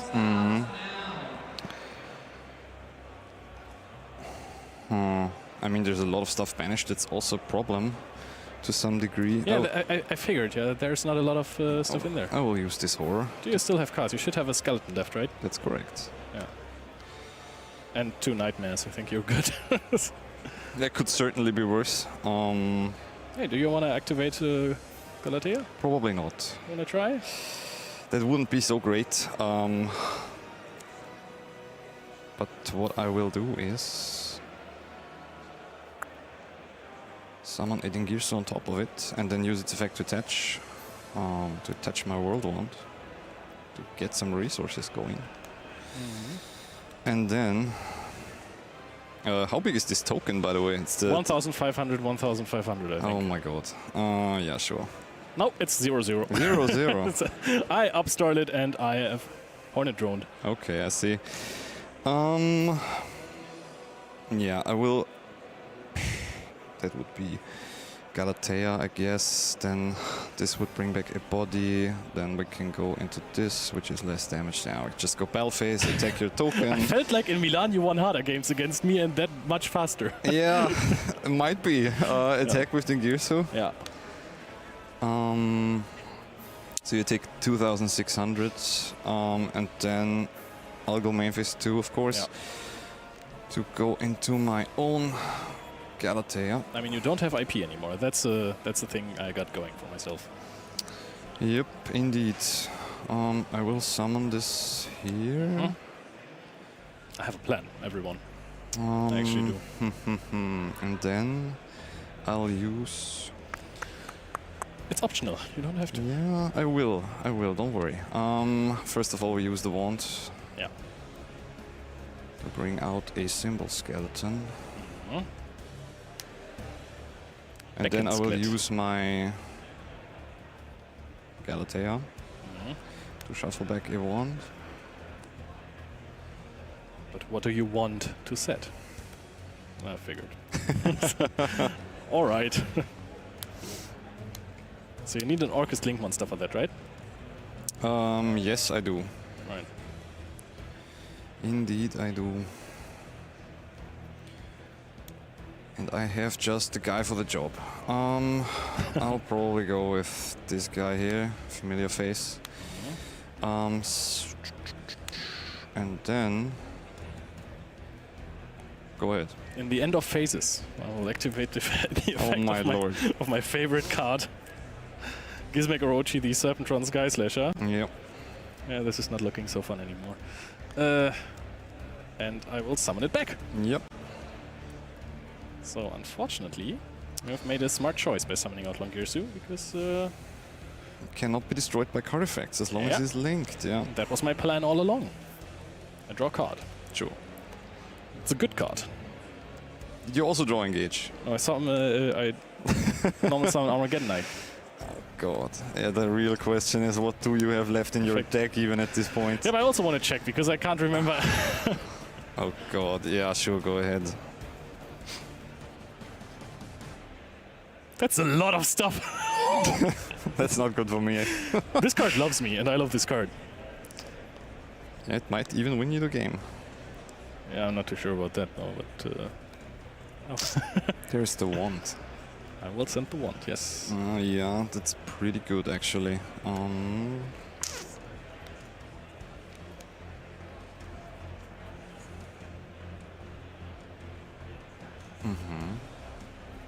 that fine? Yeah. All right, I would activate this effect to this one back and this one back and this one back. I want to banish them face down to pop the Longirsu and force out your interaction. And of course, I have to use this targeting my Dingirsu. Yeah. So this comes back, then the Longirsu cannot die. Yeah. But then Dingirsu activates in a new chain. The real question is, what do we send here even, or do we attach? You have a Harpor, that's annoying, and a Wand that can potentially bring something back. And you made the mistake of banishing my Longirsu with DD Crow. Maybe it was all along. I love this format. This is so much fun. It's taking quite a bit of time. That was because we were chatting so much. Oh god. What do I have in my extra deck anyways? So if this stays, then you can... Do you have a card in hand? No. You don't? Then I will attach. Do I have a way of getting a card in my hand? I do. Yeah, I have to attach anyway. There's no way. There's no way I can do something about that. I'll go with the Nightmare. All right. Now I have to think again, which is... I'm going to activate Harpora. You still have targets. That's impressive. I didn't banish anything. What's going on even at this point? Oh my god. Yeah, go ahead. Don't tell me you still have a skeleton. Oh god, how? Oh my lord. Yeah, sure. All right, okay. So then, I'm gonna activate Orcus Crescendo. To draw, to search a machine, right? Or take a banished one back to my hand. Oh god, that's even worse. Yeah, sure, go ahead. Okay. Welcome back. We're here at YCS Birmingham and we are ready to get into our top cut on our second day of coverage here at the tournament. This is your top 64 feature match, and in front of me I have our two duelists, Matthew Collins versus Jack Verma. They're ready to make this happen. We have rounds of applause happening. This is obviously a fan favorite picking. So we are going to do a high roll. Who would like to go first? Jack is going to roll first. And that is an 8. And Matthew? 7. Okay, Jack, you're going to go first? Jack is going to go first. I'm going to hand you guys over once again to your commentators to take you through our first of our Top Cut features. Gents, take it away. Thank you so much. Top 64 is starting. The Top Cut is about to happen. This is where the big games start to happen. This is where the magic starts going. Yep. This is where you cannot lose anymore, as every lose from here on means you're out of the tournament, and you do have still a couple of rounds more to win if you want to go all the way and become the first YCS champion here in Europe of 2025 in Birmingham. And we already saw at the table, someone has had some very decent YCS runs before. Actually, a previous German national champion with Jack Verma sitting on stage, and he's going to be up against a hometown hero, against Matthew Collins here from the UK. So we have some interesting players with some interesting decks on top of it, because I can tell you something, we're going to go into detail on that later on when we have the full breakdown, but it's some very, very interesting decks overall joining us for top 64. But for now, going to focus on this match right ahead of us. So I would say top 64, the Top Cut overall, starting now.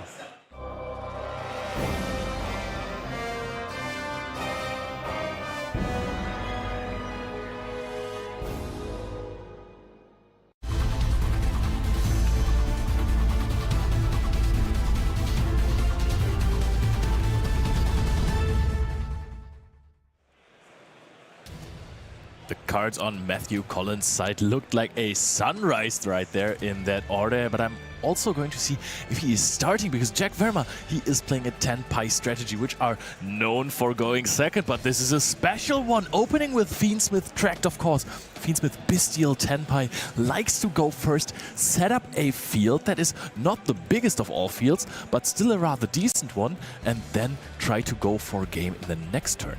Yep, actually, I think Jack is super happy that was able to win this die roll here before the first game, because going second against the Merman strategy, of course, can be very, very painful, especially when your deck title already is including Bestials, and those have no impact whatsoever against the Merman strategy, of course. So going first here with a Fiendsmith tracked into a Requiem surely is going to be something that Jack desires, but he does get hit with the Ash Blossom and Joy Spring on the Fiendsmith Requiem. Good though for him though, he already has the Lacrima and the Requiem in Graveyard, and also already the Fiendsmith in Paradise, so I think things could be worse here for him. And I really like the fact that he added Lacrima with Tracked, because most of the players had always Luri, of course, but you can actually add Lacrima and just discard a card that you want in the graveyard, like Fiendsmith in Paradise. But I mean, the problem now is that you don't even get 2 monsters on the field necessarily. Starting with normal summon Lacrima is also not ideal. Yes, you got the discard with Tracked, but still there's nothing you can do here with that field. There's other cards in this deck that could discard. So just imagine, for example, activating Sanguine Summon. Oh my! Nothing happening on top of that. We're passing on the Necroker Princess here. Normal summon the Lacrima is a bad sign. Yeah, but do not underestimate the Fiendsmith Bestial.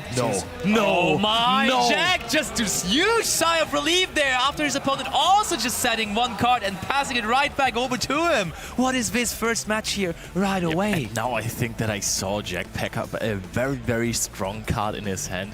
The Pydra, the Temple Drake Pydra. And keep in mind, yes, it is bad to not have a combo set up for your first turn, but if you're going second and your opponent just has 1 set card, there is a lot you can do with that strategy. Dominus Impulse activated here on the Engraver summon. Interesting, but there is the Pydra, and Matthew, he sees this powerful normal summon coming through, and it is a little bit unconventional, but it is a recent development that you can go second, can you go first rather with the Pydra. We do not get to search for it, but we get an extra draw off of the Necroker Princess while the Ash Blossom was discarded. Oh no, he picks up the Bestial Lubellion, and that one is going to be huge here, because you can now add a Magnamut to ensure some more resources. You can set up Branded Regained, but can you actually play on with this? There has to be some kind of way. If you have 3 monsters, there has to be a way to win the game with the Tenpai deck. I don't know whether it's necessarily going to be the game here right away. I guess Agnum Day could be pretty good. We may have, if we get to enough Light Fiends in the graveyard, but it's not looking like we have too many at the moment. I don't know whether we can get to Sequence and Agnum Day, because Sequence and Agnum Day alone is so much damage already. But we'll have to see here whether that's possible at all. Do we have a Hita? Oh, Hita would be good, but I don't think we have space for Hita in this extra deck, to be honest. Yeah, that's a very fair point. And no, can confirm there is no Hita anywhere to be seen. Okay, we do go into Moon of the Closed Heaven though, so that is definitely a way to get additional Light Fiends into the graveyard, meaning I feel like this could be a potential route for Sequence into Agnum Day. Lining up, and that's a lot of damage lining up, and I think that's Matthew. Oh, it looked for a second like he would just give up that spot, but no. So you have already activated Engraver here, but you have the Bestial Magnamut in hand. Also very important to get additional Light or Darkness monsters into the graveyard. There's nothing from Matthew that he could banish, but there's now plenty of cards in his graveyard, like the Moon, that won't hurt to banish at all. I think that there might be some more interruptions at Matthew's end. Yeah, but Jack at this moment doesn't care about that, doesn't care about Impulse, and the fact that he set the Impulse can definitely mean that he may have a Nibiru, since he can still activate it because it was set. That's true. Very, very good point, actually. There comes Magnamut on the field activating. Very good. So Jack may have that read as well, that his opponent could currently have that Nibiru in hand. So we could have gone for a Chaos Angel, but no, we of course want to get the value out of the Lubellion. That is already good against Nibiru now, because once Nibiru hits the field, you're able to summon back the good old Magnamut from the graveyard. Also, you have additional resources now in the graveyard. Very much. But, I mean, this would be a very easy sequence line here. I think that is possibly what we're going for. Link 2. I don't see any other Link 2s we would want to go into here except the Fiendsmith Sequence, and that it is. Matthew considering his cards in hand now though, but we do resolve Sequence, and we do use Moon of the Closed Heaven, Fiendsmith Engraver, and the second copy of Engraver as well. Yep. You also still have Paradise in graveyard, so once you go for a Desiree line here, that card would be less effective. That is true, but Jack is going to summon out the Desiree. There is also the Fiendsmith's Agnum Day in his extra deck. Some people have decided to cut that card, but I feel like in this deck you do want to have it. You want to have this extra option to close out the game rather quickly. You get more Bystials into play now because of the Magnamut, but if you're playing versus Mermail, which Jack doesn't necessarily know now, they don't really do a lot. I guess Druidism can help. I mean, to be fair, if we have another Bystial here, I think we can easily go for game, because Agnum Day... it's going to come in the end phase, though. So okay, yeah, if he just had one already, that would have been the game on the spot. But no, it's just going to be Agnum Day attacking. But now Agnum Day bringing... That's still a lot of damage, honestly. In the battle phase, we bring back V Desiree, but we are noting down life points, meaning this is certainly not game. Going to reduce Matthew's life points massively, but still leaving him with some hope here for this game number 1. Wait, he is going to... I think he will be with 1-8, if I'm correctly. Let's see. Mike already in day 1, surprising us with some strong math, so maybe we have some... Oh, it's 1-6, almost, Mike, almost. The next time you'll get it. I used to play the deck and in the previous format, so I remember that I had to have a monster along with Agnum Day that has more than 1-6 or 1-8 attack. Yeah, fair. Okay, so we do search for the Baldrake in the end phase. So means Matthew's turn. Does he have a starter now? He was not having anything last time around, but... this time, maybe? I mean, what can you realistically have here? Normal Summon Prince? No! Matthew doesn't pick up anything that will suffice versus this field now from Jack. Jack has so many more options as well there. If you use Baldrake, you can get another special summon from the extra deck banished, and you get another draw because of the Branded Regained as well. Once this card is on the field, the grind game is basically impossible to win against the deck. But yeah, this was...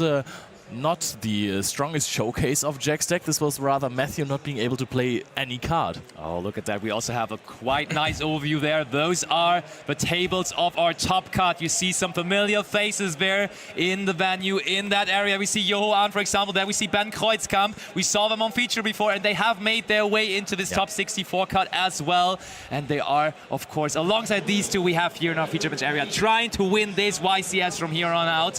And that game 1 from Jack was really impressive, because I can tell you, Jack actually, he built this deck and picked this deck to be competing very well against the many Fiendsmith Ryziel decks, because he has a lot of Bystials, he wants to counter this strategy. His deck is also quite good against the Mitsurugi version of the deck, but I had a small talk with him and he told me, I'm so afraid of Mermaid though, and now he gets into the featured match area facing this deck here. But I mean, this must be fate then, because the Mermaid player that he's facing in Top Cut on streams just didn't play any kind of water cards. Yeah, but now it's the way Top Cut is different from the Swiss, because maybe he already knows that he's into Mermaid. That is always and the mind game starts. Yeah. But I mean, you don't need to mind game if your opponent is just not playing the game, right? I mean, you need to kind of mind game on the side decking process, and I think Mike might be right on having the info already. I don't know 100%, it might still be secret. To be fair though, you can kind of limit it because you saw Dominus Impulse. That does limit the deck choices quite significantly. I think it could still be at this point Mermail, but also Malice, right? I think Malice is still in the realm of possibilities there, isn't it? I mean, yes, when your opponent scoops game 1, you probably understand that he probably plays a combo deck, and you can either side for Malice or Mermail. Yeah, and the thing is, Artifact Lancea, most influential side deck card of the entire tournament, decent enough against both probably. So you probably want to make sure to bring this card to your side deck, but this is all just guessing and us contemplating the options. The players are, of course, the ones making the decisions, and they have made their decisions at side deck, and they are ready for game 2. So let's go back over to the table.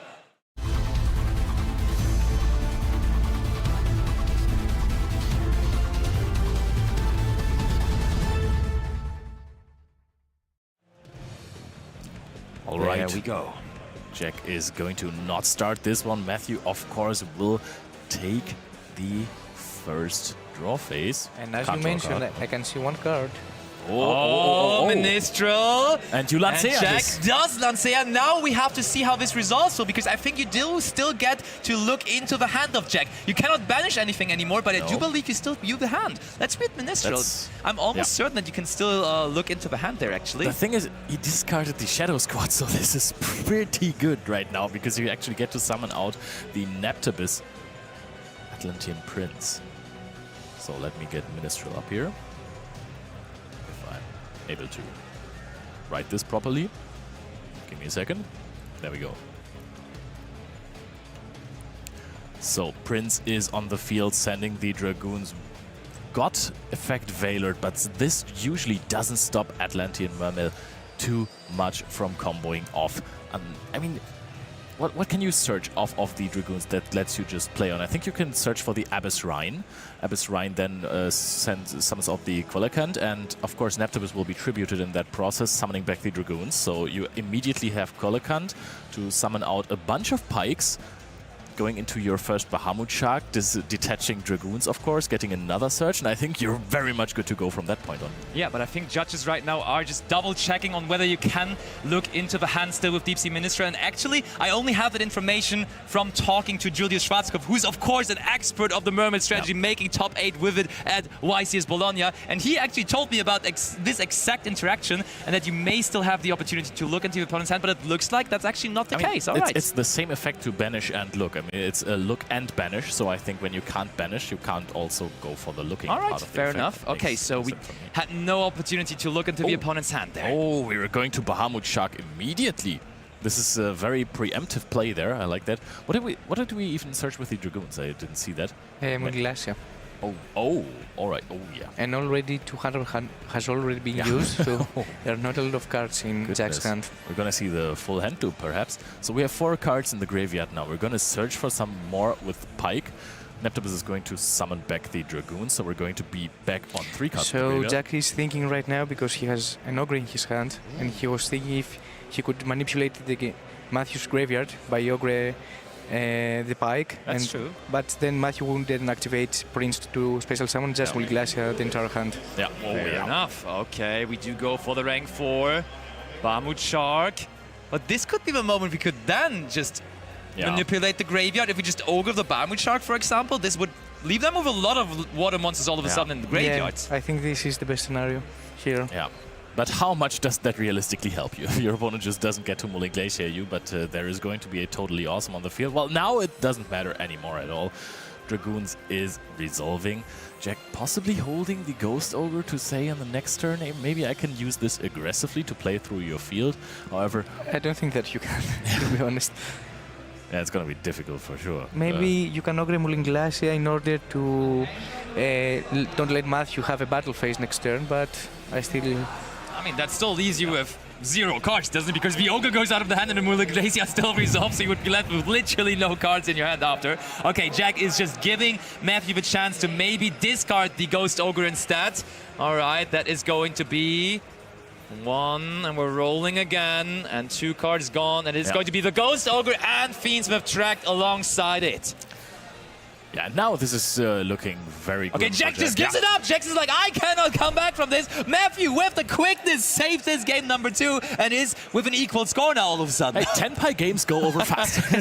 They do indeed. Either you win or you don't. And in this specific scenario, and I will agree with Jack Verma on that one, you don't win this one. Yeah, I mean, whatever that last card in hand is there, it will be very, very tough to overcome, because we have talked about it. Lancea, it does have some small applications against the Mermail deck, but it's really not the card against the deck. It doesn't stop the deck like it does stop the Malice strategy, for example. It helps you versus the auto-lose that is a Deep Sea Minister resolving. Looking at your hand, taking away the biggest interaction that you're having, and then completely comboing you with multiple totally awesome and whatever the deck wants to do, actually. There are so many different ways to play the Mermail combo. It's absolutely crazy. We've even pivoted away from the Icarus attack trap card for water cards. True. The stream. The Virtue Stream, indeed, yeah. That one is indeed not in his main or side deck. You're right. I haven't seen this all weekend from Mermail players on stream. Same. Yeah. Actually, we do go for different lines. We do now usually go for the Abyssting Triania. I think that's always a main deck choice, or at least most of the time is a main deck choice. Most of the time. We've also seen people not playing this. Yeah,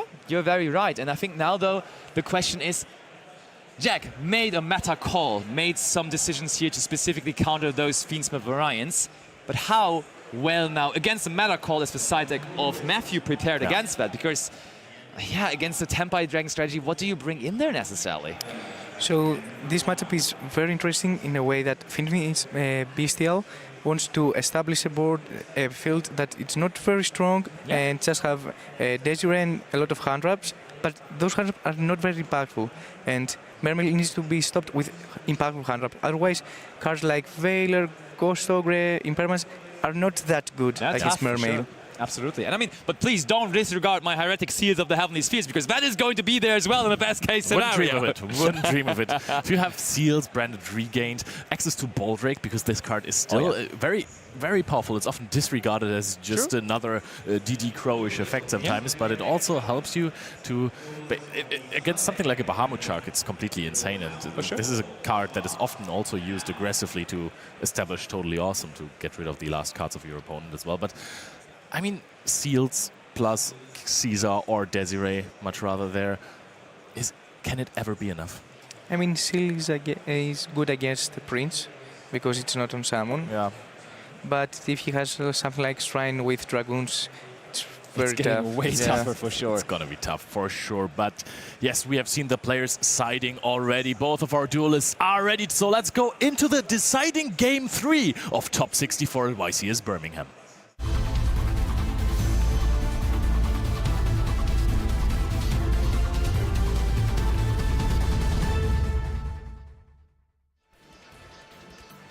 There it is. Players ready. So are we. I hope everyone at home is as well. And we will be starting off. And I think Jack is definitely not going second here, because of course you still have that option post-side with the 10 by Dragon cards in your deck to sometimes against certain matchups just go second. But against this deck, I'm very sure you do not want to take that risk. Oh no. Or possibility. Oh no, that looks like a pass. Yeah, that hand looks like a pass when if I can spot the right cards there. This looks like you're not going to be able to activate a single card from here. Jack passes over versus Mermail, and Matthew, he's trying to stop himself from smiling. This hand look like it's enough engine to play through this field, which is not there. Yeah, Matthew and the home crowd. You heard the crowd like being like, ooh, when the pass happened. And of course, the hometown hero here. We're going to go 1-for-1. Discard Abyss. Ryan, what a start to the turn of Matthew. Jack not contributing a single card to this opener of game 3. But Matthew right away with one of the most powerful starts his deck could offer. Getting a monster out without even committing into the normal summon. And discarding Abyss Rain means only two things. Either Matthew has an insane hand, or his hand is very mediocre. But I mean, this looks good enough for a mediocre hand, right? You have a normal summoned, you have the Prince on the field. No, your opponent I mean, if you're debating if you are going to use us. Okay, Dragoon is going to be next. One interesting thing here, going second, do you think we leave any Deep Sea Ministrel in? Oh, we do use Infinite Impermanence now on the Prince, though. Actually, I do think that you don't keep the Ministril in. I think so as well. I think you just bought them out. I mean, you're playing versus Fiendsmith Tenpai, so that deck lives off of hand traps as well. So I could see I can see both sides for sure. I do agree. Interesting also that Matthew has decided to only... Oh, there it is! There's our answer. We don't even have to question it anymore, because Matthew does have one copy of Ministrel at least in his deck, and he's going to discard the Shadow Squad. And Jack, now he had all of his cards still in hand, but there's two Nibiru's at least. Okay. There's two Nibiru's. Did I just say he gives up? Therefore, even if taking out the Nibiru, there would still be another one. Therefore, I believe you don't take the Nibiru, right? Because it is going to happen anyways. Makes no sense. I don't think that it really matters what you take, but it's. I think it does. Yeah, it does because of Mooling Glacier later. Yes, and then the Druids can be live and be summoned and stop the OTK. Yeah. So you probably go for Druids and try to OTK through Nibiru. I mean, there is not going to be a light or dark in the graveyard. Oh well, if you hit Nibiru, yeah. You don't even have to go for Mooling Glacier here. I mean, the Nibiru... Yeah, but also the Nibiru doesn't go into the... Oh wait, we're benching it. Okay, yeah, fair enough. That's Ministrel, yeah. So... The thing is, you either want to go for Mooling Glacier and hit stuff that is not going to be useful on the next turn then. But you can also just not go for Mooling Glacier and aim for 8,000 damage if you can summon like a Totally Awesome before. To be fair, that's another interesting question, right? Do you even keep in Mooling Glacier going second? No. Because that's another card you don't necessarily are going to resolve going second into a field. So you probably side that one out for sure. Dragoon's coming back. That is 2 level 4 monsters. Is this time for Bahamut Shark into Totally Awesome before the 5th summon happens, maybe? Yeah, this is only the 3rd summon. Now we go into the 4th. This is Bahamut Shark here. Oh, Abyss Dweller, though. Okay. That's a card that can certainly just control the game state even better against that kind of a Fiendsmith strategy that Jack is playing. Oh, and look, another wrong guess by our side, because there is Mooling Glacier in the deck, and it is going to be summoned here. Oh, so we're going for the complete taking away from the field. Now, this is the 5th summon. We don't have Totally Awesome on the field, so Nibiru can be chained to this. Yes, you're going to lose the rest of your hand in the process. You're going to get a Nibiru back, which is not going to help, but there is going to be the next battle phase skipped. I don't even think it's the one from this turn. Let me get it's the next one. Yeah. Okay, so we must have a way to extend here. Okay, Abyss Rhine, and we do get rid of the Abyss Teos in our hand. And there is Coelacanth being special summoned.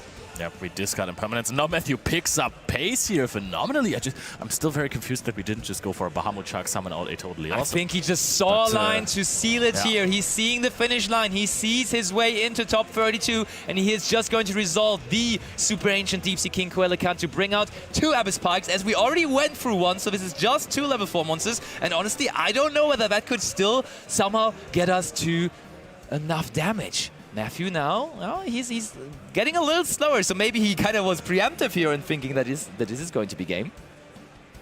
I mean, he can now go for a Bahamut Shark, but then it's just a Totally Awesome that will immediately be out by the Nibiru, the Primal Being.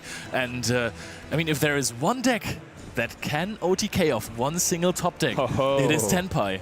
Imagine that. Just Nibiru attacking over Totally Awesome, and then the top deck is Sunken Kaiman. That would be crazy things happening here, but not so far. It is the Bahamut Shark. And now, when you had the plan to go into Bahamut Shark anyways, I do agree that probably should have been the first Exceed that you summoned off of the Bahamut Shark earlier on that. How do you even out the Nibiru at this point? Do we play SP Little Knight in the Mermaid deck? Nah. You're already locked into waters. Yeah, true. That makes sense. We can go into Coral Anemone?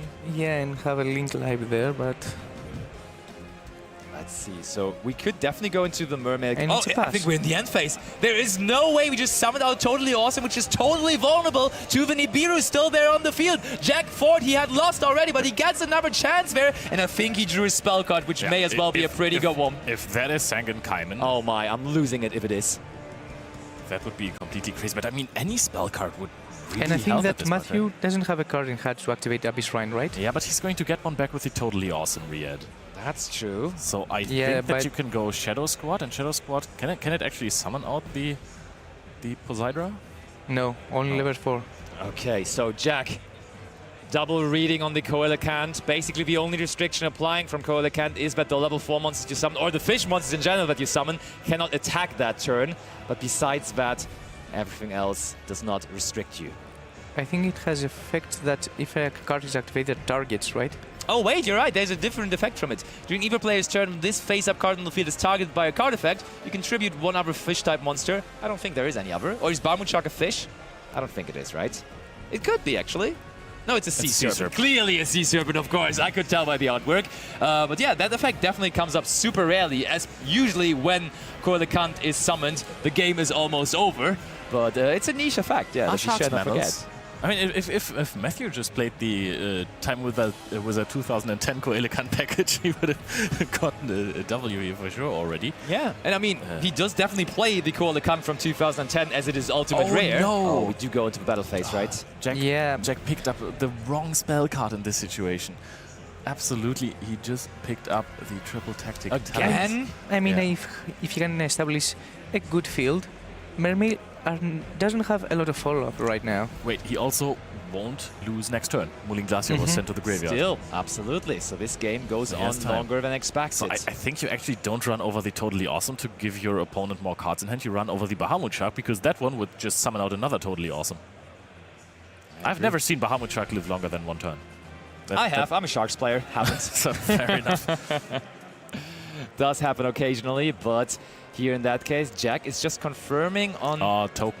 Oh yeah, we're just confirming how big the token is, which is a very valid thing to do. I think at that point where Jack resolved the Nibiru, he was not even really caring about it, because he was actually thinking that he may not get another turn, but now this starts to become relevant, and Jack does do the first damage of this third game, and he does attack over the Bahamut Shark as you predicted, Leo. And I think that his plan right now is just to give a turn to Matthew, since he knows he cannot end the game right now, and just keep follow-up so Matthew cannot get follow-up from totally.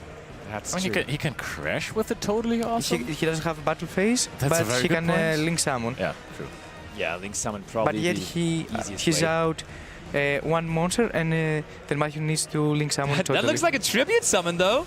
It is the tribute summon of Poseidra, the Storming Atlantean. It's summoned by its effect. Oh yeah, that's fair. Yeah, it's not a level 7. Yeah, true. Just the way he put it to the graveyard, it really looked like a tribute summon, but no, it is going to be the effect here of Poseidra.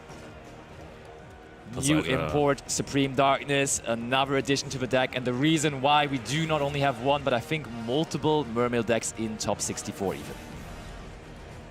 Mermail is going strong here in Europe. I mean, if Jack picks up another card that lets him play, or the first card that lets him play actually, and manages to bait out the Totally Awesome on the next turn, the Triple Tactic Talons wouldn't be too bad here. Bounces the Nibiru, something that you don't see that often, but you're protected by Totally Awesome, and you know there is another one in hand anyways, because of the Deep Sea Minstrel, which I confused for a scoop earlier. I mean, it sounds Neptibus. And actually now we have to consider ourselves, how big is the Nibiru token? Because it, oh wait, it doesn't matter again, no battle phase. Oh, no battle phase, like no runic cards, but still no battle phase, so confusing to me. Usually that don't happen. There is a lot happening here. Oh, we add the heavy infantry, which is a very smart choice because we have the Abyss Rhine in graveyard. Remember, we discarded it for the 1-for-1 earlier. I mean, Matthew has maybe missed out on winning the game on the first turn by not going into Bahamut Shark on the 4th summon, knowing there was a Nibiru in hand. However, he's still very much in the driver's seat.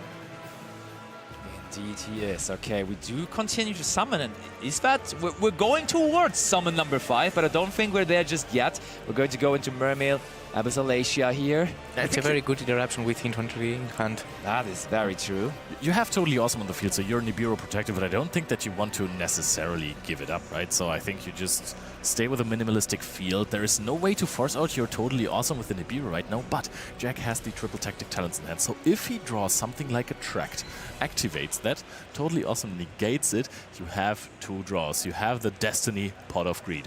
Oh look, we put the token into attack position because it probably just has more attack points than defense points, and we're passing it over. No battle phase for us, and another turn for Jack. And does he finally find a card to play? Is there a Tenpai card possibly, or maybe also a Fiendsmith card coming his way here? Jack Verma, can you play the game now? Is it possible for you to do about anything to this field? And he's going to activate Okay, that's a decent one at least. It doesn't necessarily immediately give you any way to combo, but it does eventually give you some ways. Yeah. And actually, we do not interact with it at all with the Totally Awesome. That is a very smart choice by Matthew, because he knows that he's going to play into Triple Tactic Talents otherwise, and the Magnum doesn't do anything here. Yeah, I mean, it could attack over the Totally Awesome, possibly. But probably we're okay with that, because that gives us enough setup for the next turn to then just go for it. You can just also use Lacia and Battle Phase and protect it with heavy infantry, I think. Yeah, you can, absolutely. And he also has the Abyss Rhine. Okay, let's see. We do head into the battle phase very clearly. Already having the attack motion here from Jack. What's going to be the target of his attack here? Are we going to attack over Lacia? Are we going to attack over Totally Awesome? Are we going to attack over anything? Is a very token. Crash into token.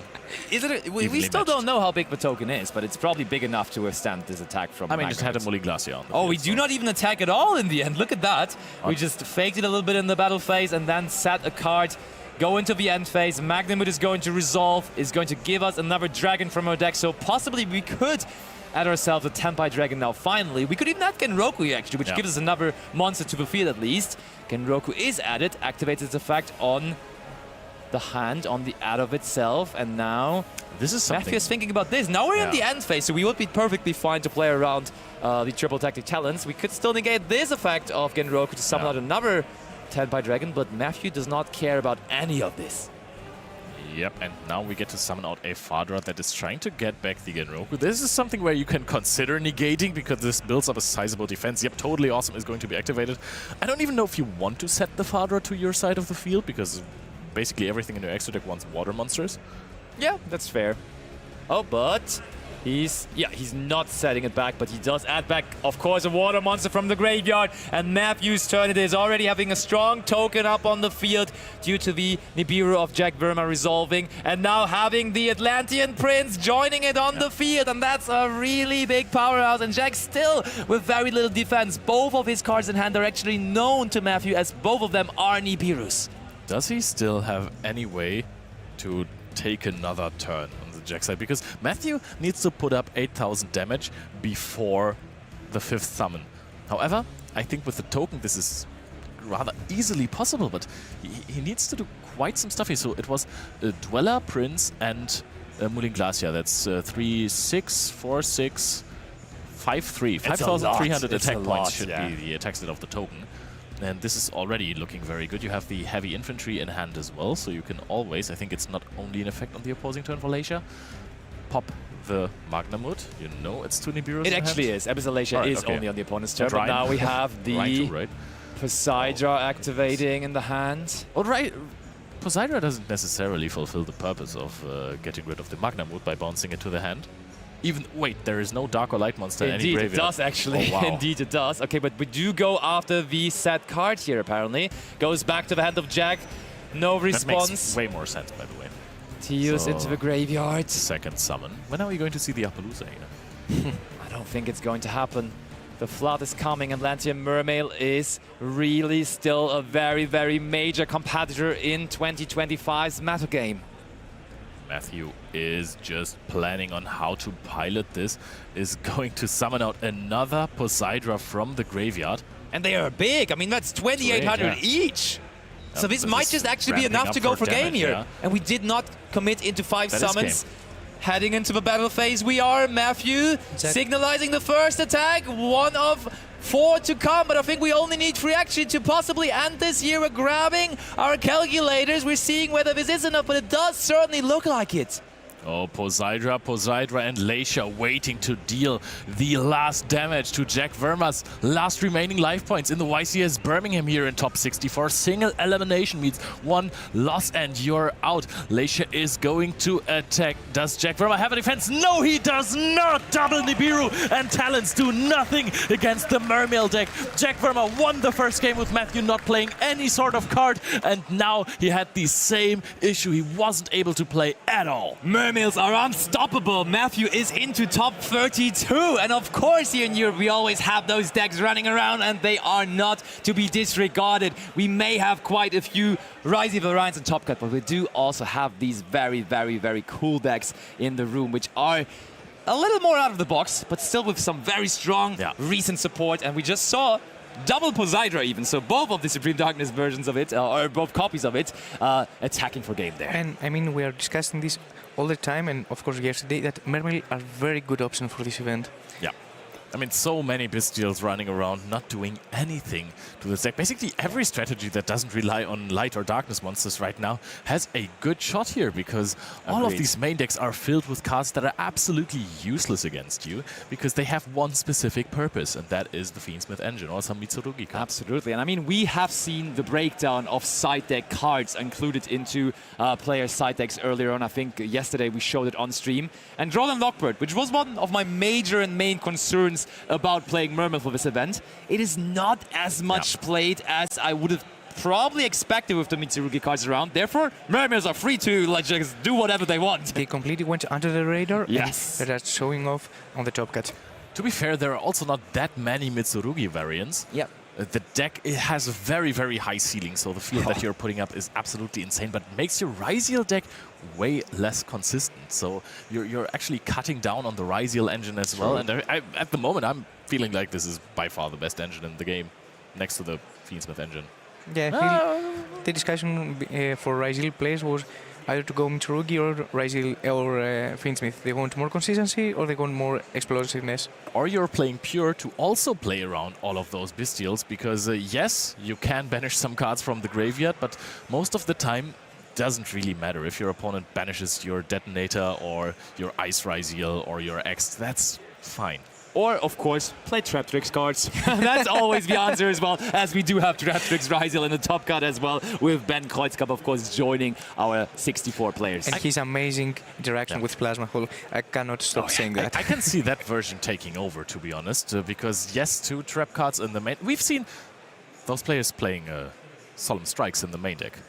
Gravedigger's Trap Hole is kind of similar. Well, okay, not that much. Traptrix Trap Hole Nightmare is way more similar to than Solemn Strike, but Rafflesia can help you play through fields. It makes your end field way better. Duo Drive is going to resolve way more often, and it just adds another layer because your end field usually is just Detonator, and this way you actually get to have an end field with Rafflesia as well, which is such a powerhouse, and you don't have to invest anything from the main deck in it. Ben Kreuzkamp was playing a Remelio, we didn't even see it. Yeah, that's true. I have to say, it depends a little bit on how the meta game is going to shape up, right? Because if there's just going to be a big combo deck, I think those trap cards in your main deck may be a little problematic, because if you play into, for example, Malice Field, I don't know how good those trap cards are going to be going second, if you know what I mean. But I do think for this specific event, and this is how you have to build your deck, of course, when you go into a YCS, you have to be like, I have to capture this very weekend. I have to build my deck to have the perfect answers for this weekend, and that's what he did, and that's what he is here for in top 64. Speaking of that, though, we have someone who's already advancing to top 32, and that, of course, is Matthew. So let's hear it from Matthew in the Analysis Corner.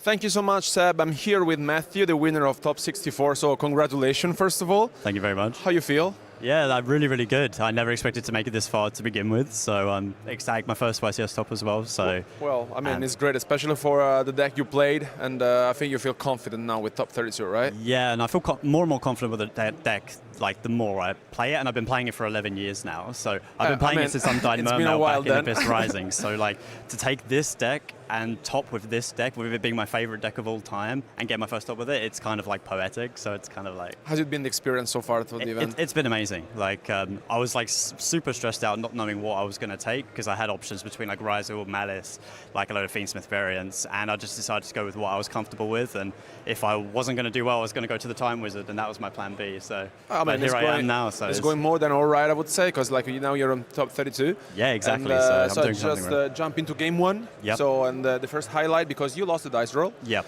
And I think the Ash Blossom here on the Requiem, we all said, okay, maybe he has something, right? But yeah. So my hand was Coelacanth, double Impulse, double Ash, and Shadow Squad. So I had no viable play. So I literally just had to pass and hope that that was enough to stun. But because I had Shadow Squad, like half of my deck triggers it the next turn. So I'm just banking on a top deck to get my engine going once I see he's got nothing. Like I had to like hit the Ash on the Requiem, because my deck gets soloed by Caesar, and if he gets to Caesar, then my my Shadow Squad's turned off, and then I have no way of getting back into the game. So I have to stop the Engraver by hitting the Impulse, and obviously you've got to stop the Ash. Yeah, I mean, use the Ash to stop the. Clear. No, but I think I mean you had nothing else to do, because like with this, and unfortunately it was like it was pretty much total like brick. that. Yeah, enough to build a house. Yeah, exactly. And for the next highlight for game one, which is the last one for game one. It is essentially when you tried basically what you could with your best, right? So and then it was pretty much not enough in this turn for Jack, because he tried to seal the game, but he didn't have enough going on. Yeah, I think I was on about 400 life points or something like that. So. And at this point, you thought maybe you had some chances with your top deck, or you thought already was enough? Yeah, and I drew a second Shadow Squad. Wow. So like the only play I can do with that is Shadow Squad on Shadow Squad and get to Prince, but then I couldn't play through like all the interrupts. And because he had Paradise Engrave, it would just get sent straight to the graveyard as soon as it summons. So. And after this game one, how were you feeling? Like a little nervous, but like knowing I was going first into the next one wasn't so bad. And I have a good Tempai matchup, because like if they're on the Bystials don't do anything against me. I can play through things like Ash, Imperm, Veiler pretty well. So it all comes down to the high impact things like Droll, Nib, Fuas. So I just sided in like Cross-Outs, Core Buys, Minstrels. Had the Ashes in still, so I was just prepared for as much hand traps as I could, except Nib, which is what I had in the next one. Exactly. So. And for the only highlight for game 2, I just wanted to highlight this, because he started things off with the Lancia and the Veiler. Yeah, that really caught me off guard. I think this was not enough, because like you had the Mulling Glacier, and also you could have a look at his hand, and basically now he's basically left with no cards in hand. Yeah. And I think here you felt pretty much very confident, right? Yeah, as soon as I knew he didn't really have any other interruptions, I knew I could manipulate my grave to get into Mulling Glacier. So at that point, it was just put him on one card, have Toad. I had like the Shrining Grave as well, so I could just follow up with like a bounce with Poseidra or a pop with Infantry. Yeah, so he was pretty checked. And that was pretty much it, because basically he had no cards in hand, and entering into game 3, just to show you the first highlight, it just passed. Yeah, I obviously assumed he'd have like, a lot of non-engine, which is why I led with the 1-for-1, because I had Prince already. So I thought if I go for the 1-for-1 and he has the Ash, I'll bait an Ash, which means that my Prince will be like pretty much free to resolve unless he has like a Droll or something. So it was a little bit risky because I was playing into Droll, but I was trying to bait the Ash more. I think it also makes sense because like for the next highlight, as you were mentioning, playing around the Droll, I think he made a lot of sense because in the end, I think you were... I think, you know, with Imprisonment in the Nib, which is fine, but I think you were navigating through this quite well because once again there was the Mooling Glacier. Yeah, like the Nib on the Mooling made me skip my next battle phase, which is why I just tried to go into like the Abyssalacia because then it set up like a pop, a bounce in his turn, made the Toad stronger than a Bystial. So I just had to keep him on, not top decking, not being able to play the game until he gets rid of the Toad basically. And then after that, because I knew he had 2 Nib, exactly. And I had to bounce one to make Poseidon alive, I just had to just try and put as much damage on without summoning 5 times basically. And for the next highlight, I think you top deck a good card, right? Because after this, basically, you were able to get rid of the Nibiru pretty much here in this position, so right? I can't remember what I top decked. Yeah, basically, I know I had 2 Poseidon in hand. Yeah. And basically here it's the point in which you got rid of the Nibiru and...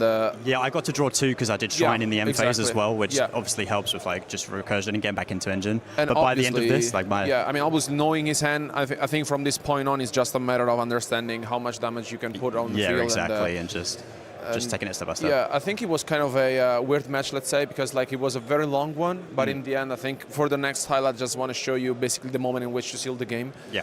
And I mean, how do you feel like in general for this matchup? How has it been throughout the tournament? So this is my first Tempai in general. Okay. But typically my deck has good matchups into like Fiendsmith pile decks because a lot of them tend to like pair with the Bystial engine, which just does nothing to me. So depending on what non-engine they have, like I can just push through the Bystial engine and I can push through hand traps quite easily. So as long as I use like my pop interruptions and my bounce interruptions to stop the Tempai engine, the deck kind of falls flat a little bit. So and Abysskai almost solos that matchup if you get into that because they can't synchro and they can't attack. So it's kind of nice in that regard as well. So thank you so much. No first worries, of all, thank you and congratulations for winning and best Thank of you. luck for top 32. Thank you. And what a best deck. Let's go. Hopefully we'll see you again. Hopefully. Guys, thank you so much for watching, but don't go anywhere because let's go back to Ed. Thank you very much, Alberto, and congratulations to Matthew there on that top 32 accessibility. Accessibility? I don't know what word I was trying to say there, but it's now all come together. Now, only 5 rounds remain of the top cut, and that is making sure that the best of the best is sifted out. We'll see who will be crowned the YCS champion. It's going to be exciting to see where things go from here. What decks will we be seeing as we head towards that grand final here at YCS Birmingham? I can tell you what we will be seeing, and that's another card reveal. I'm going to hand you guys one more time over to your wonderful commentators. Guys, let's have a look at another card from Stampede. Thank you, Ed. This is so exciting. We should do this every time. just reveal new cards every time. I love this. We're doing it every round, at least for this event, right? So it's being consistent with that. And the next one, I've been told, is going to be another alternative artwork of a card. Very excited. Let's see what it is altogether. What is going to be another quarter century wear from Stampede? Dark Magician, the original, Cool. the ultimate wizard in terms of attack and defense, with a beautiful looking artwork there, of course, honestly. Yeah. How many different artworks does the Dark Magician have now? 8. Never enough. That's the correct answer. That is the correct answer. Which one do you guys prefer? This one. Yeah. Actually, this one. Now that you ask me, exactly this one, for sure. I have to go with the original, but of course, this one looks so nice and so strong. It's like it's the ultimate wizard in terms of attack and defense. For sure. But of course, we have plenty actually of ultimate wizards in terms of tournament gameplay in this tournament. 64 in total here in the tournament. And I think we have the reveal now, but we have more cool live stuff to talk about. So I think for a quick moment, we're giving it back over to Ad, and then there's something very exciting coming your way as well.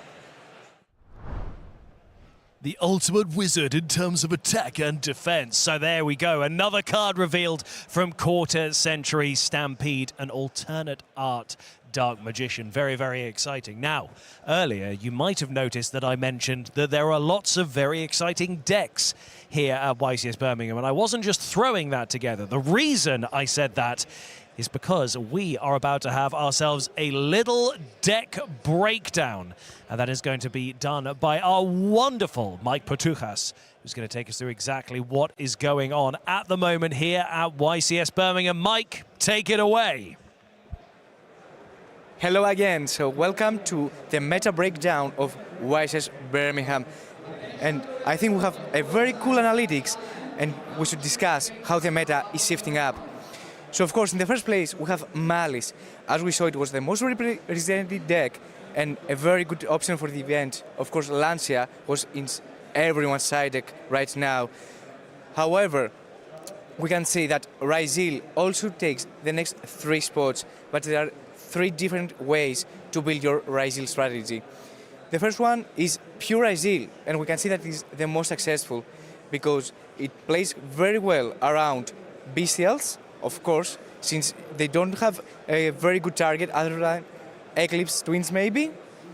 And of course, the next strategies are Fiendsmith Ryzil and Ryzil Mitsurugi. 2 strategies that have a very hard time against Bestials, however, they can follow 2 different paths. From the first, we have Fiendsmith Ryzil that can play a very good and consistent strategy with Engraver and of course establishing Caesar that can play through Nibiru very well, and of course Mitsurugi that also establishes a very explosive field, however it's not as consistent as Fiendsmith Ryzil. The next spots are Memento, Tenpai Dragon Bestial and Atlantean Mermaid. 3 decks that we saw on Livestream plenty of times. Memento, of course, is a very good strategy that I think the most important thing is that players are not very familiar yet with their combos. So they can catch people off guard and give you the win. Tenpai Dragon and Atlantean Mermaid also took the approach to play very well around Bestials. And I think this is the correct answer to approach this event. Respect Bestials and try to play around them and not give your opponent the option to interact with your combos. And of course, we have 6 other rogue strategies that went through the top 64 of YCS Birmingham. So, to sum it up, of course, the 2 decks that had a great moment right now is Malice and Ryzil. And with the Ryzil, we have 3 very good strategies and variations that you can follow, either pure, Fiendsmith or Mitsurugi, everything depending on the player. So that was the meta breakdown. We are excited for the top 32 and keep it up because we have more exciting stuff coming our way. Thank you, and Ed, back to you. What do I have there? I'm still going to lose this, I'm very sure about that, but it's fun to toy around here. Yeah, I can't take the face down ones, so you will have to suffice. There are some issues with this. I'm gonna be completely honest with you. There are some issues with this. Okay, any linked card can be sent away.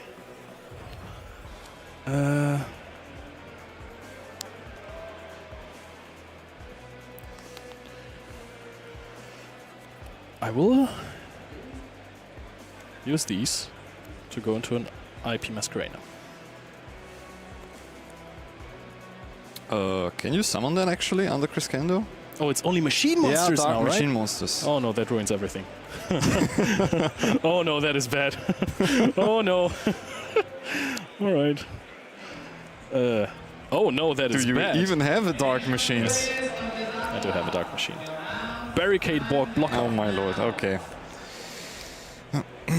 Now some of you might ask yourselves, what does Barricade blocker do? And I think it sets back a permanent or a field spell. In the end phase, yes, indeed, you can add back something. And I have to discard for that, which I'm not going to do. So I am going to activate Skeleton here. What's your target going to be? Ding. Dong. Thank you, sir.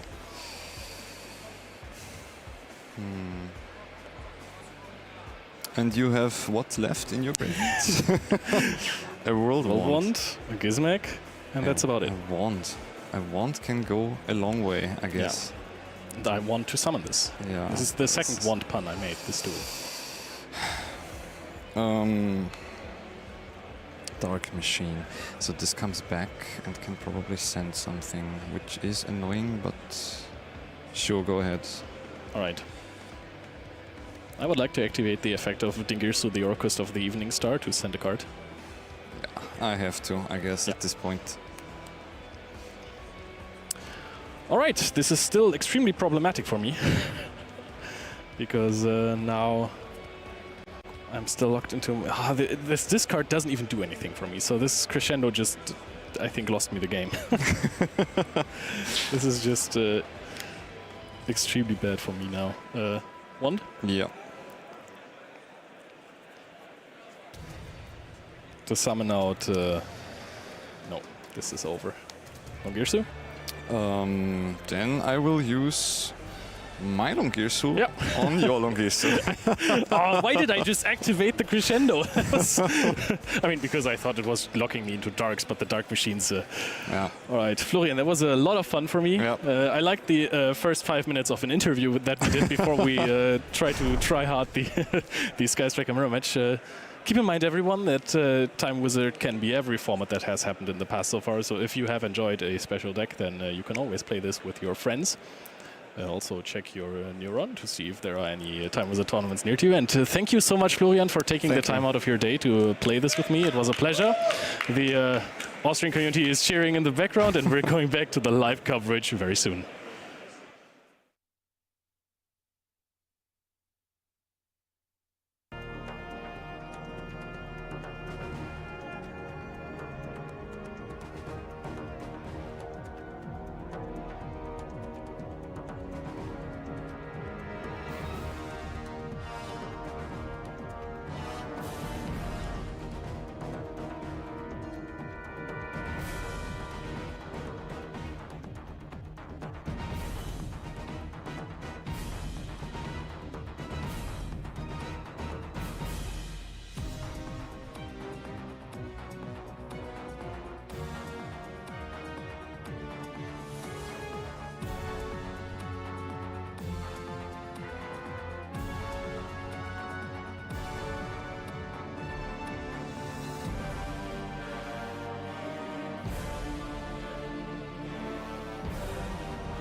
Welcome to the Yu-Gi-Oh! Championship Series live in Birmingham.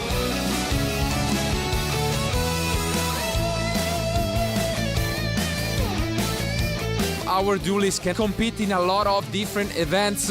We have over 2,500 players attending, and you can compete to get some amazing prize wall tickets. You can even win a giant card.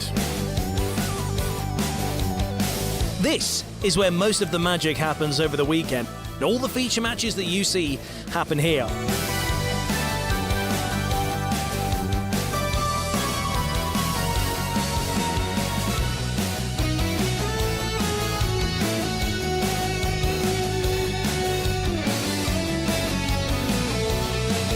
Don't go anywhere, we've got loads of great coverage coming your way.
Welcome back, everyone, to the coverage of YCS Birmingham 2025, and we are here for a deck combo tutorial with Philip. Thanks for joining us, and we're going to look at some Crystron cards today, because those got some really amazing support in Supreme Darkness. So I think let's waste no time. Let's get over to the table and into the top-down view, because Philip, tell us, what is the reason why this deck now all of a sudden is becoming really relevant in the metagame again? Yeah, so the first reason is the Crystron deck, it got very new support, which is very strong. True. The deck itself, it is very efficient with cards, so you only need a few cards to make a big combo. True. And also as well, like the interactions the deck can provide is super good, and that's why I think it's very good right now. And that's why I think you should show us right away. Let's see, there's like one card combo that the deck can do, right? And we're going to just quickly break down the standard combo pretty much. Definitely. Let's go like into the maybe best one card combo the deck can provide. Sounds good, I'm excited. And it's only one Crystron inclusion, one of the new cards yes. just released in Supreme Darkness.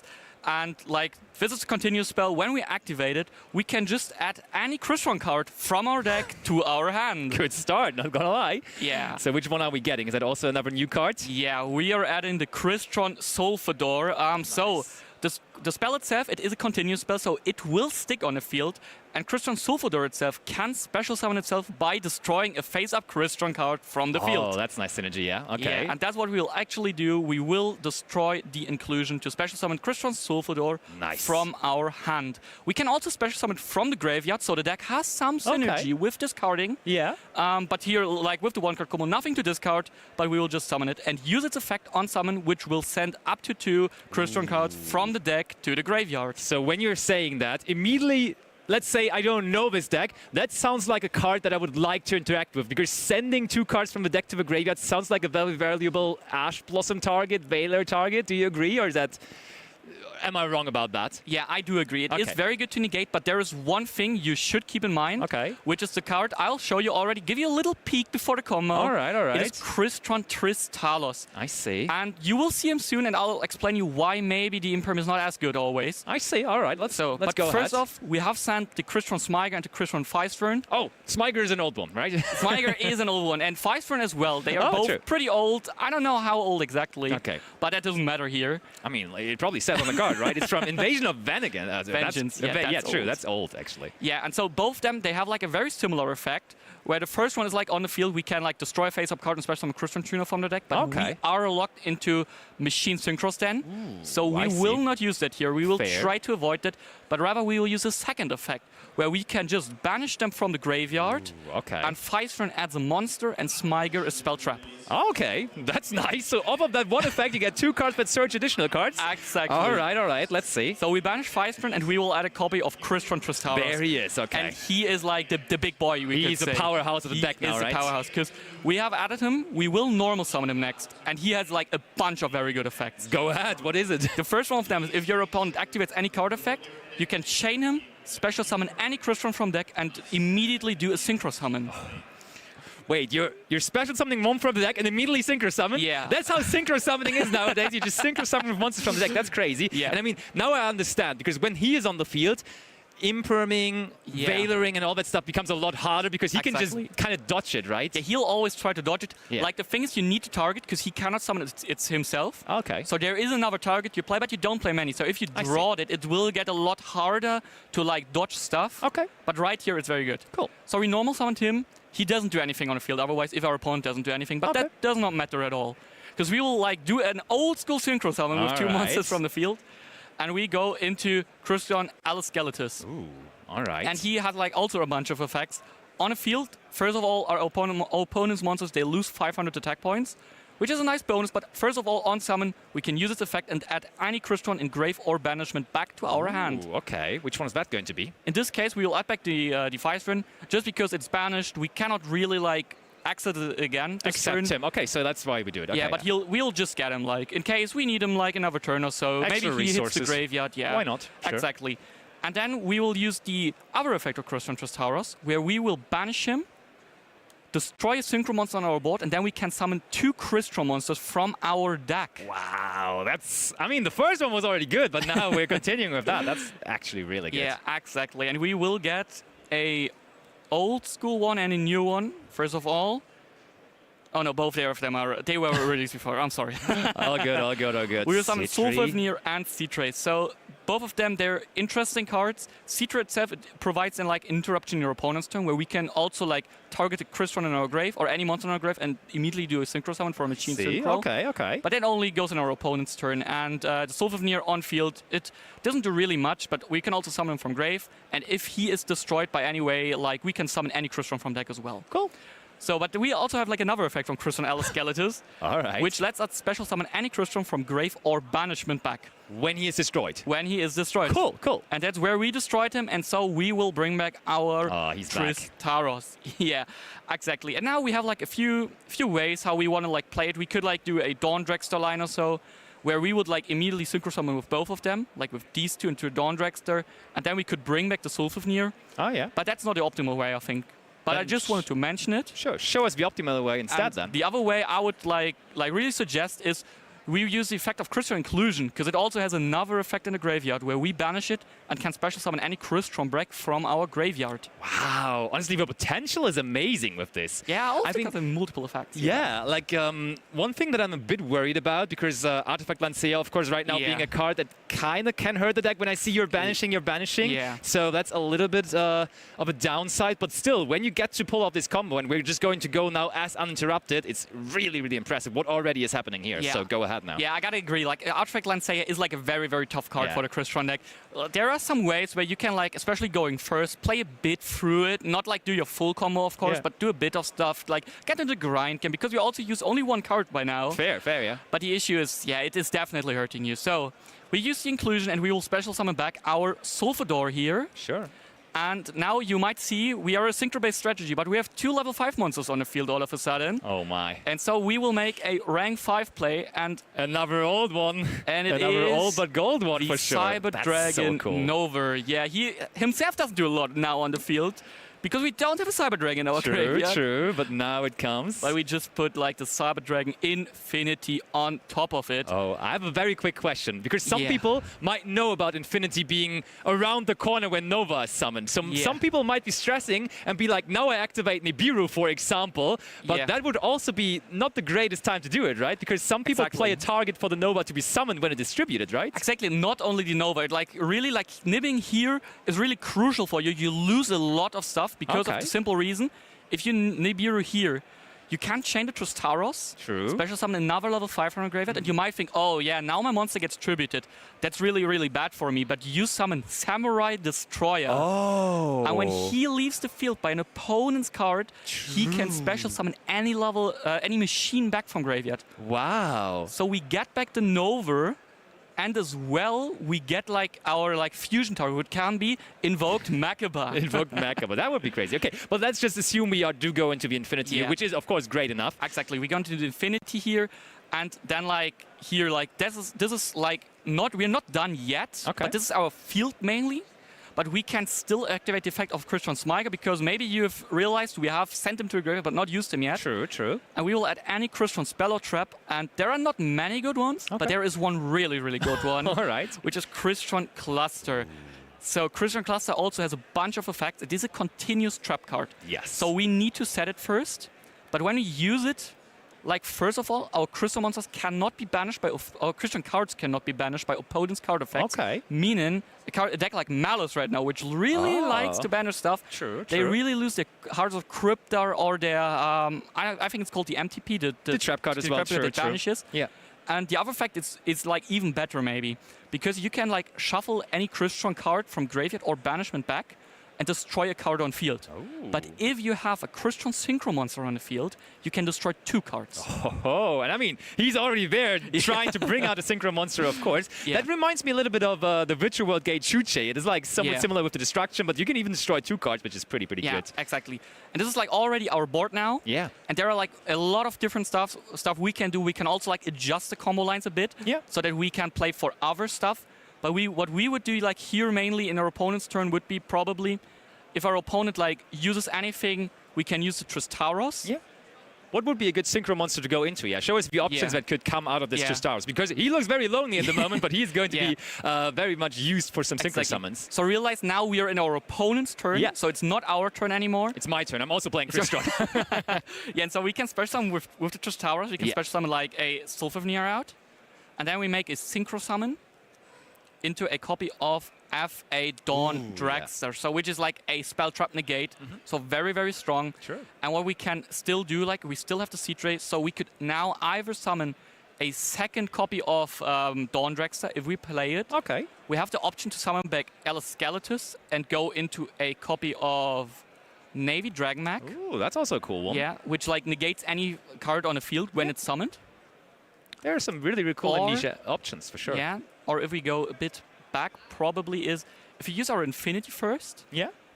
We get a level 5 monster into the graveyard. True, yeah. I mean, so Sylvanir wasn't in the graveyard, so... Possible. So we would use the Infinity Negate first. So we could summon with Sea Tray, we could summon him back and go into a copy of... So the material gets banished, just in case. Yeah. And we summon this way the Dawn Dragster. Okay, all right, this way around. And now you still have options more with those Tristars, okay. And the most interesting thing, which is like a very, very cool synergy with the Dawn Dragster now is, if you use the Dawn Dragster, it reduces its level by 2. Sure, I always forget about that, but that's the main gimmick about the Dawn Dragster. Exactly, and so it gets level 5. So now if we use the cluster effect here to only pop 1 and shuffle back the Sea Tray, then we can use the Tristaros to bring out Sea Tray, because mostly the issue is here, we only play like one more tuner, which is the Sea Tray mainly, and if it's like in the graveyard, we cannot special summon it out of Tristaros, so we would need to recycle it first with Cluster. But if you do, you will see like we maybe lose 1 pop, but we will get like in very, very good synchro, like as compensation, which is the good old Crystron Cryo-Yon Gundrax, which can just banish up to 3 cards now in the field or graveyard of our opponent. That's so good. And if it's like destroyed, we can still bring back any banished machine. And this is just like, and there you see the gimmick, like the grind game of this deck is very, very strong. Each turn, again, we can do our stuff, we recycle our stuff. So if you get into a grind game, I think you can even like combat the main like Fiendsmith engine right now with just your grind game. Yeah, it looks really, really amazing. So this is only pure Crystron stuff that you showed us here, but you told me there's a couple of options you could include into your deck as well, which way you could support the Crystron cards. I think you have a couple of them in the deck right now that you can show us. So show us what you could pair the Crystron cards with, for example. Yeah, exactly. So I've prepared a bit of it. So like the Smyger itself is also combo. Okay. Because we really want it in the graveyard, so we don't need it on the field. Okay. We only need it in the graveyard because it can also be banished to add the inclusion, and then we do a very similar then we have the combo. Oh, yeah. It differs a bit, slightly, but not much. All right. So I won't show that, but we will like you might see the Smyger now getting into the graveyard is enough for a combo, so we can play a lot of discard engines or cards that get the Smyger into the graveyard. I see. That's the challenge, getting the Smyger into the graveyard. Yes. All right. How do we do that then? So yeah, first of all, what you might have already realized is Crystron Smyger is a level 3 monster. True. And there is a link monster that can send level 3 to the graveyard with Cherubini. Cherubini is being possibly played in this. That's cool. Yeah, and so how we could access this is by Crystron. It's not Crystron Terratop. It's almost Speedroid Terratop.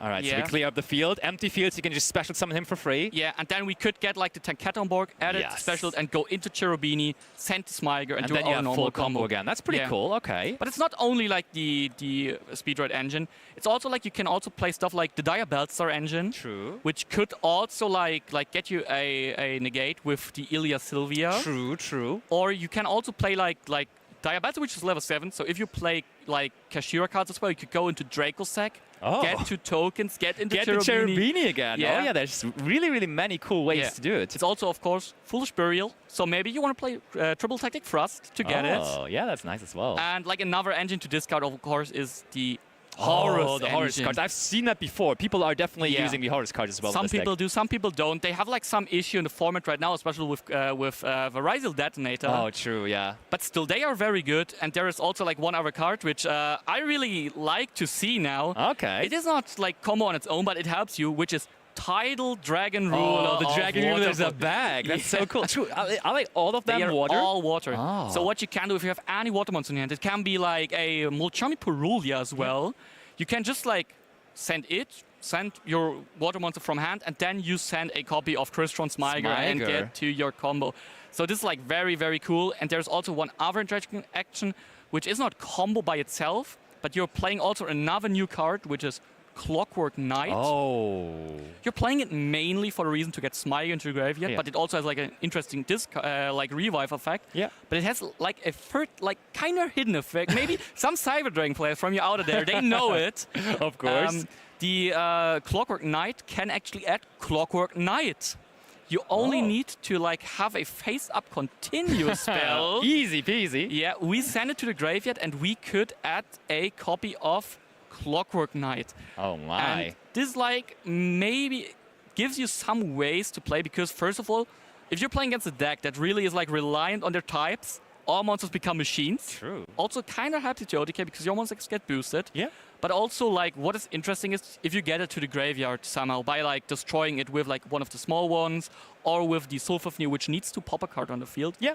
You get it into the graveyard, you can banish it and actually add Theron King Regulus. Oh, that's from another your nice deck addition. to your hand. Yeah. That's really cool. Yeah, but these are just some options. They don't really make you play by itself. They don't really adjust the combo a lot, but these are some niche things you can do to really like customize your Christian deck, you could say. Yeah, very cool. I love that there is very, very powerful new cards, but still the older cards are very much absolute centerpiece of the combo. Smiger, for example, like you need Smiger basically every time to do the big combo. The Surges you the really well, good, some old stuff, and then the old extra deck monsters as well. It's really cool. Yeah, you need them, and there are also some extra deck options, but I'll just show you one which I think is very interesting to play. Go ahead. Which is the High Speedrun Chambara. Some old school players, they maybe know it. Like sometimes you're missing some damage to go for a game, which is not really, which is a thing that can hinder you a bit. Like if your opponent gets a chance to get back, but with High Speedrun Chambara being so easily summonable because you have like a lot of your level 2 tuners, you have the small level 3, so you can go into Chambara and really push for game more and more easy. Yeah. That was absolutely amazing. Thank you so much for introducing us into what Crystron nowadays and maybe here at YCS Birmingham is doing. And I hope that you're going to have a fantastic event. I hope everyone at home is trying out the new Crystron cards because honestly, they do look absolutely fun and amazing. So thank you so much again. And we are going to be back with more live content here from YCS Birmingham 2025. So stay tuned for that.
Welcome back to your coverage here at the Yu-Gi-Oh! Championship Series in Birmingham.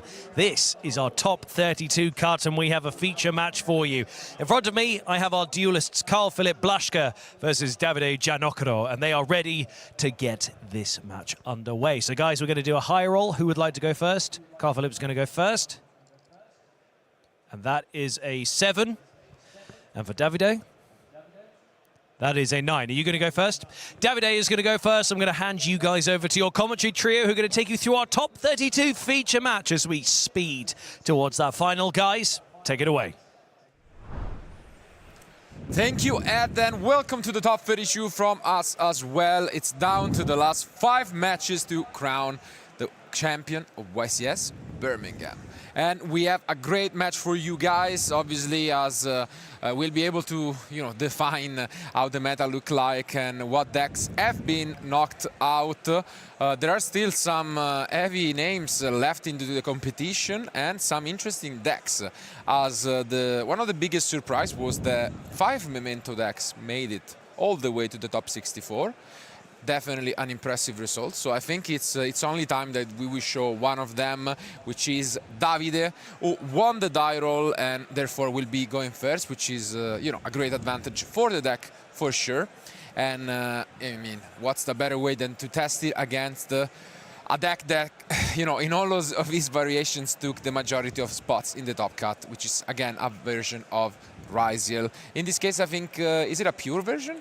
Yeah, I've been having a look at the deck list. It's quite fun to see. It's kind of a bit more old school, the pure Ryziel deck, running a couple of the extra Ryziel cards like the Hole and the Plugin, which I think a lot of players have not been running so much. Well, I suppose it's just one of the cards that you have to make room for when you are putting extra engine cards in. Yeah, I mean, a complete different deck list than the starter one we have seen so far. I mean, like with 3 Ryziel Cross and 2 Small Wars as well.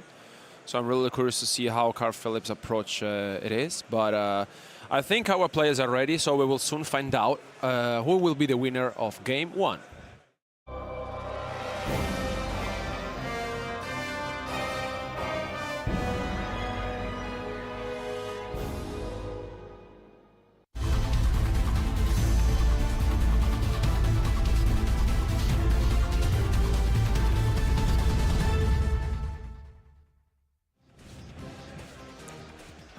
There they go, and yeah, I mean, Memento definitely, showing up. It has a really strong show at YCS Bologna as well.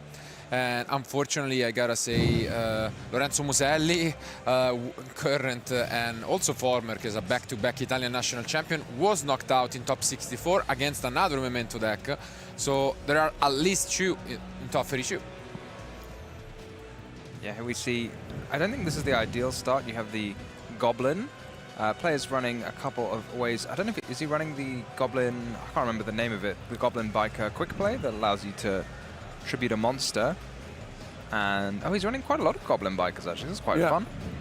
There's quite a few of them, and as we can see, Carl-Philip maybe is not super familiar with the deck, and this is something that we have mentioned quite a few times, that if you bring up such a deck to YCS, also you may have the advantage of playing something that your opponent may not super be familiar with, and maybe the interruptions may play a huge role in this kind of matchup. Yeah, I thought we were about to see it straight away there actually, because there's a couple of quick play spells in the deck, such as the Goblin Biker Grand Breakout and the Bone Party that can be used to, in response to an effect like Impermanence, as we're about to see here maybe, destroy the card in response that the Infinite Impermanence is targeting. So if you do that, then your effect will obviously resolve. But it's not so powerful with the horse, because the horse ideally wants to destroy itself. Yeah.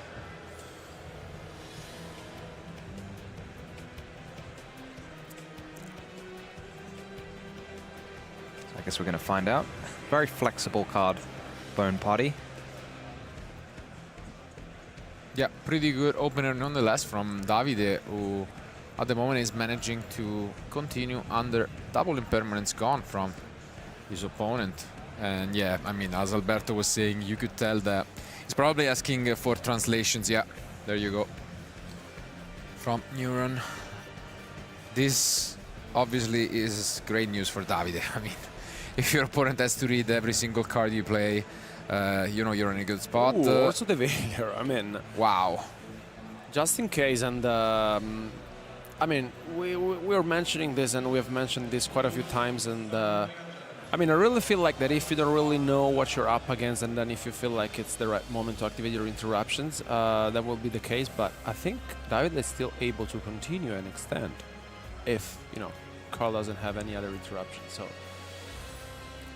maybe not so much, just the SP. Okay. Yeah, I mean, double impermanence and Veiler, it's something else, but I mean, he is playing just straight up Ryziel, so he's gonna have a lot more room for non-engine. And can we find something? We do. It's the best normal summon, most likely. This ice, and we are gonna respond with the SP. Is there an a droplet? Droplet. Good one. Is there any response? Seems unlikely. Do you think... Did SP target itself or no, the Dark Blade. Okay, that makes a lot more sense, yeah. Yep, that's gonna resolve, so Dark Blade and Ice are banished by the SP. And now we'll need another way to push, and not just passed back, so Davide able to stop his opponent in his tracks. Not quite sure why we cut the deck, but sure. Another oh my, Veiler. another Veiler. That's unbelievable. Well, when all your effects are negated, you just need to have a bigger monster than your opponent. Wow. But Carl Philip gonna have a chance to normal summon again. So will that be the difference? Yeah, I mean, at the same time, it's worth noticing that Davide's deck is most likely... Oh, that's a very good one. He doesn't really play Entrops. It's mostly, you know, a Field Breaker kind of deck with Ultimate Slayer as well in the main deck. So when the game state is simplified as it is now, he is going to have a really, really tough time. And I mean, double Veiler, double Impermanence is something else. Yeah, you have to be very confident going first if you're willing to run these kind of Field Breaker cards, because you can't really use them when you're going first. Yeah. I mean, at least the Droplet has some sort of usage, as we saw, but definitely not super ideal. And yeah, this would be so good from Carl Philip. So are there any powerful cards that Davide could have left in his hand? He does run 3 Fuvalos, but unfortunately not going to be very helpful when you already have a card in play. So I don't know what's going to happen to stop Carl Philip in his tracks. Yeah, not much, as mentioned. Yeah, once that duo drive starts resolving, it often spells doom for the opponent. And that is going to be the case, as you can see. And the, I mean, additional bonus, as we have mentioned in the pre-match discussion, is that he has a lot more targets for this. He's also using the Plasma Hole, and yeah, he can add and make life for his opponent even more miserable once the duo resolve. What do you think overall of the choice to take Ryziel? Obviously, we're kind of asking this question a lot, but Ryziel Fiendsmith, Ryziel Mitsurugi. I don't know if other people have combining other things with Ryziel, but... Trap tricks. I mean. Trap tricks, there you go. Yeah, so I mean, that was impressive. I really like the Rafflesia's combos. I'm not sure if Ben won his top 64 match, but that looked interesting. I think overall it's rough. It's mostly a read on the game, but I believe yeah, just the Ryziel engine is pretty good. I'm not sure if you're facing off against a mirror match, especially like with Fiendsmith cards, I feel like your plan is to grind. The deck doesn't really have you know, these heavy pushes where you can just win in one turn, and then the Fiendsmith I think can be really strong. So especially because I'm not even sure if he is on Bestials. I mean, Carl Philip. So the Fiendsmith engine really hurts.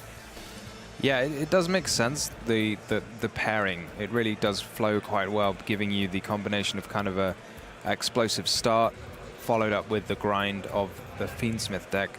But on the other hand, I guess maybe Carl planning on just avoiding any targeted cards at the Fiendsmith cards like the Bestials, so you just can ignore your opponent's Bestial. It doesn't really bother you if you're just playing pure Ryziel, so maybe that's his decision.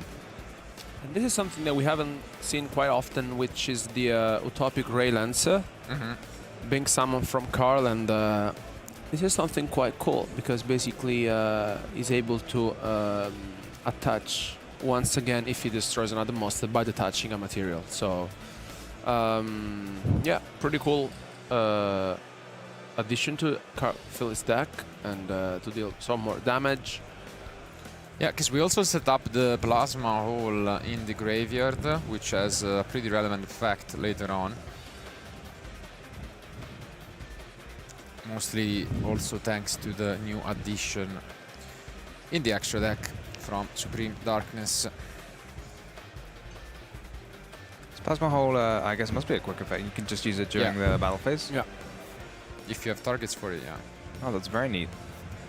And as you say, I think he's already got one Eclipse Twin in the grave, but maybe if he's running the pure Ryziel deck, there'll be a second copy in the extra deck, which there is.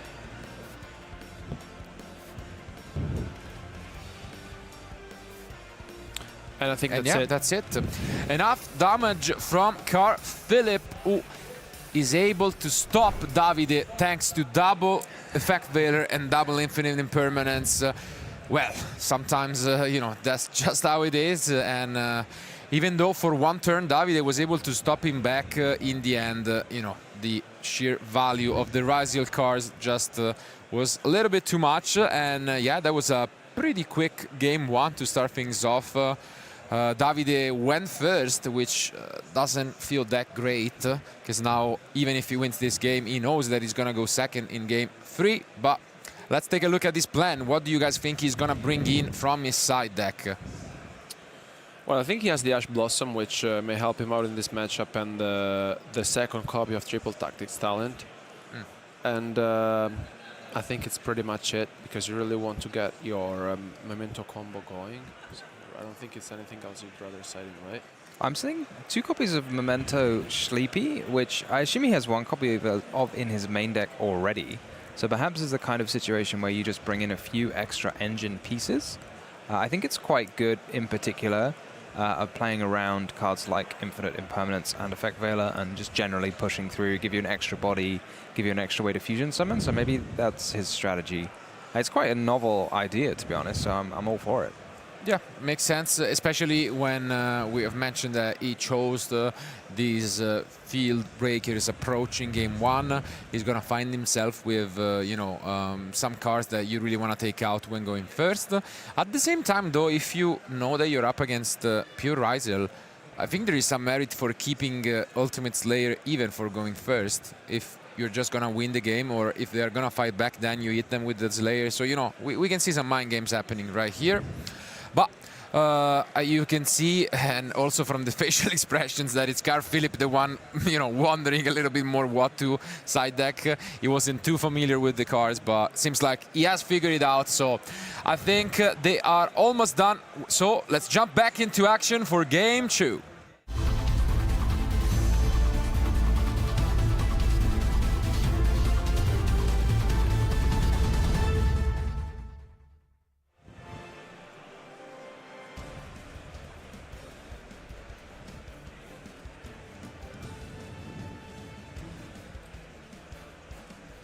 We go, the players just getting ready. Davide presumably going to run back the going first strategy. And we do see the Ash Blossom, so yeah, it was brought from the side deck, probably also stopping some of the Mulcharmies. Here comes the, I'm going to try and say it, oh, I failed already, the horse. Satsunogo or something. Special summon itself straight away, as long as you don't control anything that's not a Memento. And we'll see that, yeah. Yep. Yeah. Yash was there. Ah, it's Coops? No way. Really? What? Oh my, wow. What a game. Really? Wow. All right. I mean, yeah. Sometimes that's just how it goes. Back to us. The quickest game all day long, all weekend long, probably ever. arguably ever. So, I mean, sometimes that's just how it is. It seems on the one hand odd, because we were saying it didn't look as if he was too familiar with the deck, but then now he immediately picked up his cards as soon as one Memento Monster finally resolved its effect. Yeah, maybe he's spoken to his friends before and they say this is the card that spells trouble, so you have to negate it if you can, or, you know, in this case he tried to use the more charming meows, and maybe he just didn't have any other responses and had, like, you know, sometimes you just draw those awkward hands where you draw like 3 of the same Ryziel monster and then you can't really play even if it gets back to you. Yeah, I mean, I'm quite shocked, to be fair, because maybe he just had an unplayable hand.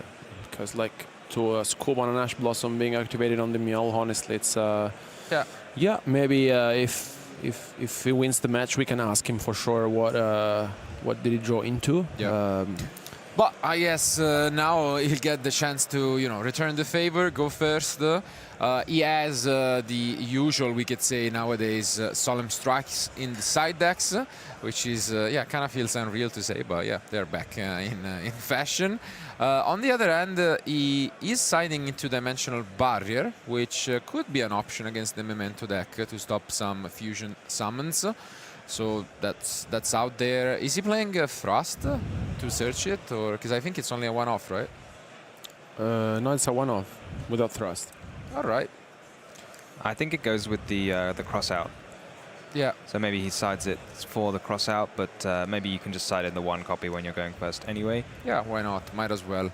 And yeah, outside of that, he's probably just going to take out some of these Mulcharmies that we have seen. And yeah, this time around, he was done with his side decks immediately. Now, looking up in the air as they both realize that only one game remains to see who will be the first duelist to advance to the top 16 of YCS Birmingham 2025. Will it be Davide? Will it be Carl Philip? Let's find out. Let's go to game 3.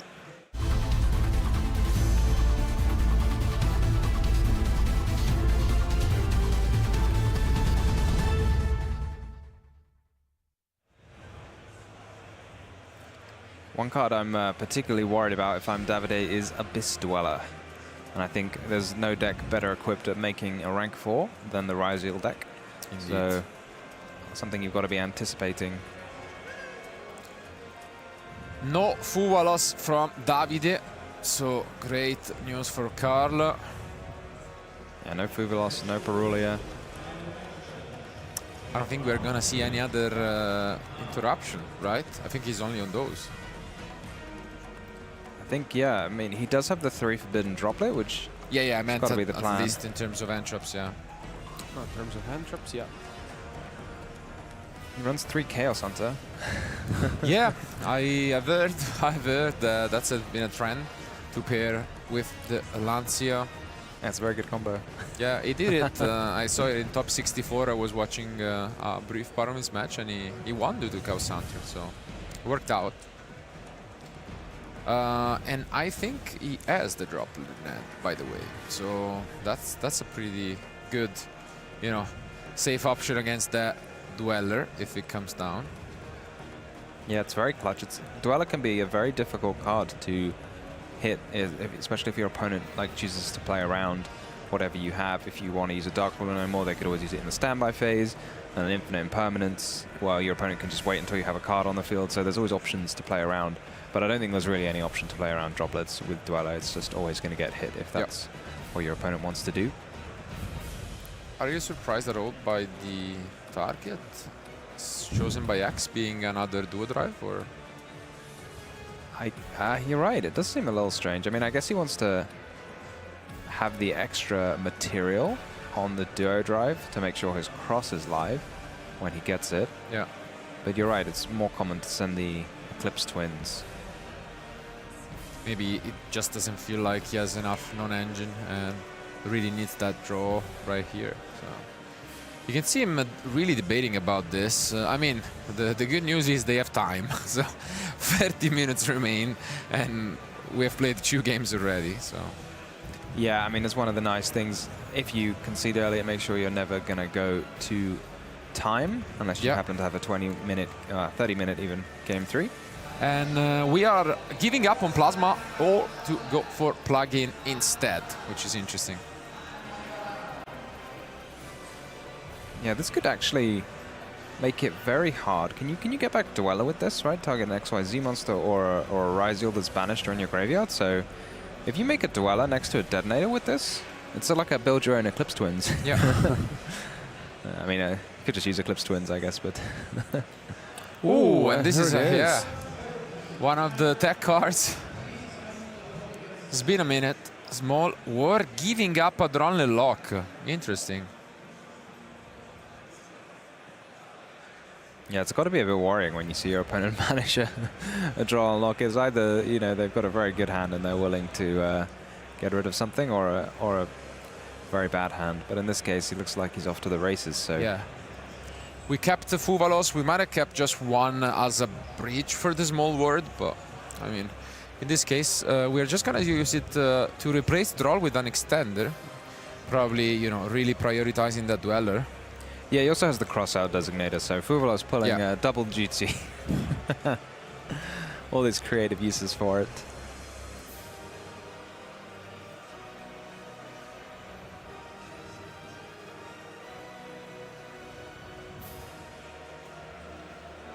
Interesting here to discard the Node Ryzeal. Is he going right away for plug-in? Okay. All in on... I guess, yeah, you can afford to do this because of Cross, as you cannot really get hurt by Nibiru. And now we access the Plasma All as well, which means we are gonna have the effect in the graveyard later on, ready to give us another summon. I guess you could always XYZ into Eclipse Twins. Using the Dur Drive? Does it keep the materials or does it lose them? I assume it loses the materials. It lasts. So you get that in the grave straight away if that's what you want. Important draw. Also, yeah, it will be interesting to see what he kept, because getting rid of the Adrenaline Lock is still, you know, super obvious. So, well, I think his hand must be very good, because, I mean, to get rid of the Adrenaline Lock, I think you have at least another interruption in your hand. Okay, just gets rid of the cross-out. Cross-out, yeah, makes sense. So, I was waiting to see the most heads-up play from Davide ever, which is to wait until your opponent banishes their Fuvalos with the Small World. Oh, and this is, yeah, another type of combo that you can do with this version of the deck. Not quite the Dweller. It's going to be a Baguska instead, which is so good, actually, against this deck. Yeah, and also the Blast Dragon here, it's great. Yeah, but no, go for it. There it is. Okay. Never mind. If there is a card this loses to, it is Droplet. Yeah, Baguska, one of those cards when your opponent's playing a non-link deck, can be absolutely devastating. Yeah. Only one though, yeah. Gonna just negate that Baguska. This is definitely not the kind of field you see very often from from Ryzeal. Wow. Oh. Here we see the extra effect of Dark Blade, allowing you to discard, or is it even destroy, a card and destroy a spell or trap on the field. Very clean answer to the Ryzeal Cross. Then you still have the other effect of Dark Blade to follow it up. I'm wondering if Carl Phillip has got the effects the wrong way around and thinks it's the mace that's destroying the cross and not the Dark Blade. I can see on the screen the translation of mace being brought up, which isn't really going to help.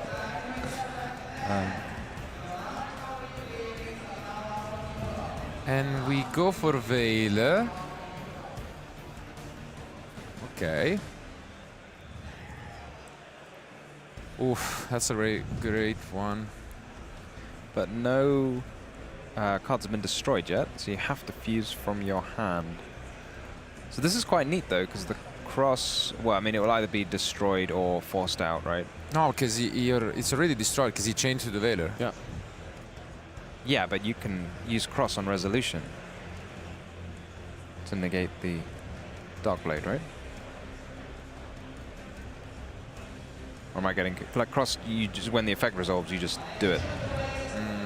So you can just save the cross by detaching material? Or am I getting confused? You're giving me very cryptic looks. I thought cross just worked on resolution. You just detach the card and it gets negated. I'm trying to figure out, because Carl, you know, looks confused as well, so there must have been maybe some confusion among them, maybe on the declaration of the effects. I'm not too sure, but okay. We have yet another interruption from the end in the Ash Blossom to stop the search. And that's why he gave up on the Drolloc birdie, because he had both Veller and Ash as well. So the fusion, there was something, a little bit odd going on. Yep. When it's in the grave, I think you can banish it to destroy a memento. I'm not sure what it does. Maybe it searches a card when you do that. And then I think the dragon also has an effect when it's destroyed too. So even though he's out of cards in hand, he's still got a little bit going on.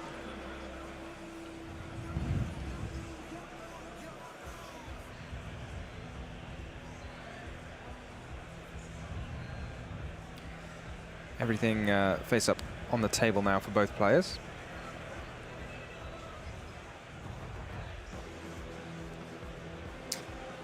No, I mean, that makes sense, because if it's when it resolves, the cross is popped, right? But you just use the cross to negate the card when it resolves.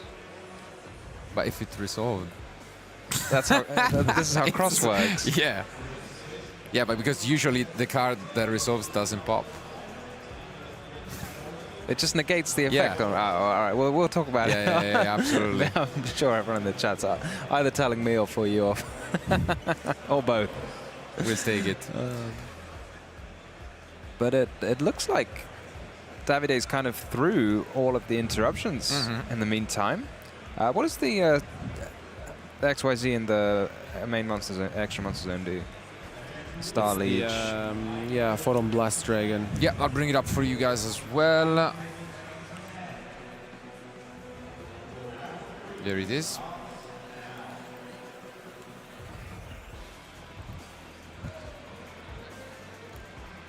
Essentially, your opponent cannot target monster you control with 2000 or more attack with card effects, and they cannot be destroyed by card effects.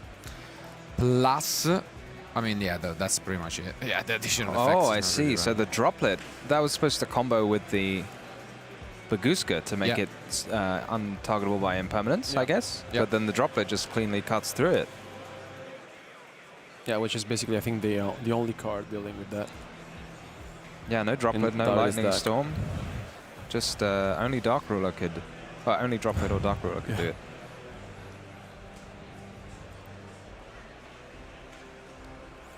And here comes the Creation King, and I think Davide here can navigate through this incredibly. Yeah, so much going on. I think this is one of the issues, maybe, with playing like a lower ceiling deck, is when your opponent is going to play these field breaker cards, like droplets, and they can just leave it and have all that engine. Because I think Ryziel is great when you want your opponent to play a couple of interruptions, but it's so resilient that even though it doesn't do a lot, if your opponent, you kind of want your opponent to spend a couple of interruptions and they've got fewer cards to come back at you with.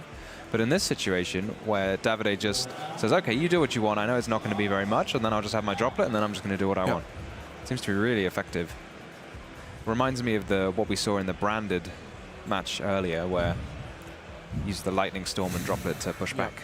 Yeah, unfortunately, I mean, we saw that Carl didn't really spend too much time thinking about the plan, the side deck, and so on. Maybe that Dweller that we have been mentioning, how strong it is, especially knowing that Davide is on cards like droplet. Yeah, unfortunately, we see it, and there goes the handshake. It is Davide who is able to clutch it out. What a comeback once more. There is a player who just is defeated in the first game. That was due to double impermanence, double Veiler, but then slowly but steadily keeps coming back. And now we have a top 16 guaranteed memento. Yeah, I mean, a fantastic win. It's always tough, especially if you win the dice roll, to lose the first game because you think I had the advantage. I was going first. My opponent didn't have any side deck cards for me, and you still lost the first game. But congratulations to come back and win the next 2 in a row. Yeah, I mean, it was very impressive, especially because, I mean, in game 1, Carl had double impermanence, double Veiler, which, you know, shut down Davide's strategy entirely. And I think he kept his posture. And then game 2, I think, that, I mean, the Ash Blossom on the Meow, I think maybe like 30 seconds game 2. So incredibly quick game. And then in game 3, I think he navigated through an incredible field. But if it was not for the Forbidden Droplet, honestly, we would have not witnessed what happened. So it was definitely among the few cards that were able to get him back into it. Again, I mean, it's kind of like a pick your poison kind of situation. He decided to go for this combo. Can't totally blame him. It's definitely a pretty good end field. And I mean, his opponent had the out. He actually had 2 droplets, so that was just, you know, even more than what was needed. But yeah, I'm pretty sure that when he looked at his hand, he also had the Ash Blossom and Veiler to back it up. He really didn't think he was going to lose that turn, but this just goes to show you that Memento is probably underestimated by a lot of players, and that it has, you know, some pretty amazing tools to get there. Yeah, I expect Basti will be cheering on from backstage as the Memento player just breezes through the interruptions. Do you prefer the Baguska or the Dweller? I mean, this Baguska must have put in a lot of work, because I feel like that's a field that you have been making all tournament if you've got here. No, I mean, I also feel like his combo was very solid, because he had the Baguska paired up, and he also had the Veiler plus Ash Blossom. So he also had the, I mean, I think it was a very consistent hand.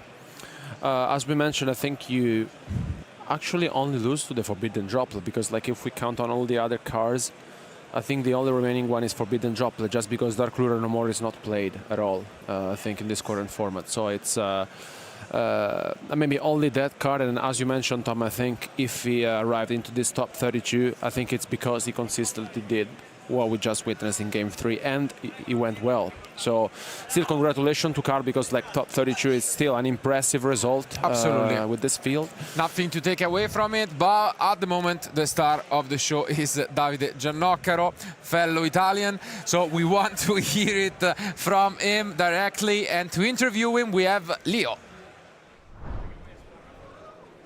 Thank you so much, Marcello. Davide, what a win. That was a true roller coaster of emotions. How do you feel right now? It feels great. I honestly think my deck was quite unfortunate game 1. He played really well because he used his end trap on summon, which is a good thing to do against Memento. Not to tell my next opponent, but it is a good thing to do against Memento. And so I was forced to commit more cards of my end to try to play. I think I played at best I could, because I kept all the follow-up I had, and I obviously played my cards in order to avoid the combination Ice Sword, so the SP banish thing, and that was decent. Actually, we have some clips for you to analyze, so I think that the SP clip is in there as well. Let's look at the first one. Yeah, all right. And there exactly. So explain exactly why you did it that way. All right, you have to do this like this, because if Ice Resolve, he gains too much advantage and you can't win the game anymore, but you also have to keep follow-up, so you can't absolutely let the Dark Blade go. You have to keep it on field. So what I did was to chain SP targeting Ice and Blade in order to avoid Special Summon Sword from end. And then I chain Droplet sending SP. SP still resolves because both of the targets are still legally on the field. Perfectly played, honestly, there. But yeah, that didn't win you the game after all, because you got stopped afterwards again. Let's just look right into the next clip. You got stopped. Eventually, your opponent just had another ice. And what were you thinking in that situation? I was honestly surprised. I've seen that card played at the start of the format in Pure Rise, but I didn't see that coming, honestly. I had Ultimate Slayer in hand, so my reasoning was, okay, he's going for the standard combo. Maybe he does not OTK me, so I can, if I draw something to play, I can Slayer his detonation